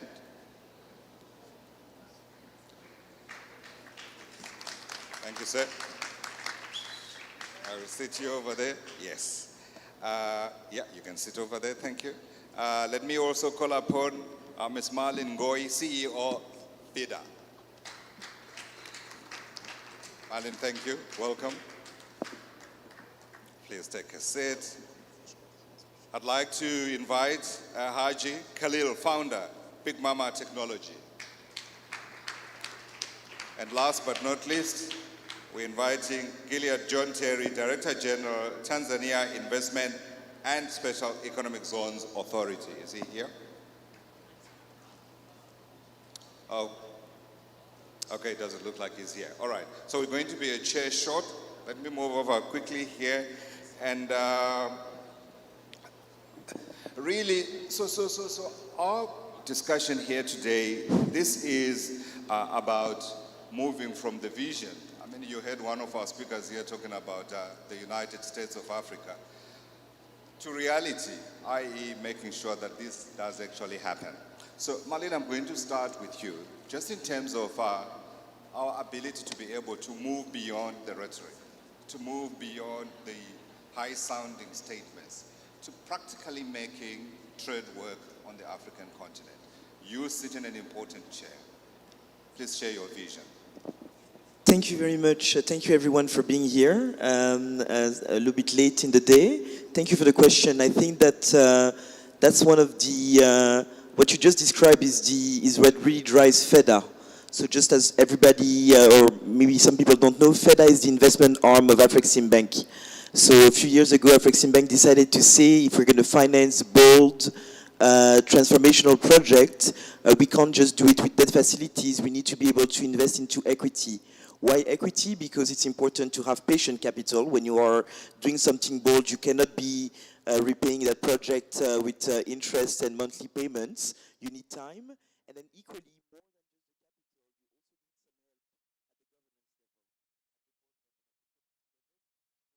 that what you're working on is properly governed and can be strategically oriented when need be. So one of the big things that we want to do is to always be very concrete. And so the mission of FEDA is to promote industrialization in Africa, intra-Africa trade, and when Africa exports to the rest of the world, we want it to be value add. And when you look at FEDA, we started deploying capital in 2021. So far, we have deployed more than $300 million into Arise IIP, which is the largest industrial platform in Africa. That's allowing us to transform timber in Gabon. The logs used to be exported raw. That allows us to export processed cotton in Benin, all the way to selling T-shirts into the retail market in the United States. That's a very concrete project where we put significant capital, and we're happy today to say that we have international investors who are also looking at an opportunity to invest. I think that you will be reading a big news over the next couple of days. So our role is to make transformational investment, but also ensure that we attract institutional capital from Africa, as well as from the rest of the world, foreign direct investment. We have invested into the refinery in Angola, very concretely, to say we cannot continue to export crude oil and import refined products. I think that you must have seen a few days ago that the refinery was inaugurated. We are investing into food processing in Mauritania to ensure that we have food sovereignty. We are investors into liquid to think about the future, about the digital infrastructure, data centers. So that's FEDA being an equity investors alongside the like of Google and other big names, DFC. So those are very concrete things. In addition to those direct investments that we made, we're also managing funds, credit funds, to ensure that, again, when we look at the cap table, we're able to provide the most flexible tools that exist, from equity to also private credit. We are also happy to be the manager of the AFCFTA Adjustment Fund. I'm looking at the chairman, President Ekra, is in front of us, and the mission that he's giving us is to say, make sure that you have landmark transactions that focus on giving opportunities to these businesses that want to go from national to regional to being Pan-African. So we are very concrete in what we do every single day. I hear you, you're very busy, but I wanted to say to you, please, I'll give you a hand. I wanted to say to you, you can break the news now about the big project that you're working on that you wanted to talk about. I'll allow you to break the news, but I realize, of course, protocol issues. It's actually connected to the team that you had earlier. So in a few days, you will see it in the press, big investments from the Middle East region into one of our portfolio companies. So I can give you that preview, something very major that we are proud of, because again, it's about reinventing relationships and making sure that Africa is seen as the wonderful opportunity that it is with new partners. So this is the preview, but you will read it in the press, I'm sure. Google it in a few days. Thank you. We broke news. Thanks very much for that. Majid, can I come to you? You practically on the ground, of course, engaging in activities to try to ensure that we have this industrialization that we talk about on the African continent. We can't trade if we don't make the goods, right? Let's give perhaps an industry perspective, from your company perspective, some of the work that you are doing to try to make sure that you are exporting to the rest of the continent. Yes, from our company perspective, let's first of all, thanks for this. It's good to be here for this last panel and talking about vision.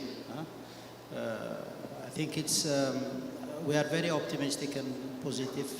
First of all, our company has been mainly operating in Algeria since the last nearly 30 years now.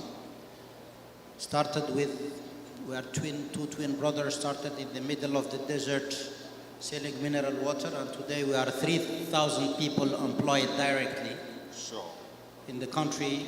90% are local or more than that, local content. From hospitality to logistics to aviation to medical, and now agriculture. So that's why there is hope. And I think Algeria is big enough. For the last 25 years, we have been very busy in country.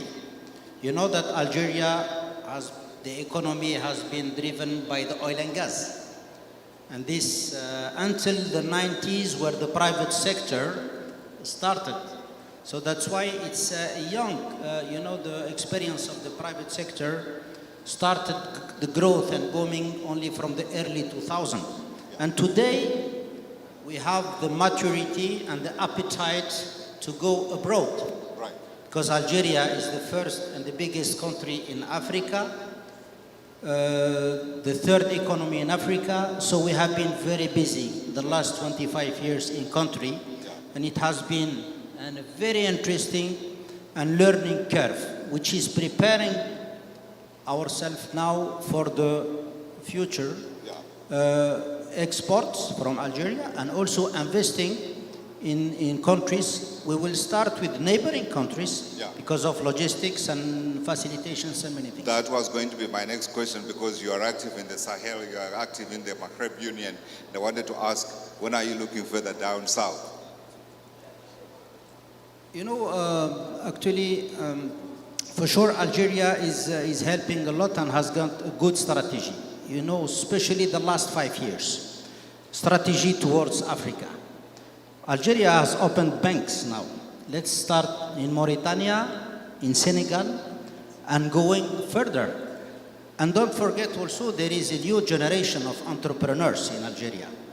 And this generation today is very well connected with, intra-Africa brain. That's why when we see the title, Intra-Africa Trade Fair, This is the first time happening in Algeria.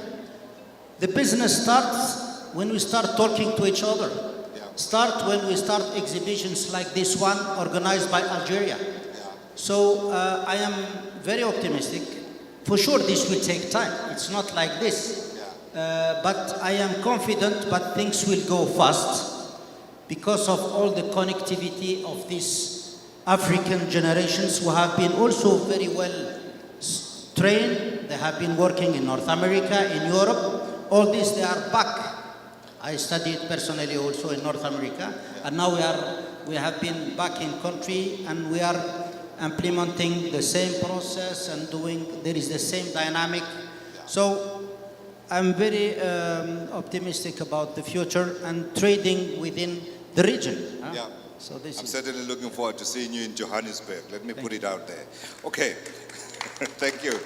Thank you. Thank you. Actually, let me come to you. All of this, of course, requires technology, and that's your baby.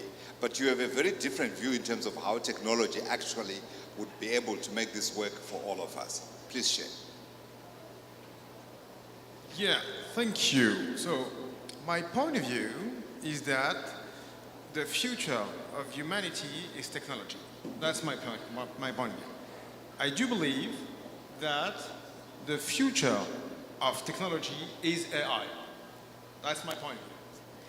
And I do believe that the future of AI is what we call in our side agents. Okay? So on the technological side, huge achievements has been made so far. Yes. You have now on technology a huge abundance. You have a lot of things. You cannot imagine now for each and every step of software development that you can imagine in order to produce agents, you have hundreds of options, technological, okay? So on the technological side, the war has been won.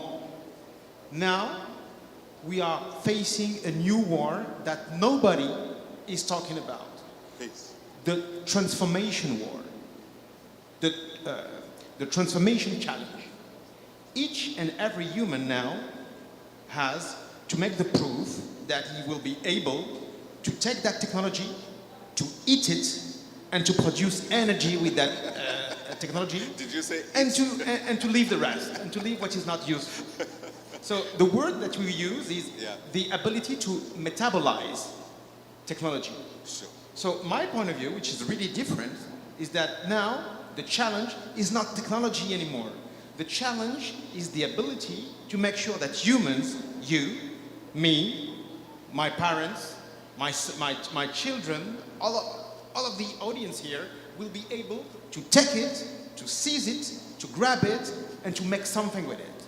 And this supposes a huge transformation, and that's the problem. In mindset in us as people. So I was talking earlier to Dion Chang. Some of you may have listened to Dion Chang earlier when he was talking about the future trends. And one of the points he was making was that we are moving into an era where you will instruct your machine to order whatever it is that you want from wherever, and you do not have to necessarily speak to another human being. But how do we do it if we are not co-developers of that technology? That's the question. And actually, the question is the question. Albert Einstein, 60 years ago, used to say, 60 years ago, that you mean when I was born? Albert Einstein, the scientist, E égale MC2, he used to say, almost maybe 60 or 70 years ago, that one day, machines would be able to answer each and every question better than us. But machines would never be able to ask the right question.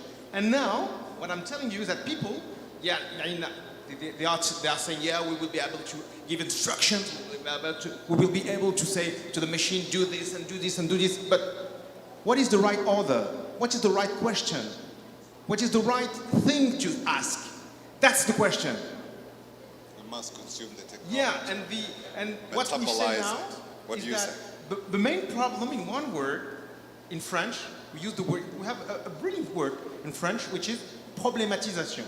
The problematization is your ability to go from a situation, a real life situation, and to be able to formalize, to be able to pronounce, to reduce that situation into one question.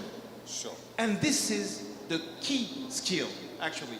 And then, if you combine that skill with the power that can bring you agents, you will be the master of the world. Sure.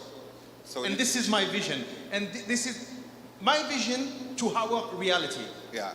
Yani asking the right question, Yeah. because we are able to, we have that perspective, that intellectual perspective, in order to find the right question and then to use the technology at the service of these proper questions. Yeah, I suppose it's a big challenge for some of us who have been around for a few decades, like you said.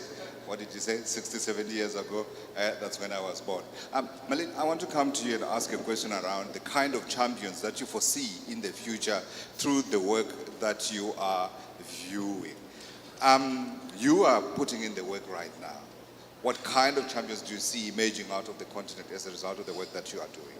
Yeah, I think that every single investment that we make, my team is instructed to say it could be a very nice commercial investment, but if we don't see it as a future African champion, that's not for us. So I always say we want landmark transaction. So I believe that Rise IIP is an industrial park champion.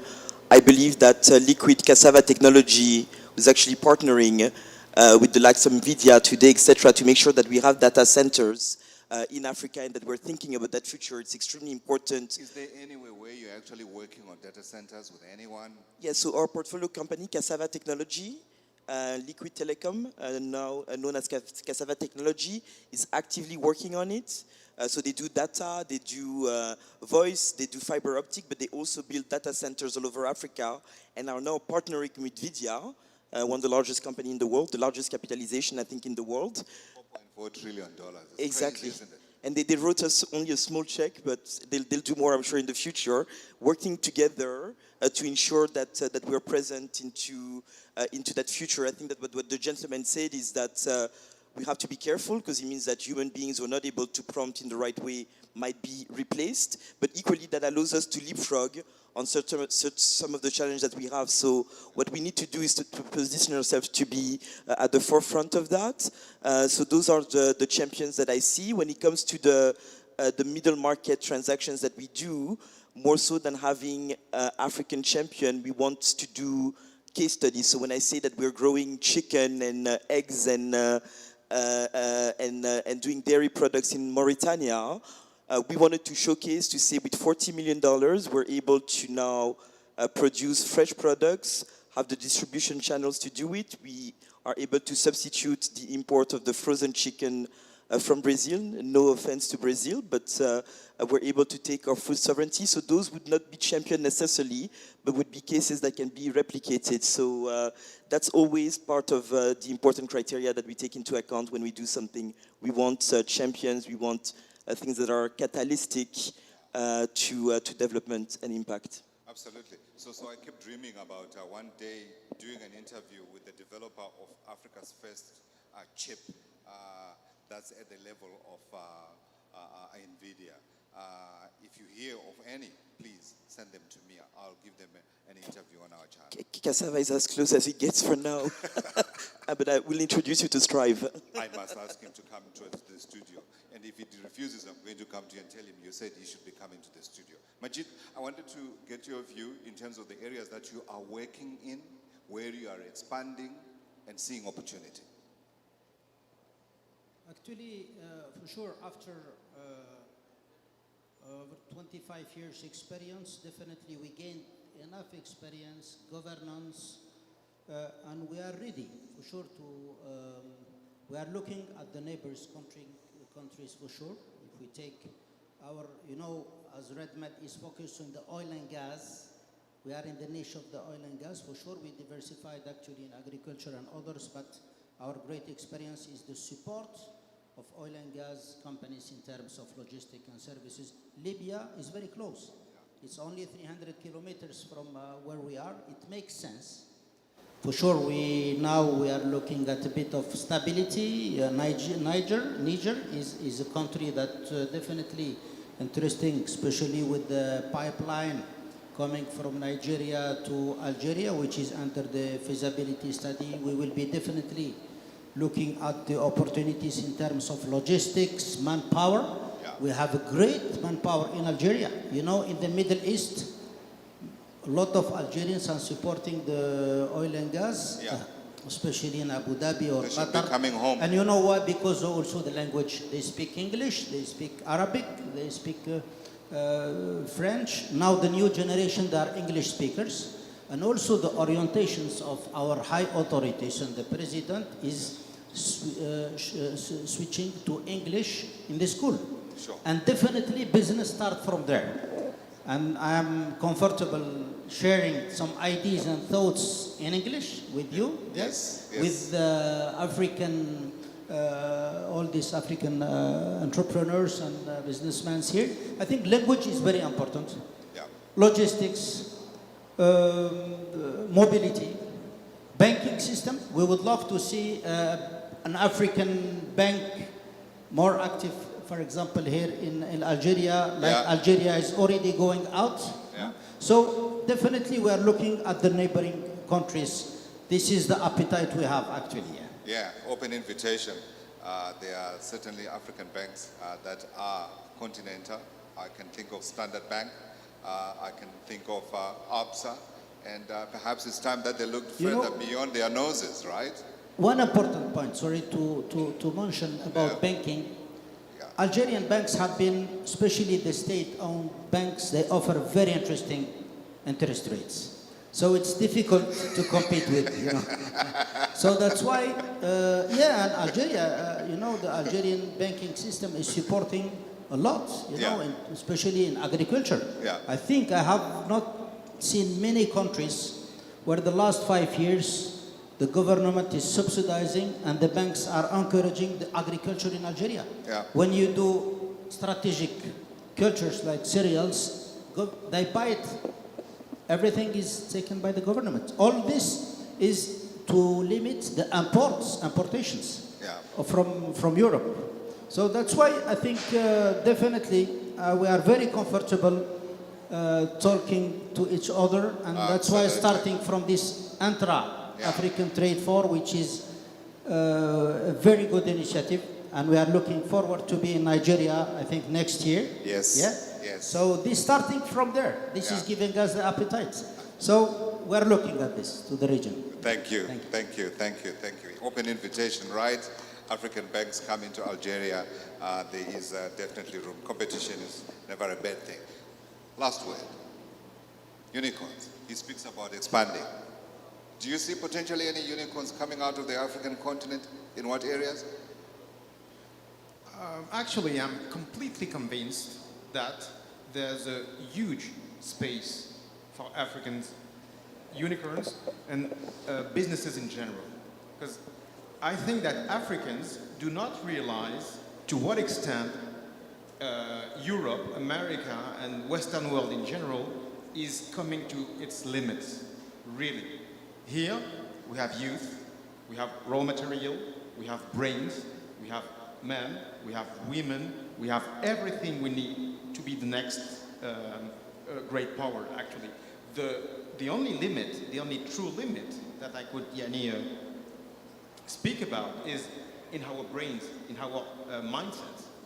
What I'm telling you is that here in Algeria, but I know that it's completely the same thing in Nigeria, it's completely the same case in Egypt, in Morocco, in Tunisia. We are all able to produce world-class brains. We have that. We have ambitious people, we have smart people, we have resources, we have ideas, and we are not stuck on yesterday's world. And I think that unicorns, they are coming. They are coming. We have just to shift a bit, to adapt our mindset, and to make sure that these people, the right people, will find the right finance, the right people will meet, and that's the place to be. For me, IATF is a perfect place for this. The place I've seen today, two people at least, two young people able to produce a unicorn within 5 years? I'm certainly looking forward to following up with you and writing about those unicorns and spreading the word to the rest of Africa. Ladies and gentlemen, please help me to thank our panelists. One more round of applause. Thank you, and thank you for your attention. Thank you.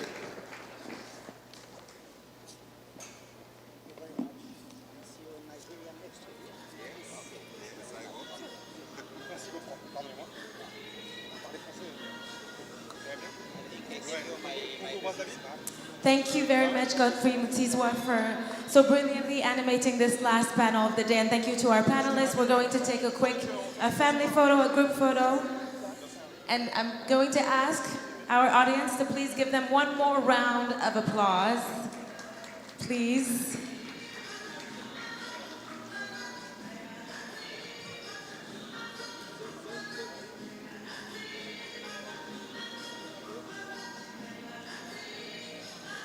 Thank you very much.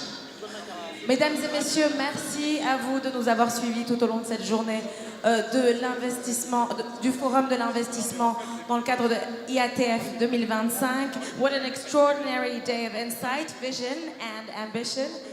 From reimagining Africa's housing and cities to harnessing the power of technology, energy and agribusiness to forging new trade, corridors and partnerships. Today has proven one thing that we probably already know, that Africa is not only the world's next frontier, it's already shaping the global economy. Thank you so much for your attention throughout the day, and I wish you now a beautiful evening. There is a fashion show happening that I think you should go check out, because this is also what IATF is about. It's about creative industries, and fashion and arts are part of it. So please do enjoy the rest of the event. That was me, Hanan Farjani. Merci beaucoup, à très bientôt. Merci beaucoup, shukran.